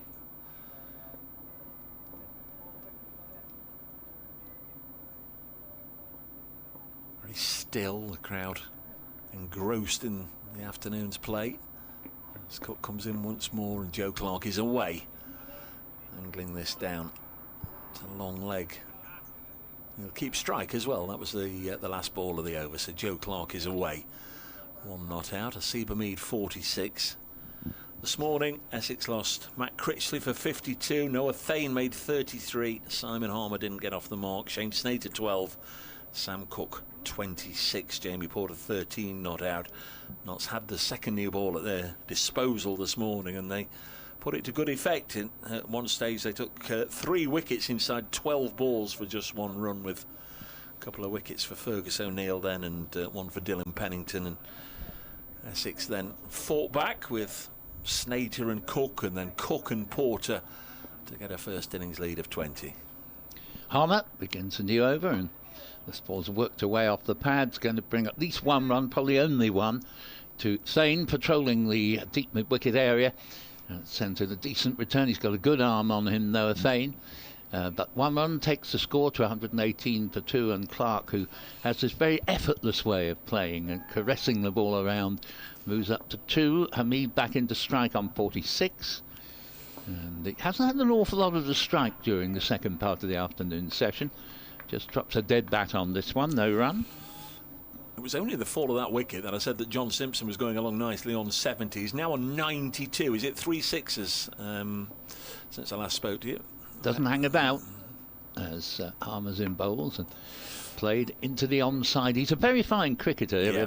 You can't help wondering what's going on at Lord's when a player like him leaves and a county who've been struggling mightily, i.e. Middlesex, and goes to Sussex, who'd also been struggling, and he completely transforms their fortunes as Harmer bowls, and Hamid is all defence here, no run. I wouldn't have a clue, to be honest. I suspect there might have been a wage increase, there might have been the temptation to come as captain, and the challenge. As Harmer's in bowls, and this ball, oh goodness me, it was hit with great ferocity back to the bowler. I don't think it was a catch, but it was a brilliant stop. And did you think it was on the full or no? Along the ground. I'm pretty sure along the ground. It's a brilliant stop, because that was 4 runs. If Harmer doesn't get a hand down to that, he may be regretting doing so now, because that would have finished my hand off altogether for the next 3 weeks. 118 for 2, there was no run, and this next ball is played to backward point, and again there is no run. Another very tidy over from Simon Harmer, who's now 12 overs, 3 maidens, 2 for 21, and Nottinghamshire 118 for 2. Because I know the year before was John Simpson's, they call it testimonial season nowadays, or benefit season, so he'd had that, and whether Middlesex were prepared to give him I mean, I don't know, but whether they were prepared to give him a longer contract, or maybe just 1 year, and maybe, the challenge of going to Hove and, accepting the captaincy, trying to get them out of Division 2. Maybe it's something he's always, I don't know.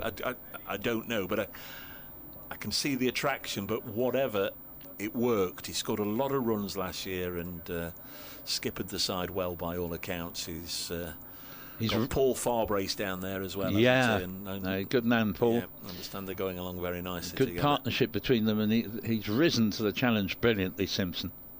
Cook to Clark, Joe Clark on 2. This is down the leg side, and there's no run. So 4 overs after this one until the tea break at Trent Bridge. Where are we? 25-ish to 4. So tea will be quarter of an hour late, probably. But with Simpson hitting those 3 sixes in quick succession, I think you'd imagine they're closing in on a declaration. They're 470 for 7, leading Somerset by 563. Cook to Clark, who's angling down the leg side, and Clark just helps it on its way. 118 for 2 with that single. In fact, 119 for 2 with that single. Knott's lead is 99. Well, bearing in mind Somerset are one of the more likely sides to win the title, theoretically anyway. Not so sure now, having failed to beat Worcestershire in the first game.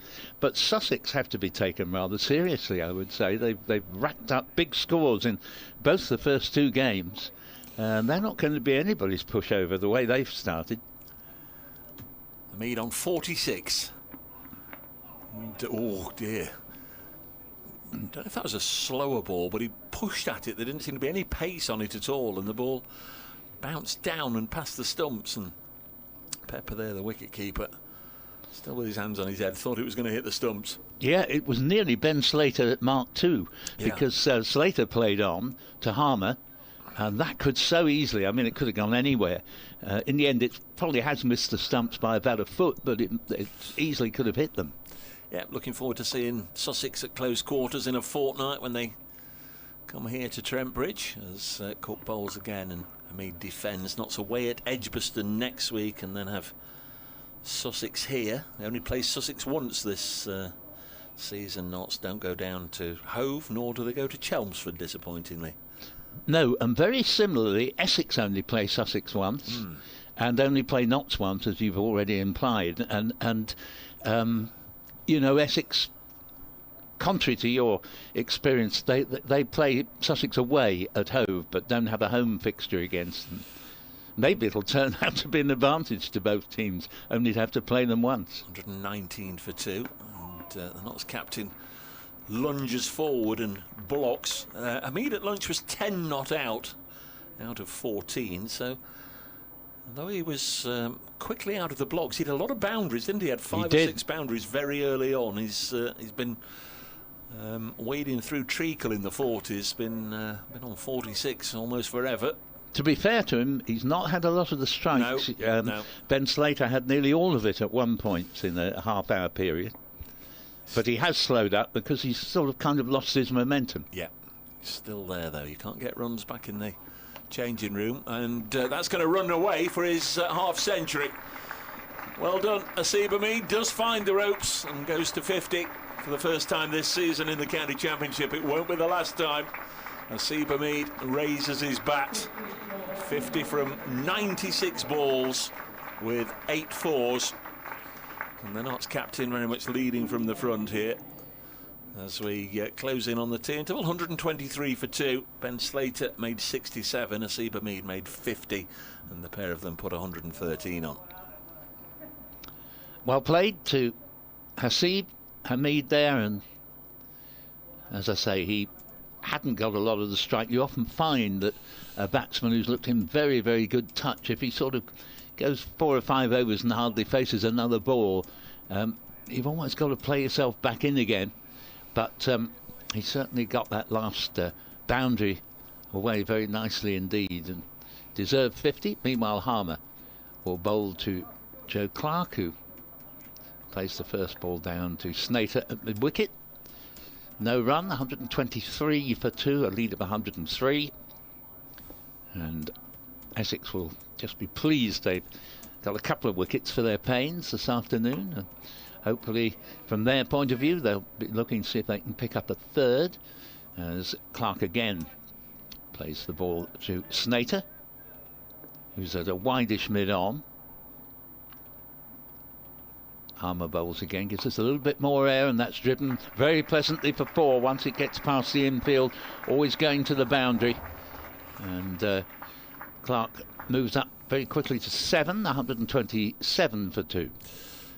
Yes, his first 4. Scores his runs so quickly and so effortlessly, makes it all look absolute piece of cake. Slip on a back pad. Harmer bowls to him, driven firmly back past the bowler. Out of my sight, I think there's a man at long on coming round to keep it to a single. Yeah, Tom Wesley. Tom Wesley, 128 for 2. We were talking about how he was a very non-visible sort of captain, and he thinks nothing of fielding on the long-on boundary, where many a captain would say, I want to be much closer to the action, as this next ball is played back to the bowler by Hamid. It's 128 for 2. Yes, generally they like to be very much in the thick of things, don't they? And if not in a close catching position, they like to be close enough to their bowlers to pass on a word or two. Harmer bowls again, and Hamid hits this very firmly down to Wesley at long on, and takes a single, and that's the last ball of the over. Harmer now 13 overs, 3 maidens, 2 for 27. That was one of his, by far, one of his more expensive overs with a boundary in it. Cook has 9 overs, 2 maidens, none for 33. And Nottinghamshire, 129 for 2, lead by 109. Not that many youngsters in the ground today. But those that are, I'm sure they're getting their bat and ball ready and asking mum or dad or the friends just to come out on the outfield with them at the tea break and have a knockabout. Good to see those that were doing it during the luncheon interval. But yeah, we're talking about the halcyon days of the John Player League. I mean, I was one, and I'm sure you were one as well. Youngsters, there just seem to be loads and loads of kids, dozens and dozens of kids, and they'll all either have a bat and a ball, or they'll have an autograph book and some photos and whatever, and they'll be queuing for autographs. You just get just a handful of autograph hunters these days, and they're generally adults, aren't they, as this is played up to mid-on. Can you sign here, and can you sign here, and can you sign here? Yeah, and another thing we didn't mention about the John Player League, you've been describing what it was like to be at one of the games, but also if we weren't at one of the games, we'd be watching the transmission on BBC Two, and it'd be the rather mournful tones of Jim Laker all the on the Sunday. Well, Peter West used to interview it. Tony Lewis, indeed. Peter Walker.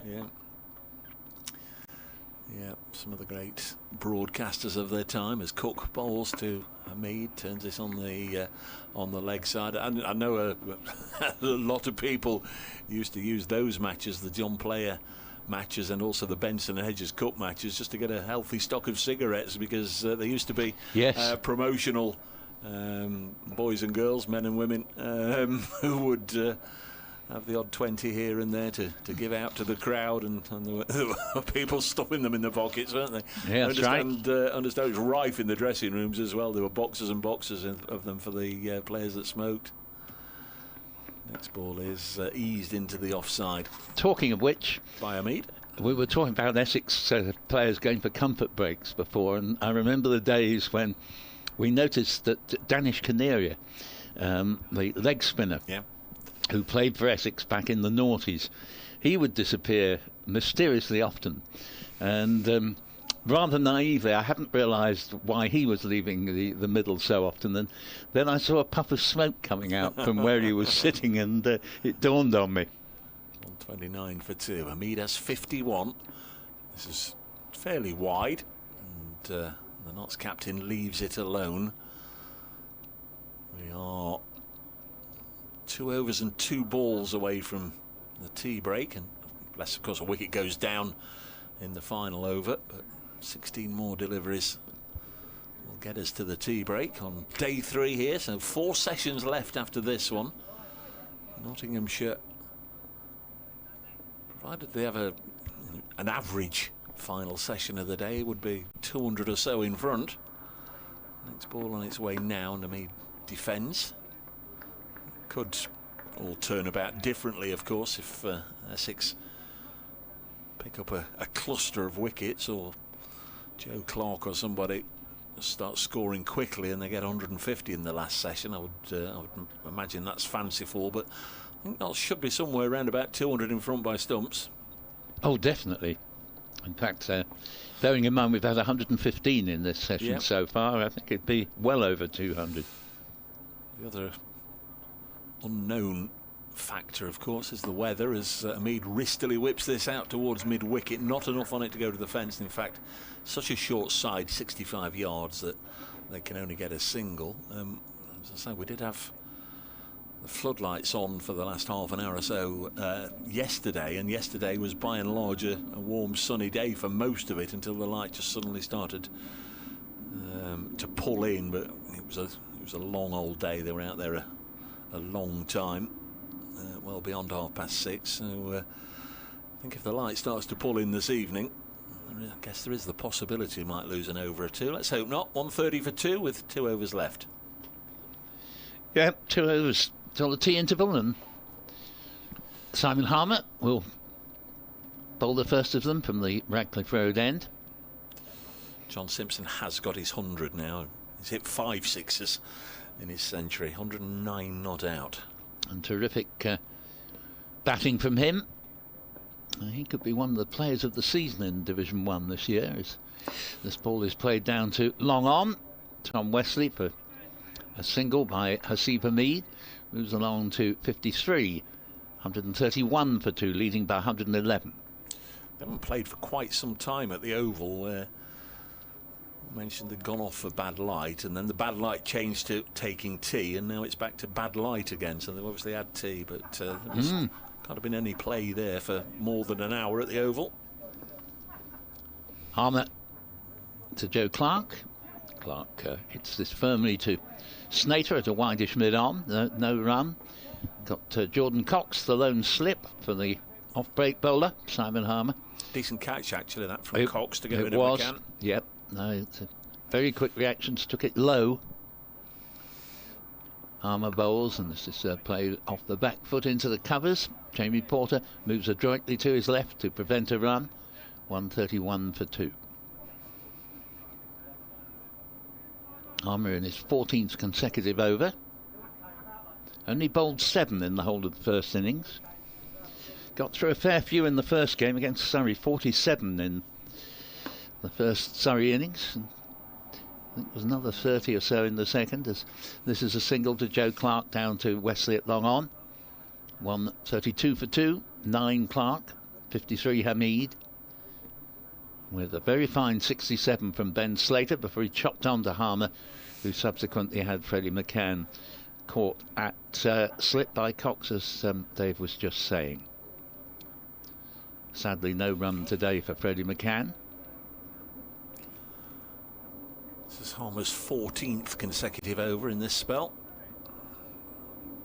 Now, Charlie Allison has moved around from the traditional back pad to a leg slip as Harmer bowls, and this is whacked down to long on. Work for Wesley to make ground at long on to his right, keep it down to a single. 133 for 2, and Hamid to 54. Clarke back into strike. This the last ball of Harmer's 14th over, 2 for 30 at the moment. Bowls, and there'll be another single here as the ball just evades the dive of Snater at wideish mid-on. And so 1 over to go till tea, with Nottinghamshire poised at 134 for 2, Hamid 54, Clarke 10, Harmer now 14 overs, 3 maidens, 2 for 31. Voice of Paul Newton from BBC Essex Sport.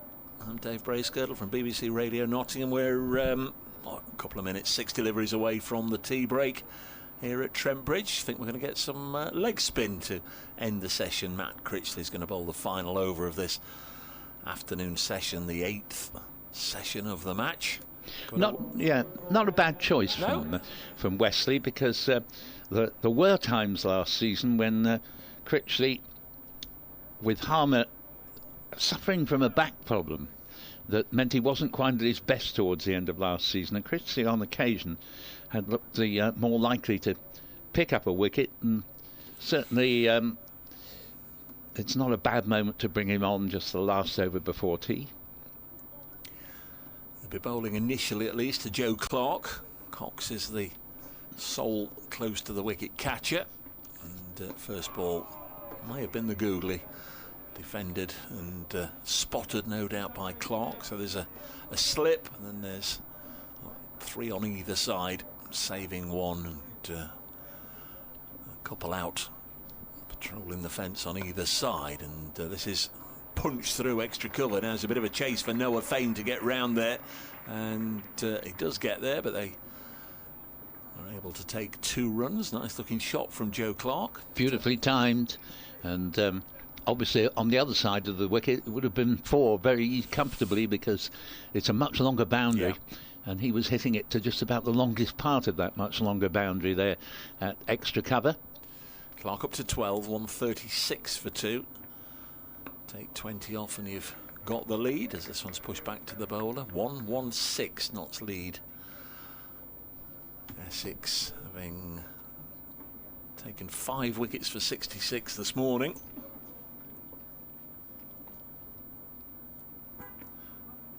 There's Clark just pushing it into the offside.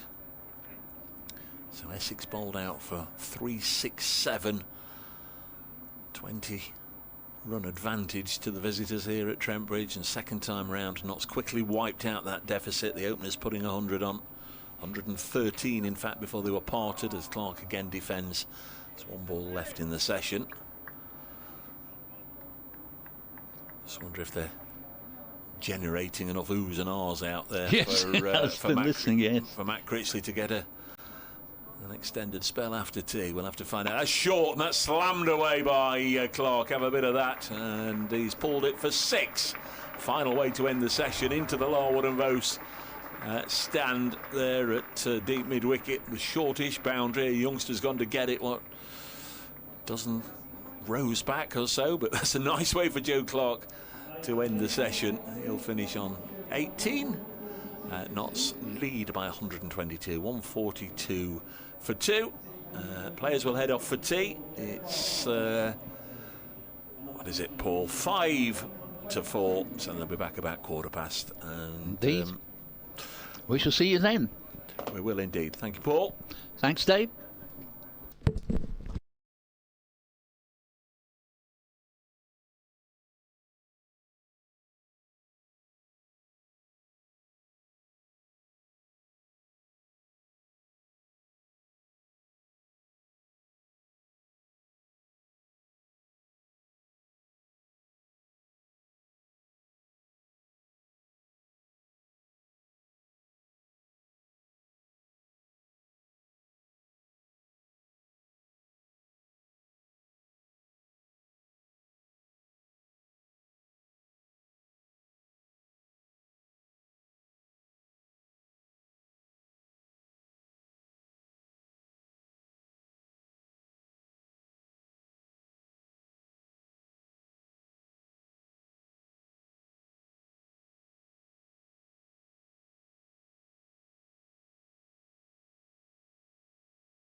Hello everybody, welcome back to Trent Bridge with umpires and players returning to the middle after tea with Nottinghamshire. 142 for 2 here. That's an overall lead of 122 over Essex, who picked up a couple of wickets in the afternoon session, both taken by Simon Harmer. Welcome back. I'm Dave Bracegirdle from BBC Radio Nottingham. Paul Newton will be alongside in a moment from BBC Essex Sport. Nottinghamshire have turned the day round, really. I guess many of us were just wondering this morning at the start of the day whether it would be Essex who would bat through the day and forge quite a sizable lead by stumps, if Matt Critley could hang around for a session and a half or so and get good support from Rothesay and Simon Harmer, Snater, Cook and Porter. Well, as it happened, not amongst the wickets early on this morning. They got 3 for 1 in 12 balls to sort of derail Essex a little bit, and although the last pair put some useful runs on, Essex's lead of 20 not quite as substantial as they would have hoped. That was quickly wiped out by the Notts openers, who had 20 minutes to bat before lunch. Lunch was taken on 14 without loss, and eventually they were parted with the score on 113. Ben Slater out for 67. Freddie McCann came and went without scoring, 115 for 2. So it's Hamid 54, Clark 18, 142 for 2. Harmer's booked in for bed and breakfast, I think, here from the Radcliffe Road end. He's bowled 14 overs so far, and Paul Newton, welcome back. He looks as if he's going to carry on for a few more yet.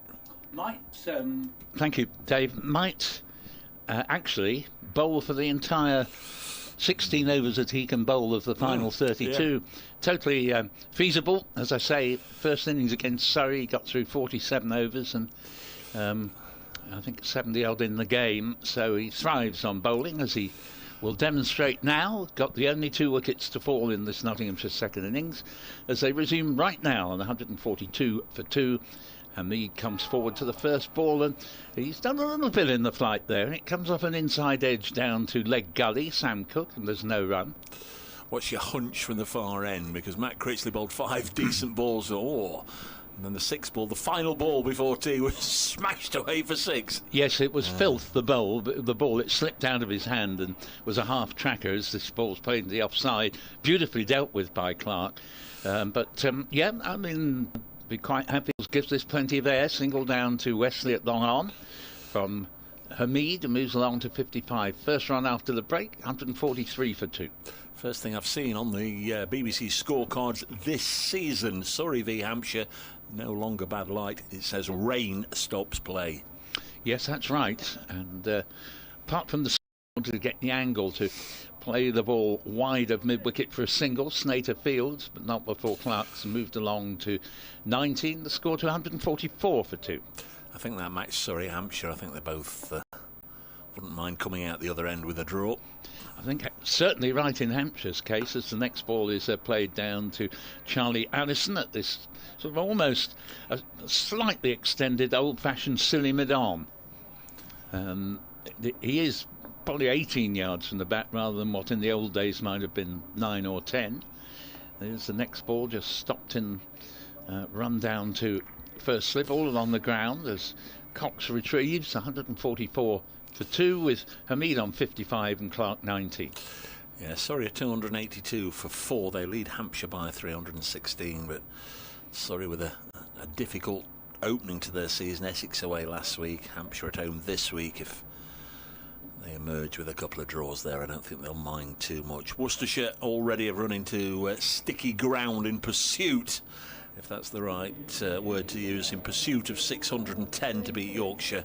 They are 3 down, 72 for 3 at tea at Headingley. It is going to be Jamie Porter, so Matt Critley will have to wait a while before he gets a bit of a bowl. Division 2, Kent set to score 318 to beat Middlesex, 164 for 2 at tea, so that's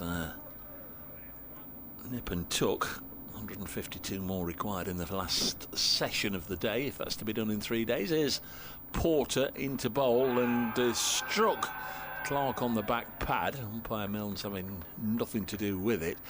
First time I think that Porter's bowled from the far end. I mentioned earlier that he'd exclusively bowled from this end in the first innings, and Sam Cook from the far end. So they're just trying something a little different here, the visitors.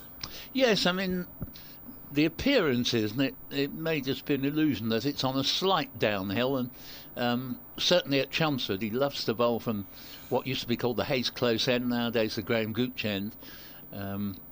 So I would certainly want him to have a fling from the far end there, the Stuart Broad end. There's Porter in bowls now, and he's got him. Clark has nicked this one, and Porter straight away justifying the decision to switch to the broad end, gets Joe Clark straight after tea. Clark has gone for 19, added just one more to his tea time score, and Notts at 144 for 3. The lead of 1-2-4 at the moment. So a wicket for Jamie Porter, catch low down by Michael Pepper, the wicket keeper. And like yesterday, first ball after tea, Jordan Cox out. We felt that was a big moment. This also seems, certainly for the Nottinghamshire supporters, who have lapsed into absolute silence, as if that might be a significant moment in the Nottinghamshire innings. He didn't even look round at the umpire, so no. He wasn't waiting to be sent. He knew he'd nicked it. I was going to say, Dave, I like the honesty we've seen in this game from both sides, because Critley and I forget who else it was, just immediately Harmer, and neither stopped to wait for a decision. Faint edges, we couldn't absolutely swear from up here that they had edged it. It wasn't one of those that was blindingly obvious, but good to see that the game being played in the proper spirit, and accepting that they'd hit it, and off they went. And Clark had been beaten by the previous ball. Thought there might have been an issue of height in the LBW shout, but certainly Porter getting his due next ball, and he's certainly come back looking as if he had something good for tea that bolstered him up again, because those were two very, very good deliveries, and I think he might be suited by this switch to the Stuart Broad end. Of course, we've got Stuart Broad rightly commemorated here with his own end, and at Chelmsford there's the Graham Gooch end replacing the Hayes close end, and the Sir Alistair Cook end in what used to be variously the River end and the City end. So all those three players are players worthy of having a permanent way of remembering them by. Jack Haynes is the new arrival out in the middle, another right-hander, former Worcestershire player, who a year ago, the corresponding game at the start of last season, made his Nottinghamshire debut, but not only made his debut, he scored 77 in the first innings, and that remains his highest Nottinghamshire score. Now, he had 7 50s last year, scores between 50 and 77. Sooner or later, he's going to go on and get a big score on the board, but a frustrating time for a talented player. All those half centuries without going on, and first ball he's edged and he's away with a boundary, as he was in the first innings. But in the first innings, his first ball was stroked through the covers for 4. This time a little edgy, wide of the slips, but 4 nonetheless. 148 for 3. Well, that's 3 great deliveries in a row from Jamie Porter, suggesting a sort of liveliness and help in the pitch that just wasn't there in that fine opening partnership of 113 for Nottinghamshire. But terrific riposte here straight after tea from Jamie Porter. Yeah, since the openers were parted, 31 for 3 Nottinghamshire. The mead is still there. Here's Porter into Jack Haynes on the front foot, eases it out as far as Noah Fane on the offside.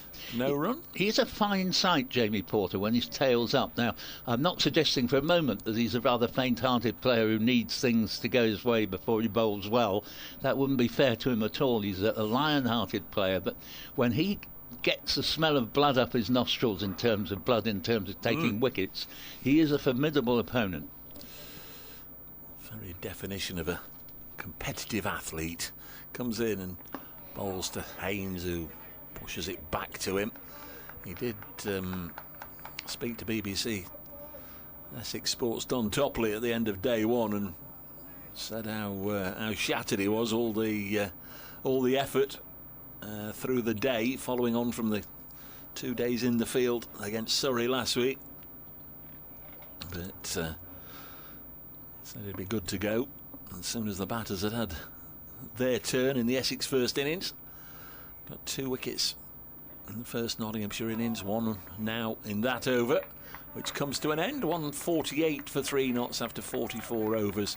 Cloudy skies, grey skies, all the warmth of the day I think has evaporated. 30 overs left with Nottinghamshire leading by 128.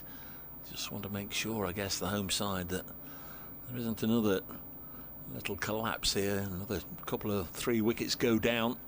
Noah Fane's chasing pigeons. Heard of spectacular fielders who can catch pigeons. He just had a little run around chasing those pigeons away from the newly seeded strip there. He's having a bit of fun with the pigeons. Harmer to continue from the Bankley Road end. It's 15 overs, 3 maidens, 2 for 33 to date. He will bowl initially to the limpet-like Hasib Hamid, sticking in there.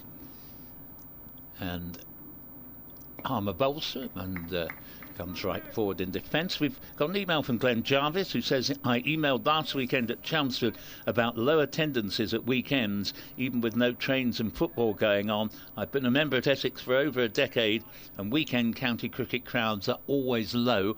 He's got more, but in the meantime Harmer bowls and another defensive shot back to the bowler. And he asks, has Dave noticed this at Notts, or is it just Essex? I'm watching the live feed, and although unfair to judge crowds in bigger stadiums, it doesn't look that big a crowd. Regards from Glenn, bringing Dave in on that after this ball. Harmer bowls, and it's stroked very nicely for a single out to deep cover by Hamid. Moves along to 56 and the score to 55 rather. No, it is 56, sorry. 149 for 3. Yeah, I talked a little bit about this last week and indeed over the last 2 days. Don't know if Glenn caught any of the pictures, days 1 and 2, and they don't always necessarily give you an indication depending on which particular camera you're looking at. But we've had good crowds here, days 1 and 2. Harmer's in the bowls and ball played down to mid-on. One observation I would make from being a steam engine enthusiast, I go to galas that run across Friday, Saturday and Sunday. Sundays tend to be the lowest attendance of the 3 days, perhaps surprisingly, but they do, as Harmer bowls and this ball is just played down to mid-on, no run. But over the years they've tried all sorts of things, haven't they? We've had the Sunday starts, we've had the Thursday, Friday, Saturday, Sunday. We've had the Wednesday, Thursday, Friday, Saturday starts. Harmer bowls and just defended into the onside. Run the end of the Harmer over. They have tried different starts. The corporate sides of county cricket clubs, they like to get the hospitality areas nicely filled if they can. Businesses understandably don't want to come at weekends. They just want to come during the working days. The general public who've got work to do, a lot of them work, school, college, whatever, Monday to Friday, they like the weekend cricket. Your amateur cricketers, your club cricketers, they say we can't come, we want to support our local clubs. We either play or we volunteer, or we go along to our local clubs. It really is one of those where they've tried all sorts of different things. You can't please everybody all of the time, as they say, but we know what we've got this year. I think the first 7 matches for everybody, they're all Friday, Saturday, Sunday, Monday. 149 for 3 is the score as Porter bowls and Hamid drives up to mid-off. There's potentially, if it goes 4 days, you've got 2 days of the working week there, Friday and Monday, but you have got a bit of weekend cricket for those that can't get away from the office or wherever it may be.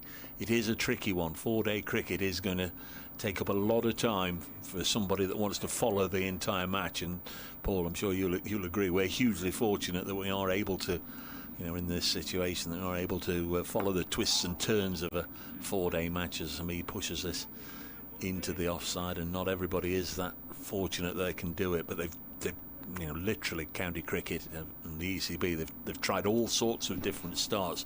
The one and I said it last week, the one I feel a little bit sorry for is people who follow the game so closely, and then you get into September when the prizes are dished out, when there's championships to be won, there's relegation to be fought off, there's promotion to be achieved.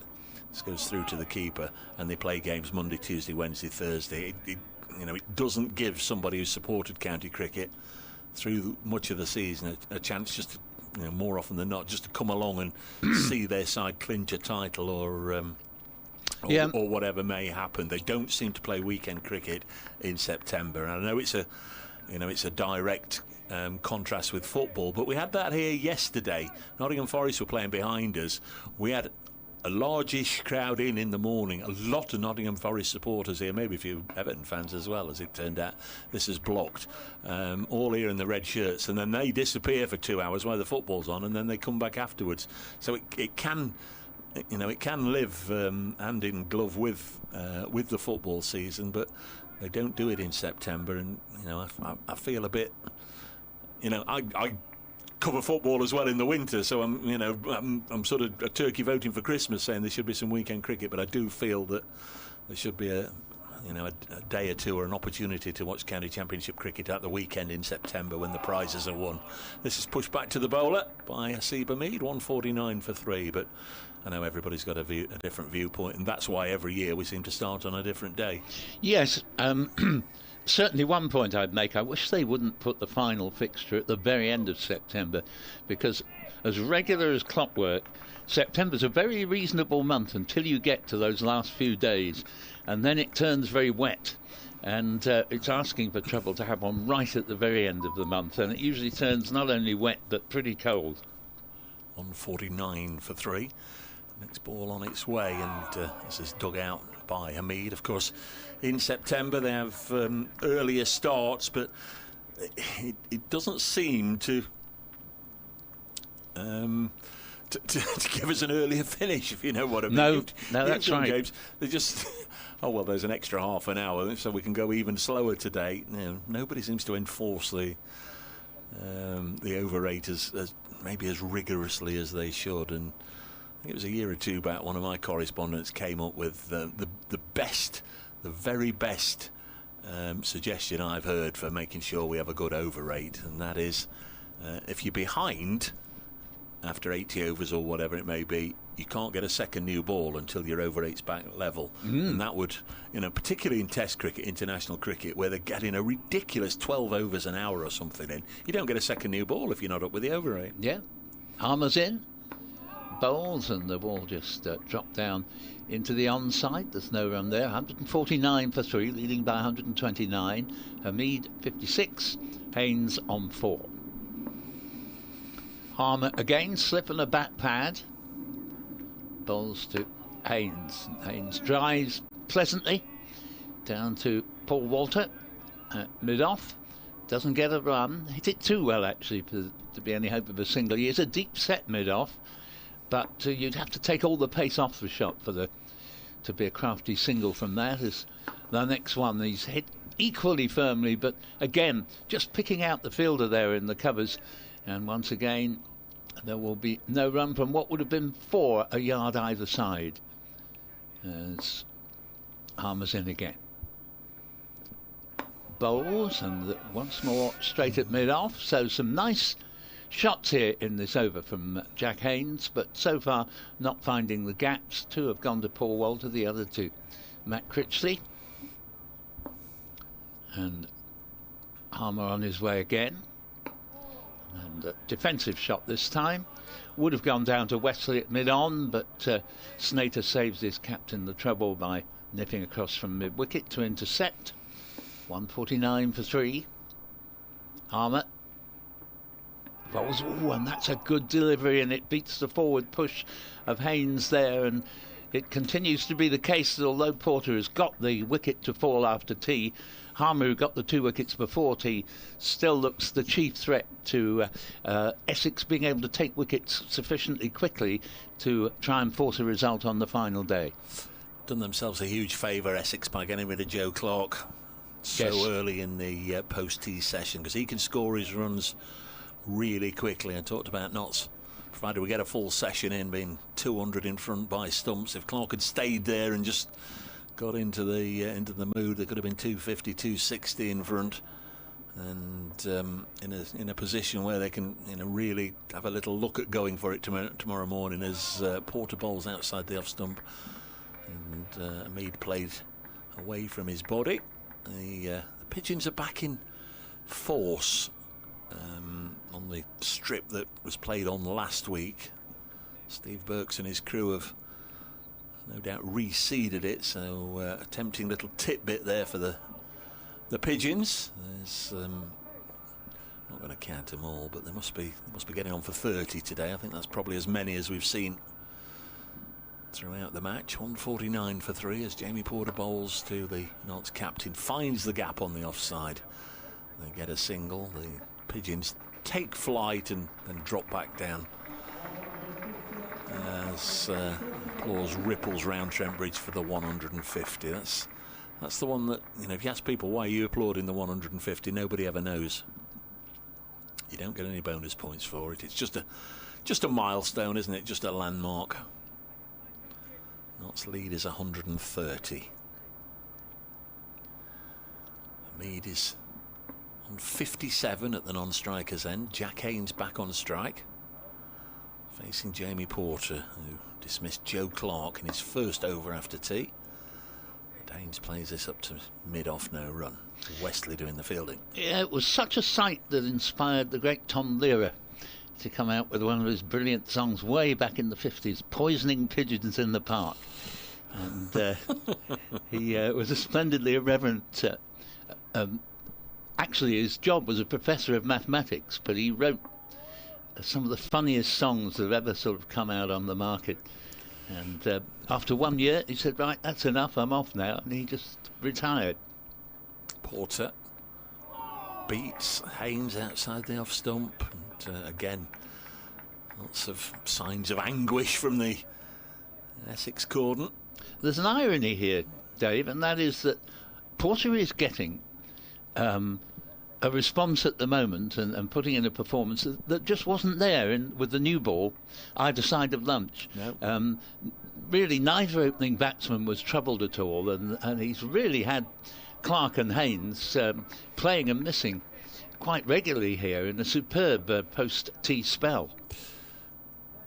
Clearly not easy to start. Jack Haynes still relatively fresh at the crease. Makes contact with that one and was setting off for a run, and then quickly had to readjust because Jamie Porter made a fine stop of his own bowling. Yeah, he's very good at that, Jamie Porter, and again it shows that competitive spirit we were alluding to a few moments ago, that bowlers generally are very protective of their analyses, and they take it upon themselves to try and make sure that if the ball can be stopped, they'll go to any lengths to do so.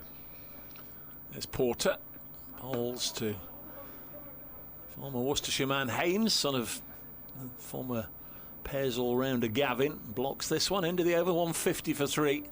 We've got 26 overs left on day 3.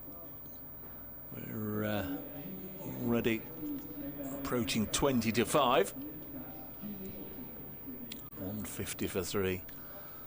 Tannoy announcement, no idea what was being said. It didn't raise much of a response from the crowd, whatever it was.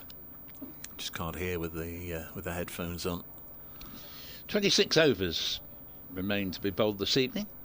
Been an enjoyable day with plenty happening in the morning session. Not so much in the afternoon, but still all possibilities technically are open. As here we see Hamid come a long way forward as he's inclined to do, and off something of an outside edge the ball rolls all along the ground to backward point to be retrieved by Jamie Porter. Sam Cook is in a sort of similar position at just backward square leg. Ooh, and thought for a moment there might have been an edge in that. There isn't, but it was a play and a miss by Hamid. He hasn't often played and missed in this innings of so far 57 not out. And he was fortunate there. It might easily just have nicked the top edge. Harmer bowling with great guile. That's a quick, flatter delivery, and it's going to be fielded by the man in this slightly idiosyncratic, very straight mid-on position. If he took one step to his left, he'd be on the cut strip, about 15 yards from the bat. Harmer's in again. Gives us much more air, and it's driven beautifully, but it won't go to the boundary as it's fielded out there in the deep. And Matt Critley sends return in to Michael Pepper. They get a single, 151 for 3. Hamid up to 58. That reinstates the battle between Harmer and the relatively new batsman Jack Haynes. Slip in a back pad. Harmer, shorter, quicker delivery. Ball just flicked away to Snater at wideish mid-on. Did have some correspondence from Charlie during the tea interval, which might make you smile. Harmer bowls again, straight down to Tom Wesley at mid-on. Over ends. Harmer with figures now of 18 overs, 4 maidens, 2 for 35. Porter, I would imagine, will continue for a few overs yet from the Stuart Broad end. 10 overs, 3 maidens, 1 for 29. Notts resuming is 142 for 2 at tea, and now 151 for 3, a lead of 131. Last week, the match here against Durham, Matt Henry, who works for BBC Sport Online, does a lot of the online cricket stuff, all the features you see on there, was here, came up and joined Martin and myself a couple of times, made a comment. He made a comment that provoked quite a lot of reaction last week. He's only a young man, you have to bear in mind, as this has turned on the leg side. Charlie says, listening in, good to hear from you, Charlie. I won't make any comment, obviously, on any individual commentators.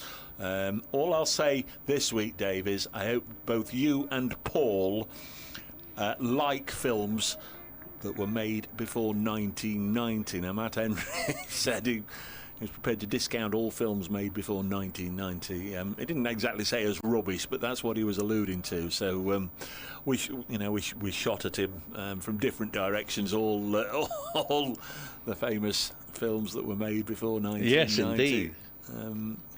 As Porter bowls, this is pushed into the offside for a single for Hamid, and Charlie just goes on to continue. By the way, one for Paul. I hope Dickie Davis as well.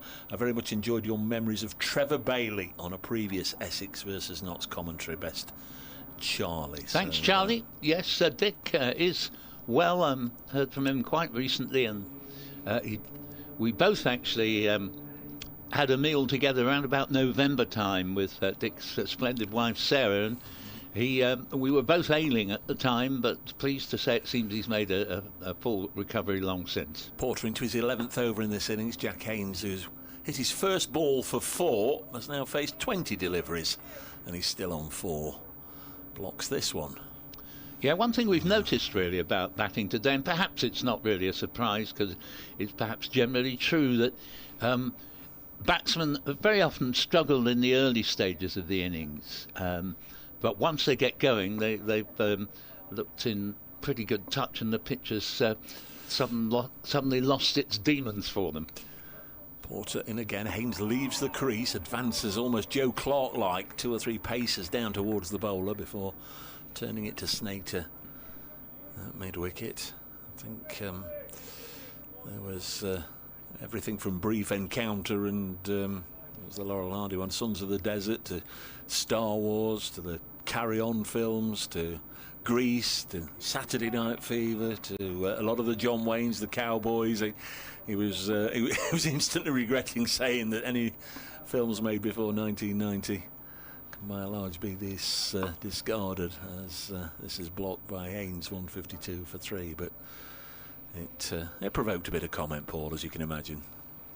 Indeed. Well, one of the things I've enjoyed today, I mentioned it a few minutes ago, is how 3 batsmen today have just nicked and immediately, without waiting to see what the decision was, have walked back to the pavilion. Now, when you think about it, when you're batting out there, you're concentrating like mad, and when you're suddenly out, you won't have been expecting it. It's a bit like being awoken from a dream very suddenly. Haynes gets off 4 by turning his 23rd delivery out onto the leg side for a single. He'll keep strike, so it's 153 for 3. Jack Haynes on 5. They're not skipper. Seen the amount of balls he's faced diminish quite rapidly since the early stages of the innings. He's now faced 128 deliveries. He's on 59. Notts lead is 133. The rain must have stopped at the Oval because they're back on, so it wasn't the lengthiest of showers, clearly. No, I think they perhaps are up for an hour or more, which it'd be interesting to see if that affects the result of the game, were it to be a sort of knife-edge draw by the end of tomorrow. And Harmer is going to be bowling initially to Jack Haynes at the start of the next over, and Charlie Allison is now at an old-fashioned, genuine silly mid-on, about 8 yards from the bat, as this first ball of the over is played down to extra cover and Matt Critley, and this is all part of the procedure in trying to wheedle people out in cricket, to try and keep the runs right down, keep the batsman penned in. And Haynes has got off the mark of 4 he'd been on. We were saying that he got a boundary off his first ball, hadn't scored since, so he'll be relieved. In fact, he had already got one more run, but he's now up to 6 off 25 balls, and Notts are 154 for 3. Yeah, no more lefties in the Nottinghamshire order. We've had Slater and McCann, they're the 2 dismissed, or 2 of the 3 dismissed. The ball played back into the offside by Hamid, and that will be bad news from an Essex point of view, and particularly from Harmer's point of view, because it's the 2 left-handers that he got out, and obviously as an off-break bowler he would enjoy that frisson of being able to move the ball away from the left-hander's bat outside off stump. Not true with the right-hander, as Hamid just works the ball very slowly out into the covers for a single. It moves up to 60 from 130 deliveries, 155 for 3. We have 23 more overs after this one to be bowled tonight, minimum, assuming the weather doesn't intervene, and it may well not, as Harmer's in. Bowls, it keeps a bit low, and well played out there by Haynes. It has to be said that we've got quite a lot of blue sky before tea. That has now disappeared. It is totally cloudy around us. Harmer to complete the over, and Haynes works it. No, in fact, I was going to say works it for a single, but Snater was very quickly on to a good decision not to take a single there. And it is 155 for 3 at the end of the over. Harmer 19 overs, 4 maidens, 2 for 37. And you can always tell the good bowlers who very regularly, you look up at the scoreboard and see they're only going at 2 and over. Sam Cook would be another such example, and all county sides depend upon players who are capable on numerous occasions of keeping that scoring rate, the economy rate down in that way. To be Porter to continue. First couple of days by now we've been talking about the warm sunny side of the ground away to our left, and the cooler side, the Smith Cooper stand away to our right. Here's Porter. Bowls. Hamid just advances one pace towards the bowler and then runs it away square of the wicket on the offside. Well, Porter began brilliantly just after the tea interval, but already that little bit of nip and life he was getting out of the pitch seems to have disappeared again. The batsman beginning to look a little bit more comfortable. But both sides of the ground pretty chilly now, but those in the Smith Cooper stand, no chance of any sun in there with the roof on. And quite a long way away from the cricket, but decent view nonetheless as Haynes blocks this one. It's a decent number still inside, and of course the majority of the people are usually compacted, compressed at this end of the ground, both downstairs and away to our left behind the bowler's arm here on the middle tier. 156 for 3. Porter sets off with the County Championship sponsors logo behind him. Bowls now, and Jack Haynes Runs this away on the leg side, will get a single. And he's on to 7 now, 157 for 3. Carl Verena doing next.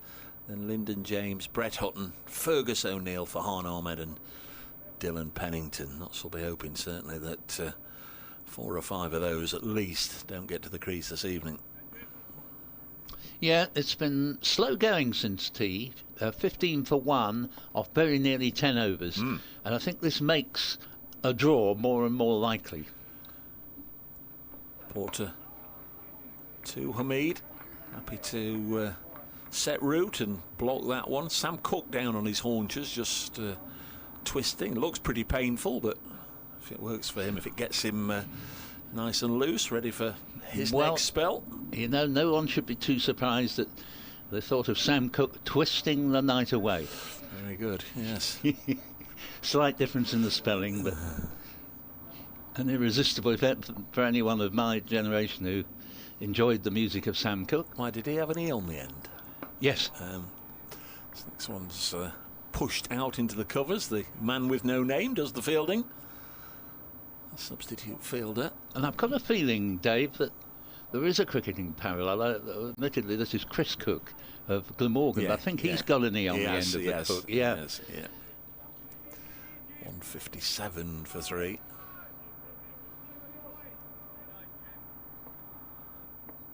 Hamid has 61. Raises his bat ready for Porter's delivery and then eases it into the offside. And it's the end of the over. 157 for 3 here on BBC Essex, BBC Radio Nottingham, on your smart speaker. And the pictures available via Trent Bridge Live. Thanks, as always, to our commentary crew. They've been slapping on the sun cream for the first couple of days. Today they're probably putting the layers on. Lee, Lewis, Shuey, Barney, Spence, and the static camera at the far end, Wilson, bringing you the pictures, and Kirsty and Aaron just sorting out all the replays and looking after production and making sure that we remain on air. Thanks to them all on your behalf. 157 for 3 is the score. Who's that going off? Is that Porter going off? I think it is. Yes, so, it will be. Yeah, that'll be him done, and I presume we'll have a bit of Cook in the next over. Harmer begins a new over from the Radcliffe Road end, and first ball is played by Jack Haynes up to the man at, quite literally, the old-fashioned silly mid-on. Actually, you don't see a man in this position very often, but just off the cut strip and about 8 yards from the bat as Harmer's in. Bowls again to Haynes, who comes forward and angles this one to mid-wicket, Slater Field. I think Haynes was hoping just to hit that slightly squarer of the fieldsman there, but picked him out.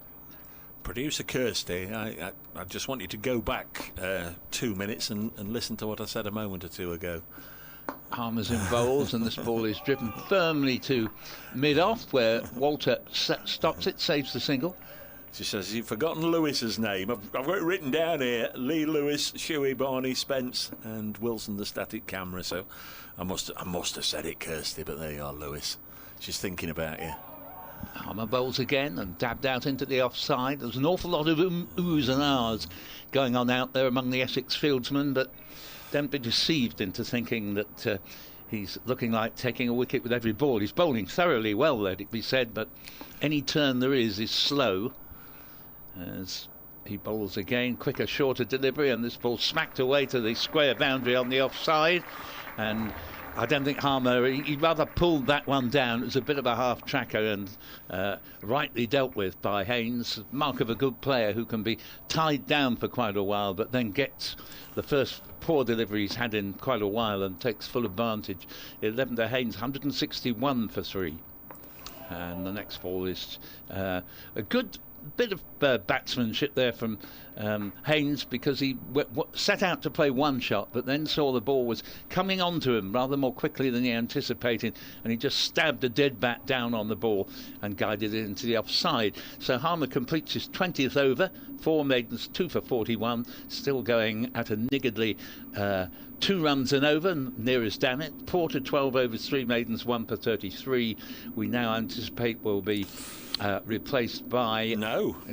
Not Sam Cook. No, he might have been twisting the night away, but... Shane Snater. He's not got the attention of the captain, because Snater is going to come on before Sam Cook after tea. 5 overs, none for 14 for Shane Snater earlier. Yes, he probably Cook there making the mistake of twisting before night actually fell. But I think this is a decent enough move, because Snater is a very useful third pace bowler in this Essex attack, and Wesley will be looking to him, hoping he gets a wicket, but as much as anything hoping he will keep a lid on proceedings, as the other bowlers have in 11 overs after the break. We've had just 19 runs added. There is Shane Snater. Do like an alliterative cricketer. He's bowling to HH as well. Hasib Hamid. Worcestershire they're not going to pull off a Taunton-esque escape at Headingley. They're 5 down already. 90 for 5, having been set to score 610. The other side, who no doubt will be desperate to hang on for as long as possible, as Somerset. They're 48 for 2, and they require a further 547 to beat Sussex. That's not going to happen either. 161 for 3, Nottinghamshire. Snater bowls. Hamid has driven out into the offside, will only get a single. Division 2, the run chase that we identified before tea. Kent now 191 for 2.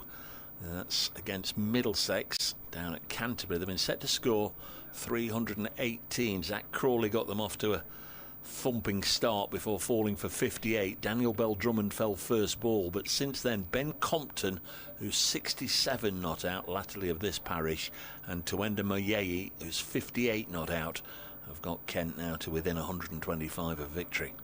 Interesting player, Moyei, actually. Yeah. He's certainly got quite a lot of ability.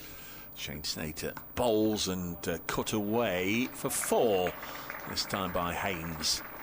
His second boundary moves him on to 15. That was short and wide from Shane Snater. A lovely looking shot to Tuenda Moyei, Luke Fletcher's last first-class victim. There we are. That's a very niche stat.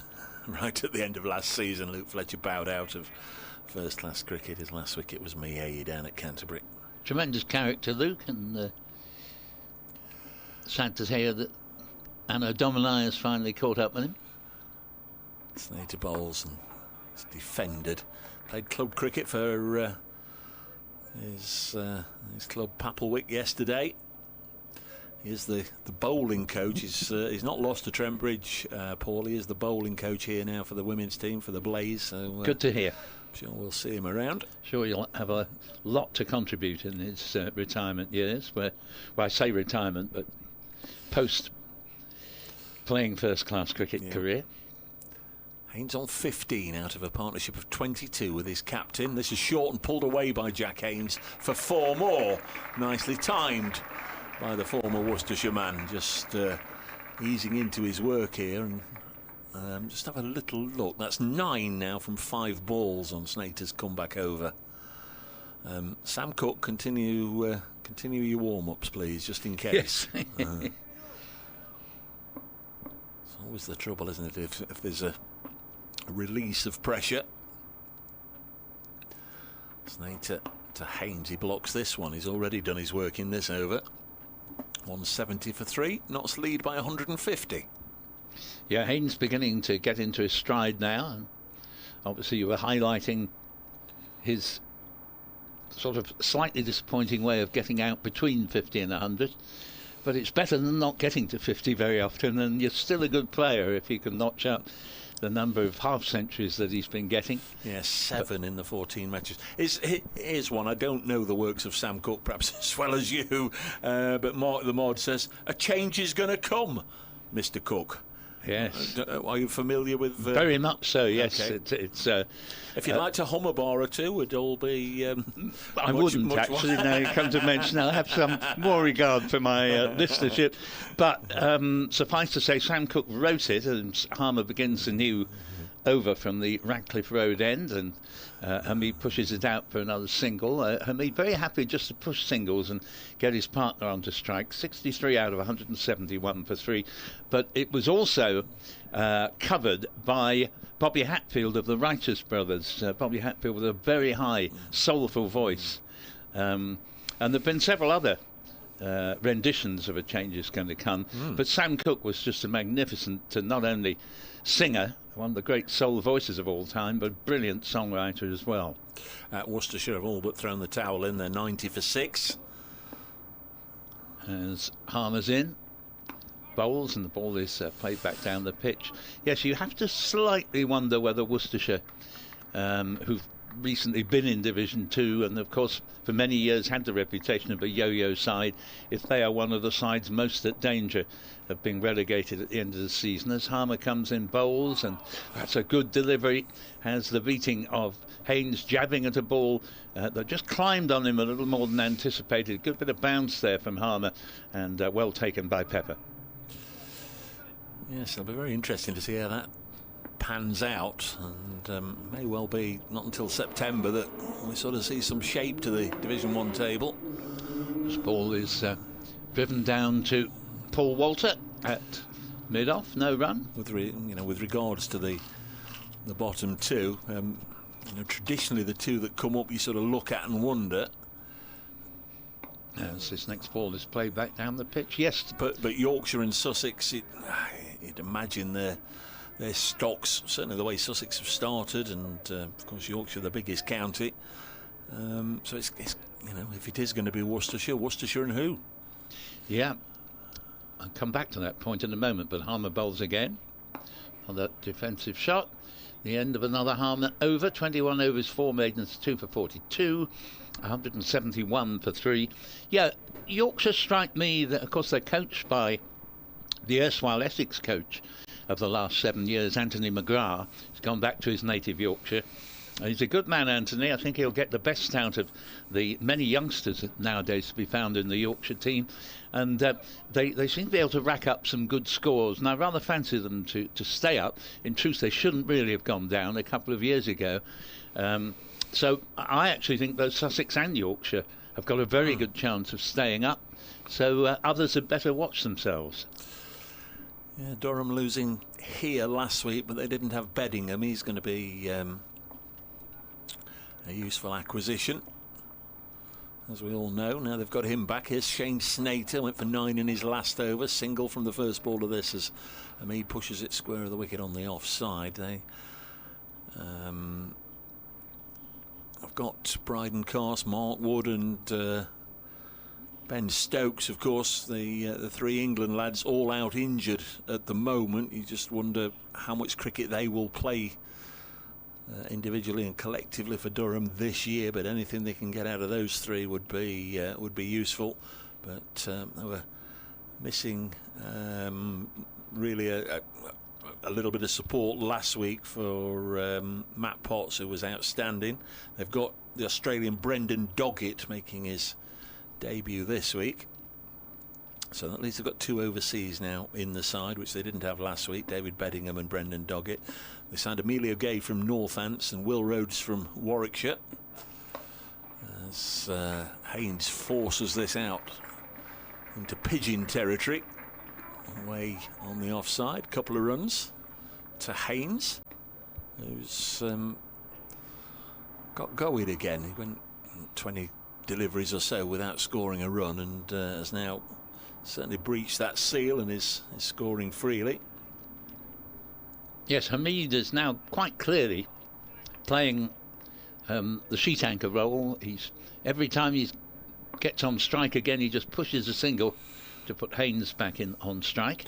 Haynes on 21. Snater bowls to him, and this is a good delivery, arrowing in on the stumps, and it's hit back so straight that it clatters into the stumps at the non-striker's end and knocks the bails off. Initially, Haynes looked a little bit out of touch, but of course he's now laid down his base and is now playing with considerable assurance. And the overhead conditions have brightened a little in the last quarter of an hour or so. I think you're right. There's some very faint shadows around the players as Snater bowls. I think drives again through the offside. Certainly 3, but in all probability this will go for 4. It will indeed, through extra cover. Outfield still fast, and Jack Haynes made the most of it. He has not missed a game for Notts since signing from Worcestershire. Played all 14 matches last year. The point still keeps coming up. When you talk to anybody about Jack Haynes, of course, those 750s, but 77 the highest score. And last week he made 30 or so. Matthew Montgomery played in that match, made 75, but it's Montgomery who's been omitted from the starting 11 for this one, with Carl Verena coming back into the side. So maybe a little bit of pressure on Haynes to deliver this time around. Eases this into the offside, no run. Well, it's good to have competition for places in your team. Someone has to be the unlucky one, and maybe Montgomery will feel a little bit peeved, but you've just got to keep away, keep rummaging away, hoping that your turn will come. There's no doubt he's a high quality player, Jack Haynes. Saw him in Worcestershire's colours here a time or two, take the Notts attack. If not necessarily apart, certainly helped himself to some decent scores. Very impressive young man. Noah Fain does the fielding. Last ball of the over, 178 for 3. Yes, I think that's an important point in Jack Haynes' favour, that, you know, he can get on top of the bowling, and you do like players in your middle order who can do that. Obviously, when you're talking about your openers, you don't mind if openers take a while to get their sights, because you know that they're seeing off the new ball while they're doing so, if they're surviving. But someone coming in at number 5, as Haynes has done, it's good if they can sort of take the initiative fairly quickly and keep the momentum of the innings going. Wonder how closely Farhan Ahmed is studying the wiles of Simon Harmer.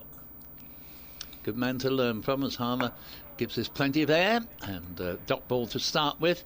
Slightly overpitched, if anything, but a smart bit of work in the field at wide mid-on by Shane Snater, moving to his left, prevents what looked as if it might be a single to Hasiba Mead, who continues on 64, faces the next Harmer delivery, comes right the way forward, nose right over the ball, almost as if he's sniffing at it, and the ball goes back down the pitch, and it's 178 for 3, and at the end of this over there will be 17 remaining minimum tonight. Harmer again, in and bowls, and that ball stroked into the offside for another single. Porterfield's the backward point boundary, and 180 for 3 that should be now, I think, with Hamid to 65. No, 179 for 3. Yes, I want you to give it the big dots. Referees score if they get a single. Indeed. As Harmer's in bowls, and there we go, 180, and that reminds me of a great former colleague of mine. When I did Essex cricket call back at the end of the 80s, John Gwynn did Lancashire cricket call, and he's one of the 2 great voices on the Darts 180. Very much so. Harmer's in bowls, and this ball is played to square leg, and they get a single, 181 for 3. And I must just say, he was not only a former colleague, but one I valued very highly indeed. He was a terrific fellow, and very sadly he died after a long battle. I think it was with cancer about a year ago. Terrific man. Yeah, a couple of years now. Harmer's in bowls, and not so certain in his work there, Haynes, as he ends up getting a bit of a thick inside edge. Perfectly safe all along the ground up to Charlie Allison at this silly mid-on position. The Harmer over the Harmer over is over. 22 overs, 4 maidens, 2 for 45. Not 181 for 3. Yeah, we both worked together on the Soccer Saturday show, and you know, we'd have a regular catch up on the phone. in his latter years. He became a part owner in a racehorse, Lee Bell and Somerby, was it? Lee Somerby and Bell, or whatever it was called, and it came round here a few times, and you know, come on, we're going the races. I didn't realise he'd been part owner in a racehorse. Lee Bell and Somerby, or Lee Somerby and Bell. It was those three players. He was a big Manchester City fan. As this has turned on the leg side, and we'd go and put the world to rights at Southwell Racecourse, 181 for 3. But we'd have a natter about the soccer Saturday schedule announced. Well, you know how I'd perhaps driven to Greater Manchester to cover a game, and he'd come in the other direction to cover Notts County or Lincoln City or Mansfield or something. Great man and a proper sportsman, you know. He loved that great range of sports. And, tremendous on the darts, hugely passionate. As this is turned away behind square on the offside, fielded by Charlie Allison, single to Amid. 67 now for the Notts skipper, 182 for 7. Beg your pardon, 182 for 3. The lead is 162 for Nottinghamshire. Essex have, as you'd expect with Harmer bowler, they've turned round a -3 over 8 into a +1 over 8. Very in this quickly. innings, Snater, we're into the 8th over. None for 31 is figures. And pushed out as far as Tall Paul Walter, who hasn't had a bowl in either innings. No, it's strange. I always feel Essex could bowl him more, although he did go for 25 runs in 2 overs the other day in the Surrey game. Yeah, just final point on John Gwynn. John would be very thrilled to think that we were speaking of him in such glowing terms, not because he's a big-headed man who wanted to be praised, but he would be pleased that we remember him so fondly. Snater in again, nice looking shot through mid-wicket by Haynes. High quality stroke this one, away for 4 more. But, certainly into his work now, and he's on to 30, his shirt number, 186 for 3. Of course the media, the sports media world lost another very popular character last week, John Curtis. I don't know if you knew John from Worcestershire. Yes, indeed. Sad loss. 186 for 3. Haynes on strike, and the right-hander pushes Snater out to Paul Walter again. So Haynes dominating this partnership. He's scored 30 out of the 42 they've put on since Joe Clark was dismissed for 19. Fairness to Hasib Amid, he's sort of repeatedly given Haynes a strike. Yeah. There was a lovely bit of timing from Haynes, the one that went before, the ball before, and one of those where the fieldsman mid-wicket has to dive to be able to reach it, but in doing so, the ball's nipped under him. Snater in again, and Haynes anticipated it, played on the front foot, blocked it up to Cook at mid-on, end of the over, and we've got around about an hour's cricket left in the day, 16 overs to be bowled, no sign yet of weather diminishing, no call to put the floodlights on yet. What are we having at this end? Oh no, it is going to be more of the same. Tom Wesley had come over to no, we are going to get a change. Yeah, we are going to get a change. So Simon Harmer done for the time being. 22 overs, 4 maidens, 2 for 45. But once again, those just 2 runs and over that he's maintained here. Really fine bowling from Harmer, but nevertheless, even Trevor Bailey, who we were talking about earlier, and one of Trevor's sayings was, even spinners get tired. And it's a very good point, because they may not be tired from running up and down in the way a quicker bowler would, but you know, the pressure on the fingers, the effort to try and exert some spin on the ball.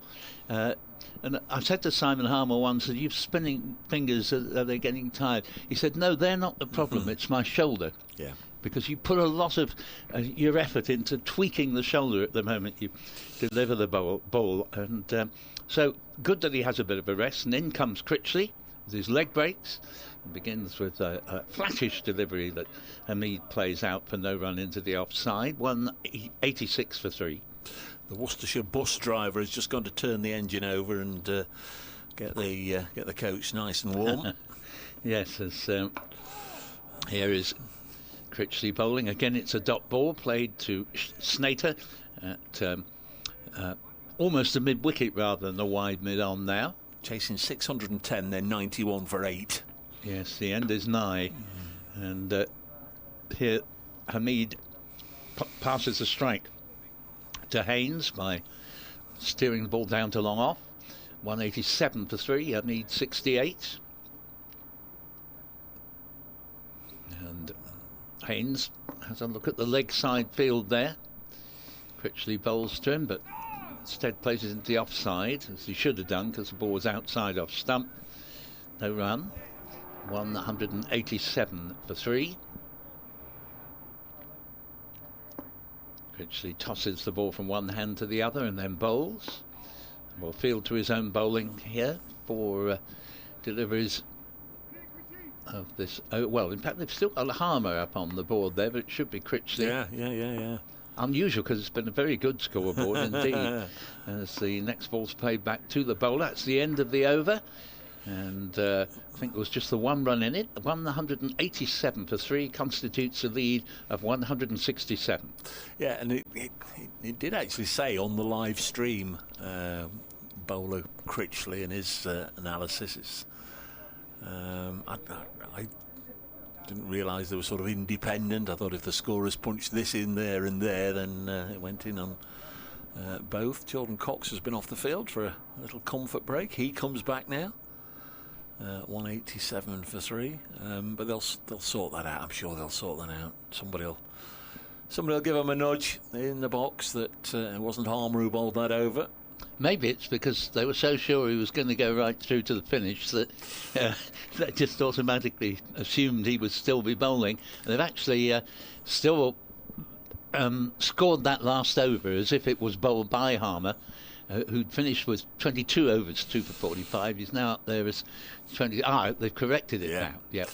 Yeah. Critley 2 overs, no middens, none for 9. Worcestershire 9 down, 91 for 9. A Snater here comes in to bowl to the Notts captain, opens the face, and it's nicely fielded by Simon Harmer in the gully, just throwing himself to his left. So Yorkshire, who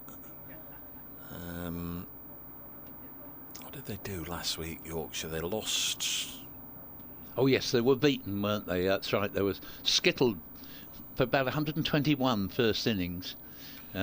Recovered quite well in the second innings. Of course, Johnny Bairstow's captain for the moment, and they did lose, but they fought back quite well. Snater bowls, and it's defended. They're going to win this round of matches. Completely lost all track of where we were. They played Hampshire, didn't they? They played Hampshire down at Southampton, which was a tough first fixture for them. Very much so. Utility. So they're going to be in a position after 2 matches where they've won 1, lost 1. Worcestershire, a battling draw last week. Not a lot of points because they didn't get any batting points last week in the first innings. Same this time round. They were bowled out for 162. So no batting points again as this has run to backward point. But it's going to be a heavy defeat. They are 91 for 9, and the little mini scorecard I'm looking at says they require a further 515 to win. That's well, one interesting. There's optimism. Interesting footnote is Essex have laboured against Worcestershire, who beat Essex at Chelmsford last August. But that's where Worcestershire are headed next. They arrive at Chelmsford next Friday. 187 for 3. Hamid, the Notts captain, will turn this to leg. Don't know what all the animation was about. Maybe they thought it was just going to keep a whisker low, but Hamid is up to 69. 188 for 3. And Shane Snater continues to be frustrated whilst leaking a regular diet of singles at the moment to Jack Haynes and Hasib Hamid. Haynes back on strike on 30. So it looks as if that's going to be the first game to finish with Worcestershire 9 down. Snater bowls to Haynes, played to Backward point where Charlie Allison does the fielding.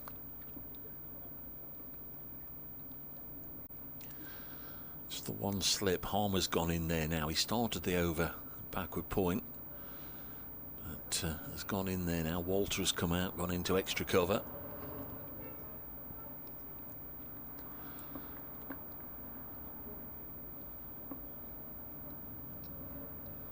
.188 for 3. Essex won the toss, 10:30ish on Friday morning. Put Notts in as Haynes drives this up to mid-off. A dominant first session from Essex on Friday, having Notts 78 for 5 at lunch. They got rid of both openers very quickly. Notts were 4 for 2, 78 for 5 at lunch, but Verena and James then steadied the ship. Battered throughout the afternoon, and contributions from Fergus O'Neill.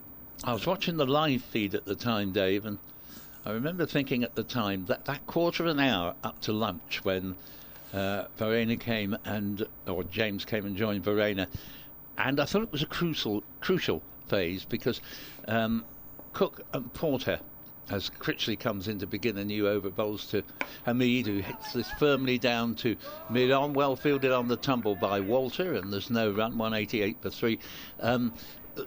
Cook and Porter were really getting the better of the batsman on several occasions going up to lunch, but after lunch, as so often happens, no such success, and there we saw that splendid partnership between the two of them begin to turn the match round. There's one run from the next ball played out to Noah Thane, patrolling the deep mid-wicket area. 189 for 3, and Hamid up to 70. Critley to Jack Haynes. Haynes forward in defence. Critley hasn't really troubled the batsman so far. Often comes on, gets a wicket straight away. But yeah, sorry, he did in the first innings. Yeah. Here he is again. Shorter, flatter delivery, and ball is square cut out to Porter on the boundary there, and it's another single. 190 for 3. Don't know if Noah Thane has any sort of allergy to our feathered friends, but he keeps... Well, it's pigeon pie for supper, he tells me, as the next ball is played down the ground, and that's a beautiful shot for 4. And Hamid, his first boundary probably for quite a while, moves up to 74, 194 for 3. First result of this round of matches has come at Headingley. That's the 50 partnership here from 105 balls between Nasib Hamid and Jack Haynes. Haynes dominating that stand with 31, but Worcestershire set to score 610. Have lost by more than 500. They've been bowled out for 105 in their second innings. Yorkshire with the win. That's what I call a defeat, and it I think has to be a little bit of a case of alarm bells ringing there. There would have been great joy at the way Worcestershire so nobly got a draw down at Taunton. Not sure Somerset will ever forgive themselves for not winning that game, but this is very heavy defeat. Over 500 runs at Headingley, as this ball is played beautifully. Extra cover drive, perfect timing, everything was right about it, and Hamid suddenly finding his stride again after a fairly long passage of scoring only in singles. He's now rocketed up to 78 off almost exactly twice that number of deliveries, 155, and Haynes has 33. So the former Essex player not able to hold Yorkshire up for any length of time. 198 for 3. Hamid, as we were saying, can just stay on his score for 10, 15, 20 minutes, and then suddenly he'll get going again. Back-to-back boundaries. Takes him well into the 70s. Haynes on strike, pushes Snater out as far as 55 deliveries. Jack Haynes on the 31.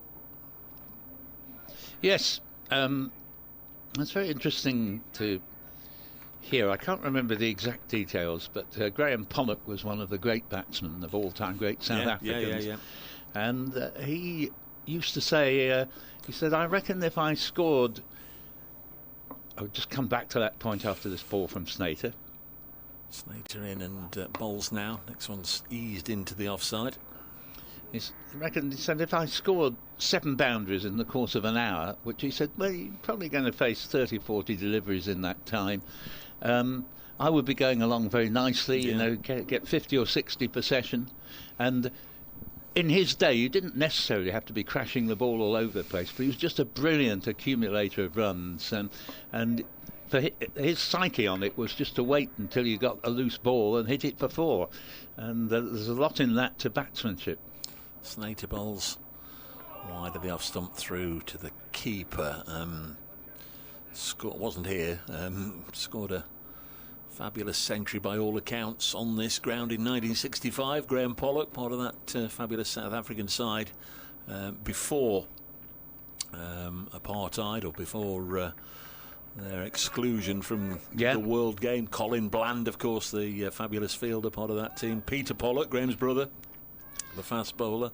The list is so full of great players. Mike Proctor, of course, it came a little bit later, but still generally you know, they all knew each other very well. They all at one point played in the same team, and there are others as well. Well, yeah, a little bit later, Barry Richards and Clive Rice, of course, 2 of the outstanding players in county championship cricket. Eddie Barlow. Yeah. Tom Westley there just had a quiet little inquiry about the state of the ball with umpire Milnes, but he's been given it back and advised to get on with it. Yeah, nice try, I think the expression goes. Hamida's at 10 fours now, just looking at his figures. Out of his 78, here's Snater into Jack Haynes, who defends. Haynes is at 6 fours in his 31. 198 for 3. Knott's lead is 178. I think it was quite early on in the afternoon. I said Notts should be up to about 200 in front by the close. Well, it's 178 at the moment with 12 overs left, so that's going to be about right, isn't it? Yeah, it'll be quite a few more, I think, by the time we get there. But yeah, I made the point about Graham Pollock with reference to Hasib Hamid. He's not in a flap if he goes through a quiet period. This is driven down the ground by Haynes. Don't think they're going to have to do any running now. He's got enough on that, enough wheels for it to reach the boundary at the pavilion end. Lovely shot from Jack Haynes, as straight, and the Nottinghamshire 200 comes up. 202 for 3. Well, I think that's one of the shots of the day there, Dave, because it's although it's a straight boundary, but it's a long one. The straight boundaries, particularly up that far end, the Stuart Broad end, they're quite some way. The timing was exquisite, and of course, lovely straight bat showing the maker's name. Snater going at 4 and over. Comes in again to bowl to Haynes, and another push that's just to the onside of straight. Doesn't get a run this time, so he is 10 overs, none for 40. Shane Snater, 202 for 3 over the course of the innings. Notts going along at 3.26 and over. 12 to go. Notts lead by 182. Well, Snater, as you say, a little bit expensive, but in fairness to him, he doesn't have a defensive bone in his body. You know, we saw the way he batted this morning. So he is trying to take a wicket with every ball he bowls, and it's not easy to take a wicket with any ball you bowl on this perfectly behaved pitch today. There have been moments in the game where the ball has been on top, as illustrated in the very first session of the morning, both on day 1 and again this morning on day 3. The bowlers were really making the ball talk in the first hour. But in general terms, once you've played yourself in for a bit and survived for half an hour, batting begins to look pretty easy. Occupation, we're going to see the continuation of Critley, even though his previous over went for 10 runs, and he'll be bowling to his persecutor in the last over, Hasib Hamid, who's on 78, and he plays this ball very elegantly, but for no run into the offside. Charlie Ellison fields in the covers. Kent 238 for 2, requiring 80 more to beat Middlesex. Mayei 87 not out, Compton 84 not out. Down at Canterbury in Division 2. And there's appeal here but it's not going to meet with the umpire's approval, and the ball has gone down into the distance for 4 runs. And Pepper was particularly keen as wicket-keeper to appeal for that, but no, and scored a 206 for 3. And Hamid evidently got a bit of bat on that, has gone up to 82. Yes, it was a strange one, wasn't it? You'd think 2 humans both looking at something from about 20 yards away might see something similar, but one was adamant it was pad first and LBW, and the other one was adamant it hit it and signalled 4. So Critley, that's the first time he's really looked as if he might have the beating of the batsman. Bowls again, and this one has been played away to deep cover for comfortable single, 207 for 3. Hamid up to 83. Porter fielding on the cover boundary.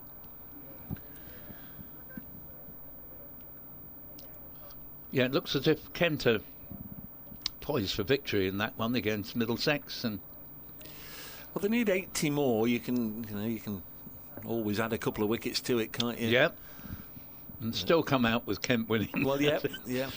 Critley bowls, and this ball is swept round, nicely lapped round. Long chase for Noah Thane. Will get to it before it reaches the backward square leg boundary, but not before the batsmen have crossed for a couple. Haynes 37, 209 for 3. Yes, Middlesex's struggles continue. It's a real shame, isn't it?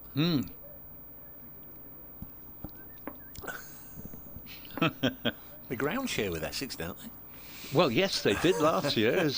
Here is a ball chopped away for 4 more. I think we might have to see a change in the bowling from this end next time, because it's another over that's gone for, well, this one's gone for 11 off the first 5 balls. And that's 4 more to Haynes, 41, as he just chopped the ball away through backward point. Essex missed a treat. So I said, yeah, you can host 2 games at Chelmsford if we can host 2 games at Lord's next year. Here's the next delivery, played for no run into the offside, but that's 21 off the last 2 Critley overs. 213 for 3, and the lead already up to 193. Yeah, the run's coming quite quickly. This phase of the day, Simon Harmer out of the attack, and certainly another releasing of pressure. 213 for 3. The lead is 193. I think Harmer might be back into the attack next over from the Radcliffe Road end, Dave.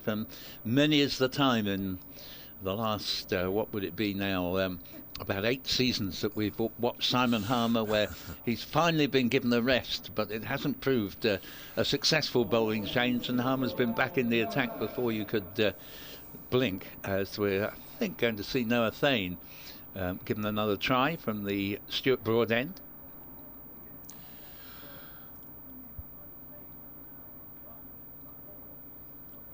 There's a sort of press conference going on there between the Essex so-called dignitaries as to what the tactics are going to be here, but Thane is certainly stripped off, as though he will bowl this next over. I've just the silence was my brain whirling round and round and round and round. I was just checking and double checking that if you add 7,416 to 83, yeah, is one shy of 7,500 first class runs a Seba Mead. I mean, it's neither here nor there, but it's a milestone that he'll pass on his way to an eventual career total much in excess of 10,000 first class runs, I would imagine. But he's 1 run away from 7,500 first class runs, over 4,000 of which for Nottinghamshire. Now he's scored far more for Notts than he ever did for Lancashire. He's on 83 and he's going to face Noah Thane, and there is his 7,500th run in first class cricket at an overall average of about 36.5, 15 centuries, top score of 247 not out. But for Nottinghamshire it's much more impressive, 60 matches, average nearly 45. He's upped all his stats since moving from Old Trafford to Trent Bridge. And it's been a very successful move for him. 9 of his first class 1500s have come for Notts. Adopting the captaincy as well. Clearly thrives on it. Fane in then to continue, bowling to Jack Haynes. It'll be obviously another over that Fane doesn't bowl a maiden. This last ball goes through to the keeper, by the way. So 13 overs in the first innings. This is his 6th over in the second. Just need to string those dots up together. Might get the chance towards the back end of the day as Notts perhaps look to play for stumps. Yeah, Essex paying the penalty. I'll come back to that point, but Zane's on his way again. He's in now and bowls and blocked by Jack Haynes. Paying the penalty for their would-be Indian quick bowler coming over and then not coming at the last minute, and it's left Essex short of an accomplished quicker bowler. What a difference he might have made, Thacker, if he'd come across. Got the windows open here, just starting to get a little chilly now. You'd imagine that there's plenty of top coats on out in the seats outside. 214 for 3. Next ball is cut by Haynes down to Allison, who appears down below us. Couldn't see him initially for the overhang of the TV gantry, and then he comes into view. 215 for 3 Nottinghamshire.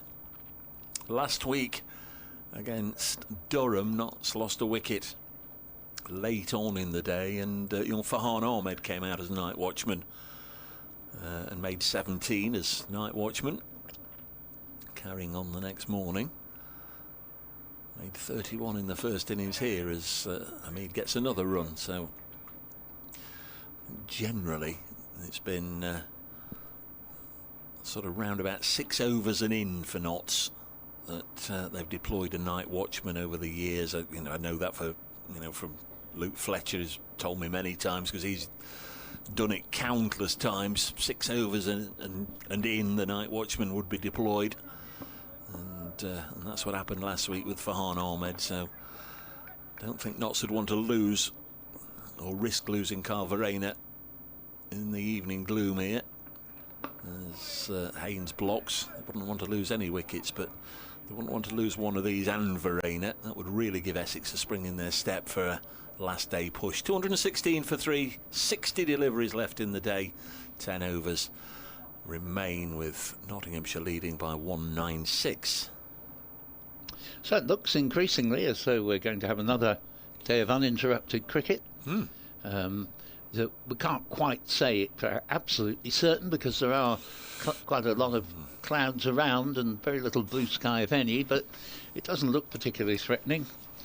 And generally speaking, looking elsewhere in the country, the only place that seems to have had an interruption is the Oval. Not where you guess that the only place where there had been rain, but that's the case of it today. And sure as eggs is eggs, it is to be Harmer, after his 3-over holiday, to return to the attack at the Radcliffe Road end. 22 overs, 4 maidens, 2 for 45, and really has bowled well today on a pitch that's not giving him a lot of help, and to keep some very good batsmen down to 2 runs and over just indicates what a fine performer he is. Got a bit of a delay now as helmets are brought out. The game now is full of helmets, and quite often, if the side's on the attack, they'll have as many as 4 men round the bat who, if you're a leg slip now, you have to wear a helmet, and anywhere on close in on the leg side certainly. And anyone in front of the bat is very close on the offside, likewise, as Harmer now at last we can get going again. In and bowls, and ball just played into the offside. There's no run, and even Charlie Allison here, who would be 16 or so yards from the bat at an old-fashioned, slightly extended silly mid-on, but even at that distance he's wearing a helmet, as Harmer is in again to Hamid, and gets a single, just levering the ball out to Porter, in his usual position near the cover boundary. 217 for 3, Hamid 86.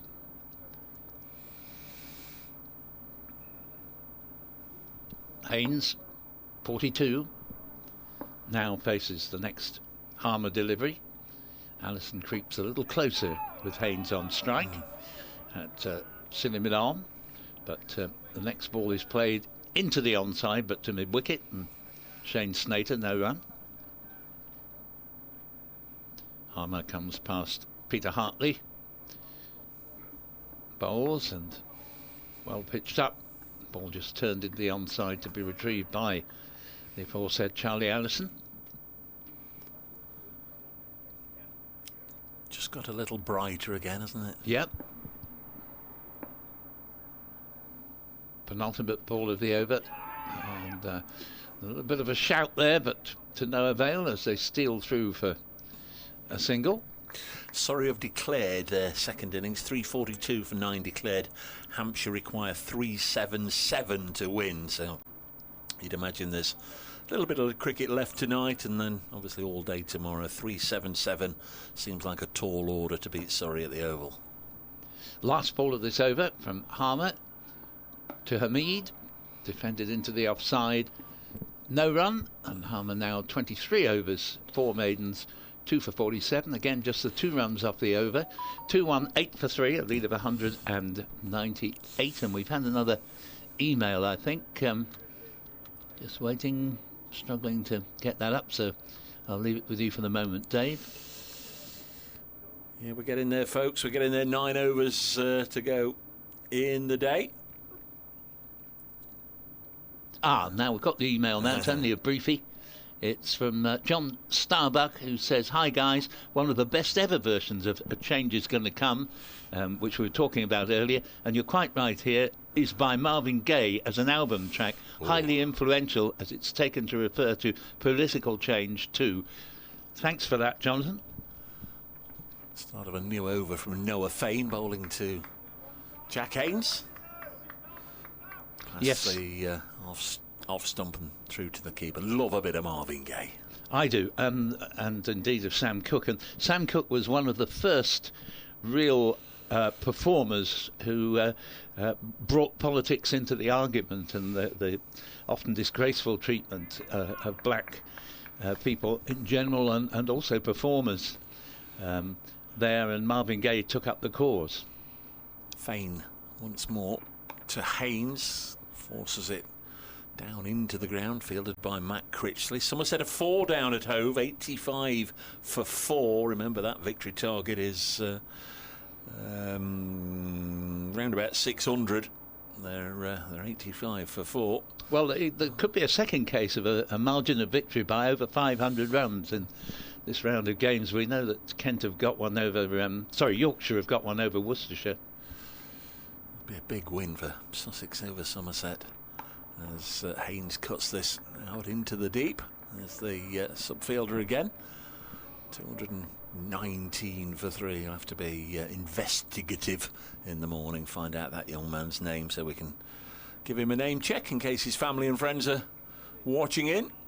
Just to complete the point about A Change Is Going to Come, of course, we're saying political message, with the point being that it was a move to change the general sort of apartheid situation. Notts captain has 86. Will he be able to get 14 more this evening? Not from that delivery, which he just pushes it to Shane Snater in the covers. 8 overs to go after this one. Couple of balls left in this over from Noah Fane. 219 for 3.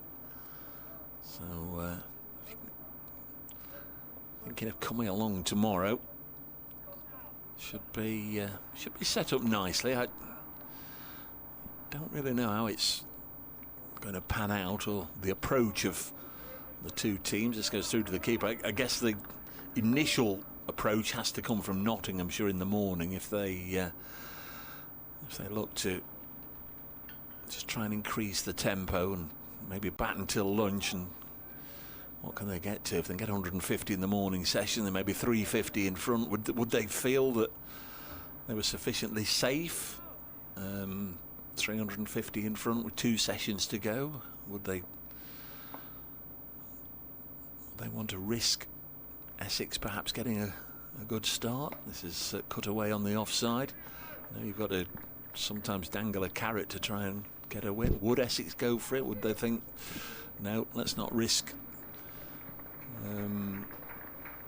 possibly tossing away all those draw points? Knott's lead is 200. That's the round of applause at the end of the over. Single taken 220 for 3. But again, don't really know what's going to happen. Things have happened in the morning sessions, as we've been saying, as Sam Cook now goes on pigeon duty, just trying to make them all move away from his fielding position out on the Bridgeford Road boundary. Got 8 to go. Yep, 220 for 3, 142 for 2 at tea. So Essex have fought hard here to keep the score within bounds. 78 have been added, and certainly Harmer has been the soul of economy in his almost non-stop spell from the Radcliffe Road end. Just 3 overs of Critley to break it up as Harmer's in, bowls, and ball is driven firmly down to mid-on, or long-on I should say, for a single, and that evaded the dive of Charlie Ellison in the infield. Couldn't cut it off. 221 for 3, and Hamid 288. I guess the overriding feeling from the Notts camp would be that it would be very difficult to get 10 wickets tomorrow. Yeah, I think you're right. Harmer's in bowls, and Peel for LBW. A little bit of turn there, but not out. Peter Hartley, and the score remaining 221 for 3. I'm the proverbial mile away from that. I thought there was a big inside edge, but not given for whatever reason. They don't hold up placards to tell us why it wasn't. Yes, has the next ball played down into the offside for no run. Yes, of course, we get those now public pronouncements from VAR in football, but I think probably for the better that we don't get those interruptions in cricket, as Harmer is in bowls, and that keeps a little bit low, but nicely guided for a single by Haynes into the offside, and he moves to 45 out of 222 for 3. Double Nelson on the board. Feet up. Essex is over 8. He's quickly gone from +1 to +3 since I mentioned it. Harmer again. Bowls, and this ball is played to Snater at the wicket. Again for no run. Harmer to completely over. Bowling to Hasib Hamid on 88. And remains on 88. 222 for 3 at the end of that over. 7 remain in the day's play.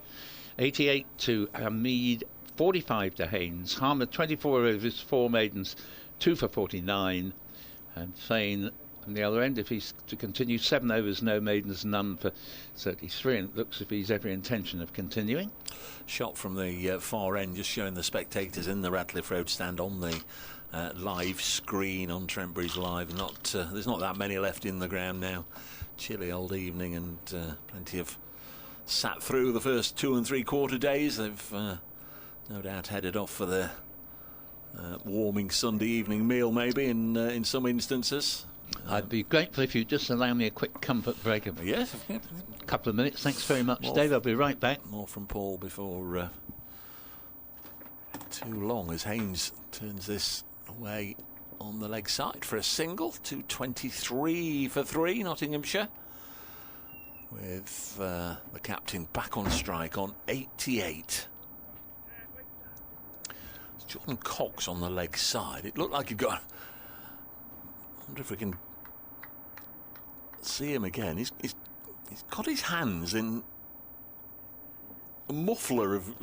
Is that the technical expression? Might need producer Kirsty to help me out here, as that's glorious from Hamid, crashing it through the offside for 4 to go into the 90s. 92 for 3. The fielder in front of our camera at on the Fox Road side of the ground, Jordan Cox. If we can, when there's a a spare moment to zoom in on him and let me know what that is he's got. Definitely some sort of hand warmer out there in the deep. What a shot that was from Hamid, on to 92. Here comes Thane to bowl. Oh, he's out! He's out, Asib Hamid. Think he was contemplating leaving it. Left the bat there, I think, and an inside edge down onto the stumps, and Hamid has gone. Massive moment. Noah Thane picking up the wicket, and Asib Hamid out for 92. Faced 171 balls, 12 fours, the not skipper, and he'll be devastated to get out like that. It's the second one we've seen in the innings after Ben Slater, and oh, it was an inside edge. Was probably fifth or sixth stump line, and held the bat out there, and I think he was contemplating leaving it, and he's chopped on, and not so reduced to 227 for 4. Oh my word, what disappointment for the captain. And he's gone. I think this Verena. I think it's Carl Verena who's decided he's going to come in. We've got just over 6 overs to go, 6.5 overs. So he's clearly of the mind that might as well go out there in these conditions and start my innings and battle on, and hopefully, from his perspective, and Nottinghamshire's come back tomorrow. But what a big moment, what a big wicket for Noah Thane, his first of the match, and extraordinary that Hamid has gone for 92 in a similar manner to Ben Slater, just held the bat out there and an inside edge onto his stumps as Paul comes back and finds, as he looks up, that the score is 4 down. Asib Hamid played on to Noah Thane for 92, and Nottinghamshire 227 for 4. Thanks, Dave. Yes, as you say, hadn't exactly been coming, but that's it. Just playing on. Take it you didn't see it, or did you? No, no, it was bad timing on my part, but there you are, Kirsty. If you can pop it on at the end of the over again, that would be great. And also, we need a little look at Jordan Cox, his hand warmer. I want to zoom in on that. But Verena is the new man. Noah Thane is going to bowl to him. There are 3 balls left in this over, and then hopefully we can have another little look at the wicket. And can also have a little look at Jordan Cox away to our left. Here's Thane in there. New man is Verena. Thickish outside edge. There's protection down here at third man, and the South African is away with a run. So they didn't go for the night watchman. He's out there and probably have 20 minutes batting to do this evening if he can negotiate it. 228 for 4. And suddenly the main focus, the established batsman Jack Haynes, he's 4 runs away from a milestone, when I think everybody was wondering if the big milestone, the big moment of the evening was yet to come, with Hamid going on to his 100. Devastated for Asib Hamid, and he certainly looked hugely disappointed to play on like that. Thane bowls and nice crisp drive into the offside by Haynes, and there's no run. There's Jordan Cox that I've referenced. Now he's got a hand warmer look. It's not that cold, surely, Jordan. What about that, Paul? What do you reckon? yes, it does look rather absurd, doesn't it? So on the live stream we can see Jordan Cox on the fence. I suppose the caption "look no hands" is appropriate there, but yeah, it's concealed under his pullover a lot of the time.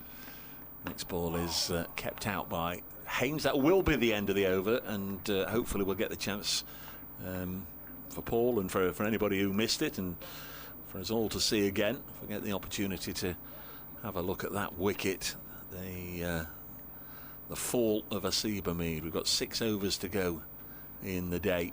228 for 4. The lead is 208. It'll be Harmer to continue. I'm sure it's being lined up for you, Paul. Yeah, he looked immovable as well. It was very unpredictable as he would go. before the close, but that's what happens with cricket. You can never be totally sure. Sadly, I don't think we are going to get a chance to see it, but meanwhile Harmer is readying his 25th over. 6 overs left of the day's play, 3 of which will almost certainly be bowled by the aforesaid. And he comes up from the Radcliffe Road end now. Bowls to Verena. Turns the ball to mid-wicket. Snater fields on the stoop, and 228 for 4 remains a score. No run off that delivery. Gavin Haynes at non-strikers end 46.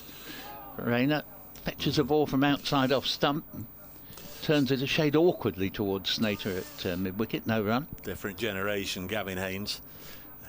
Yes. His dad. Harmer to Verena. Gets one that keeps a little bit low and just plays it carefully back to the bowler. So Essex resumed 301 for 5 overnight, 46 behind. Eventually led by 20, making 367 all out. Harmer's in, bowls, and ball played back to the bowler. We've had Ian come back. The Neville brothers did a very atmospheric, sweetly sung version of A Change Is Gonna Come. Thank you, Ian. Thanks very much for that, Ian. Neville brothers indeed. This Harmer bowled slightly quicker delivery. Same result though, played out to Snater at mid-wicket. Didn't know Phil and Gary were that musical. There's Harmer with a slip in the bat pad. Bowls to new batsman Kyle Verena. 128 not out in the first innings, 2 not out in the second. He's just added a single from the last ball of the Harmer over. Just pushed out into the covers, found a gap. 2 to Verena, 46 to Haynes. Verena keeping the strike. 5 overs remain. 229 for 4, a lead of 209. Harmer 25 overs, 4 maidens, 2 for 50, exactly 2 and over. Going to be Sam Cook now, just to try and pick up one more wicket before the close. Try and get Verena whilst he's fresh at the crease. Yeah, we said a change was going to come, and here it is.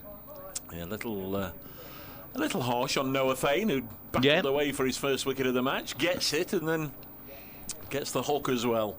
Yeah, Tom Wesley taking the view, too much excitement in one day for a young player. Take him off and let him rest on his laurels.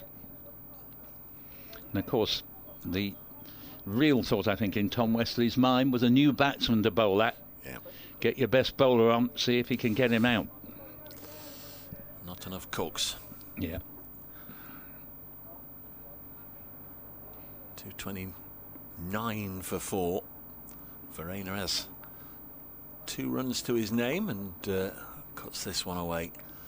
Down to Allison for a single. 230 for 4. Lead 210 for Nottinghamshire.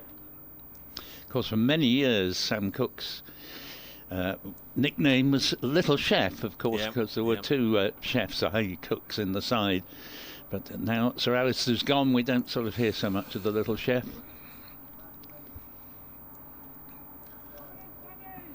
So Haynes on 46, back on strikes. Faced 87 deliveries so far. Played a very nice hand up to this point, and defends from the crease, square of the wicket on the offside, out to Matt Critley. And there's no run. We're back on air, all obviously being well, just before 11 o'clock tomorrow morning. Paul and myself to guide you through the last chapter of this Division 1 game between Nottinghamshire and Essex. If you've got time in your day to join us, we'd be delighted. The ground staff are already starting their end of day prep. They're getting the tarpaulins ready away to our right in front of the William Clark stand as Haynes drives through the offside, but he's picked out Allison in the deep. He's only going to get a single. I would imagine by the time we leave the ground this evening, there'll be lots of tarpaulins out there just in case there is some overnight rain. Yeah, there's a fairly dark cloud there hovering in the distance, so don't think it's going to affect us before the close of play, but you could see that there might be a shower somewhere in that. Just getting all their ducks in a little line there, ready to bring the covers on once we finish. 2:31 for 4, make that 5 as Verena goes for 3. Now then, massive moment here at Trent Bridge as Nottinghamshire lose their 5th wicket. It's Kyle Verena. I did talk about the wisdom of sending out an established player ahead of a night watchman, and Verena falls for 3, caught by Pepper, low down, diving to his right from the bowling of Cook.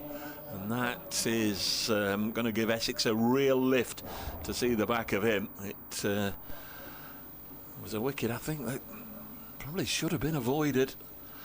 He's pushed at it, nicked at it. It's only the second time he's been out in 6 innings for Nottinghamshire. That average of 380 is going to come crashing down to, what, 190.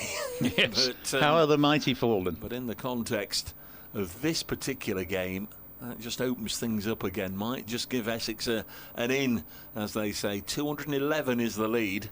Still 5 wickets to go, but still a bit of time left to play today. I'm assuming Lyndon James won't come in. I would say it's got to be Farhan Ahmed. But good captaincy from Tom Wesley. Very much so. Saying that, you know, it wasn't that he wanted. Yes, it's going to be Farhan Ahmed coming out now.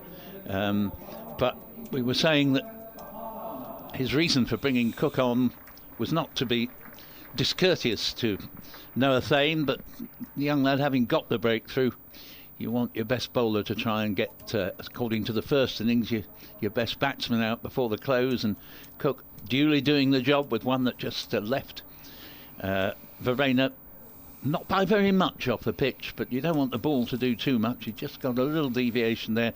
Verena perhaps guilty of chasing one a little bit, just getting the edge. Decent catch from Pepper, diving in front of slip to take the ball low down. And if there were to be another wicket down this evening, then the game would have slightly changed its aspect in the closing overs. Yeah, interesting to know if Kyle Verena said, look, I want to go, or it was just sort of left there as it usually is. Well, we've not quite reached the 6 over and in mark, so we won't send the night watchman out yet, or whatever it is, but I just have the feeling that should have been avoided.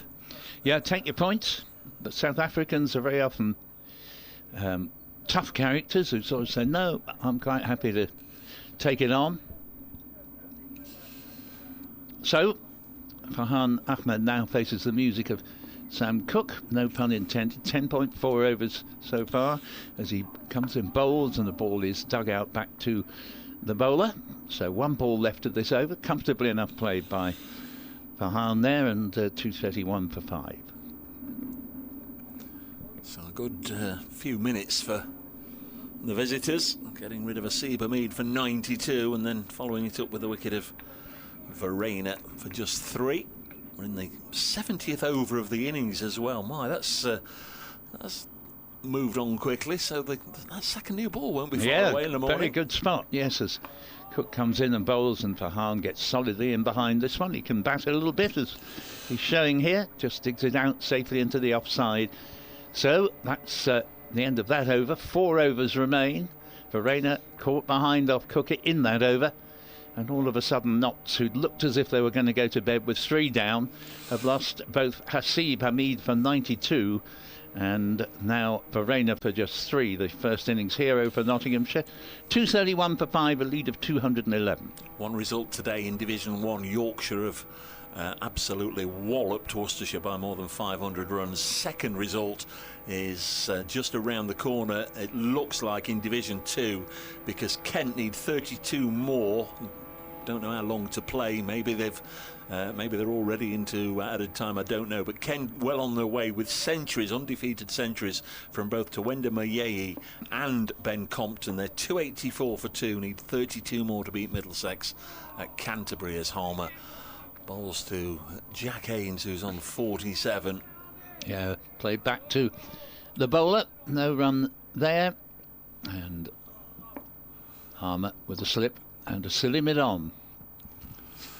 Bowles played to Snater mid-wicket. Again, there'll be no run. 231 for 5. Haynes, you would think now, will just keep his head down, make sure he gets another 50 at least, but I don't think it'll worry him if he waits till tomorrow to get it, as Harmer is in bowls, and he may well get it tonight as he steers the next ball for a single wide of mid-off. Paul Walter, and he goes to 48, 232 for 5. It's one of those things, isn't it? The night watchman is out there not only to protect, in this instance, Lyndon James and those that are to follow. He should be out there also to protect Jack Haynes, the set player. He should face as many balls as he can, as John Vogo would say. Bunt as many balls as you can. Harmer's in bowls, and nicely played down to Tom Wesley at mid-on by Farhan Ahmed, and 232 for 5, lead of 212. But very often it doesn't pan out like that. The set player, Jack Haynes, doesn't want his progress interrupted, and may well say. It's Harmer bowls forward defensive by Farhan, no run. You know, may well feel that he's in control, and I'll do the calling, so to speak. Here's Harmer again. Bowles, quicker delivery, but safely played, head right over the ball. And another Harmer over ends, with his figures even better than 2 and over by a fraction. 26 overs, 4 maidens, 2 for 51. Cook, 11 overs, 2 maidens, 1 for 36. Will presumably continue to bowl from the Stuart Broad end. I did say earlier, I wondered how closely the 17-year-old was watching the performance of Simon Harmer on air. Well, he's watching him closely now. He's having to face him for these last few minutes of day 3. 232 for 5. There are 3 overs left. Haynes on strike. Now, if Wesley pushes the field out to give Haynes one, he should take it, but doesn't get the opportunity here. He just plays it down behind the wicket, and Harmer comes from second slip to pick it up. 232 for 5. Men out in this innings.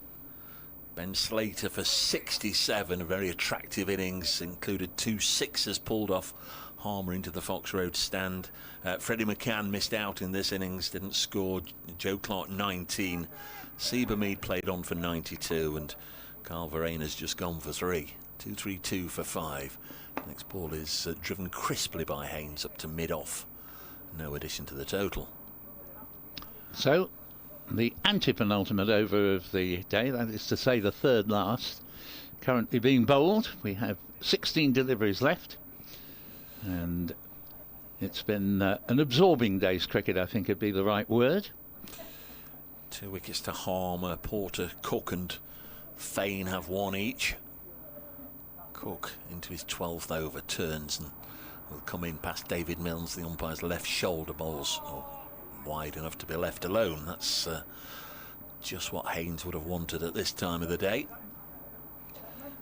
Bright yellow back grip for Jack Haynes, which stands out in the gloom. There's another shot on the live stream of Jordan Cox with his hand in the don't know, we call it a muffler, a hand warmer, I don't know what we call it, but certainly it's doing the job for Jordan Cox. 232 for 5, and this throws through to the keeper. What did he break? Was it a finger? Well, I think it I might have read last week it was a thumb that he broke in 2 places. Whatever it was, it got broken in 2 places, and at various stages it's got another hit on it and made it worse again, which is why he's been told, don't do any more wicket keeping until when Essex signed him last year, it was known he wouldn't wicket keep until August, and then he's taken another hit on it since.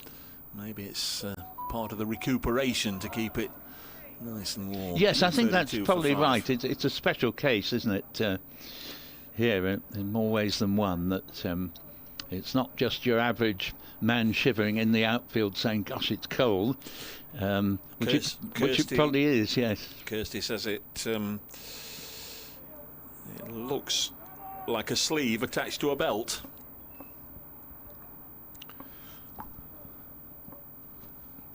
.232 for 5. Next ball on its way now. Short, pulled away, but will go straight to Cox, who takes his hands out of his muffler and keeps them to 1. So that's not out. The night watchman scenario should be played out. He faced all 6 balls in that over, Jack Haynes, 5 dots, and then takes the single. So he will be on strike. Yeah, just going back, we were talking about the days of around the 1970, the John Player League, and to show you how attitudes have changed in that time, Dave, Cox is now playing for Essex. Back in the day, it is said that an Essex player went up to the then skipper Brian Taylor, who was a very nice man actually, and said, "Skipper, I think I've broken a finger here," and proudly showed the digit. And Brian Taylor said, "I'm very sorry to hear that. You're batting at number 3. you no special medical treatment, you just played on, because Essex had a staff of exactly 11 in those days, so you were expected to play come hell or high water. But finances were really stretched, as Harmer will bowl his last over of the day, that we can say for certain. What's the team this week? Same as last season. As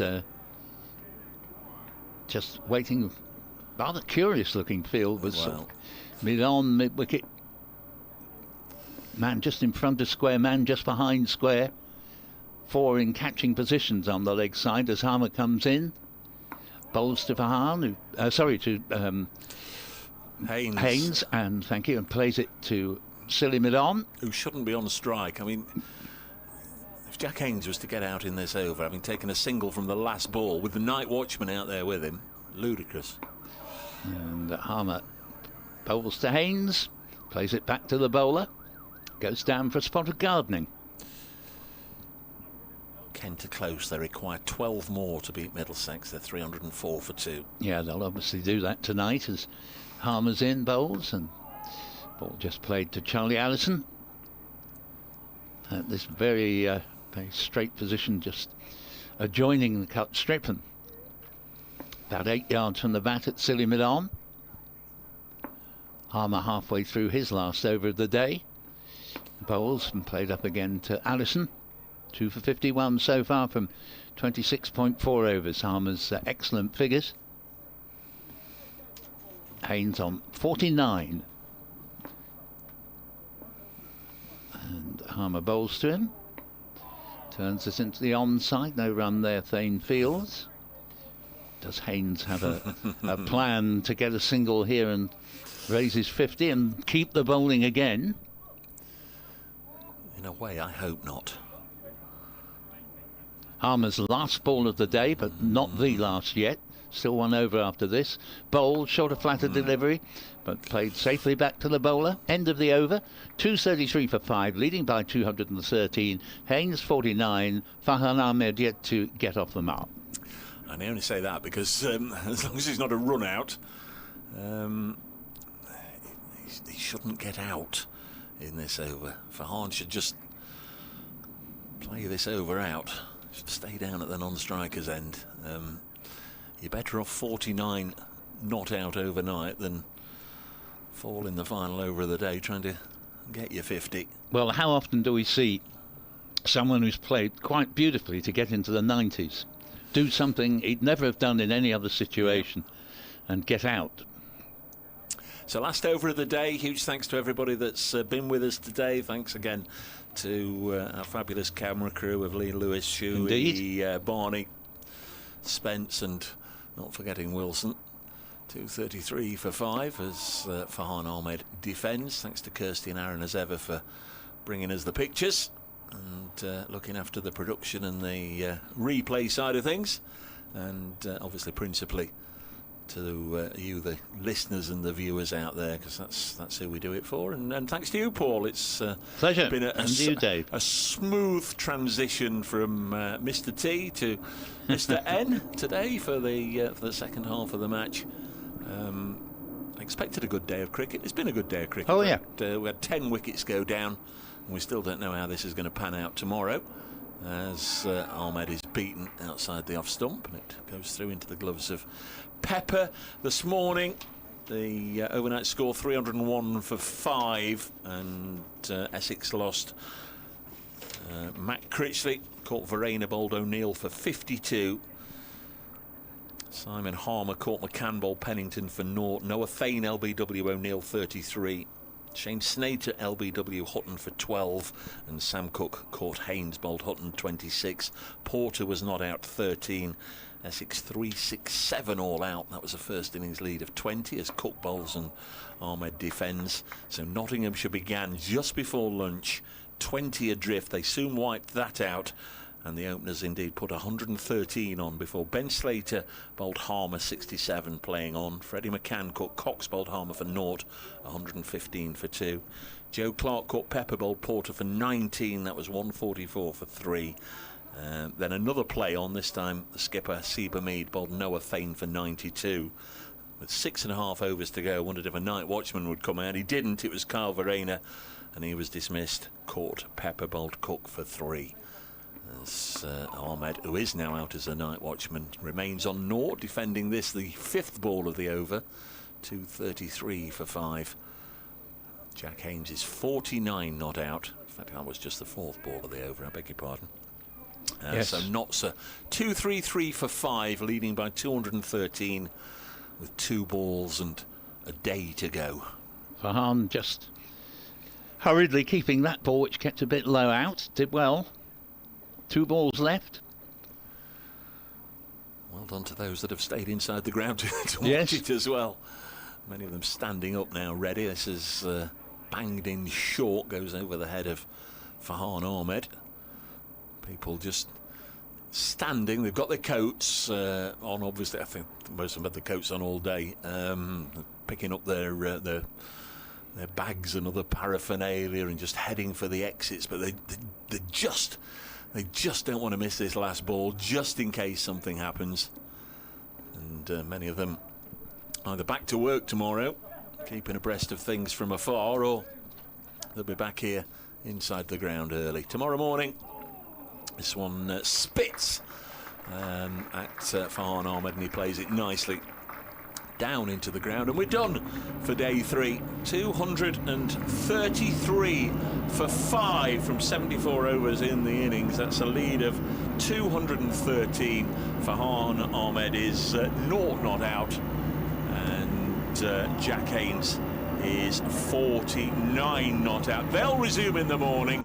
Lots of just douse that noise a little bit from the hover cover. Many thanks again to Paul. Many thanks to everybody that's been with us, and all being well, we'll be back with you back before 11 o'clock tomorrow morning. I hope you'll join us then. From us all at Trent Bridge, a very good night.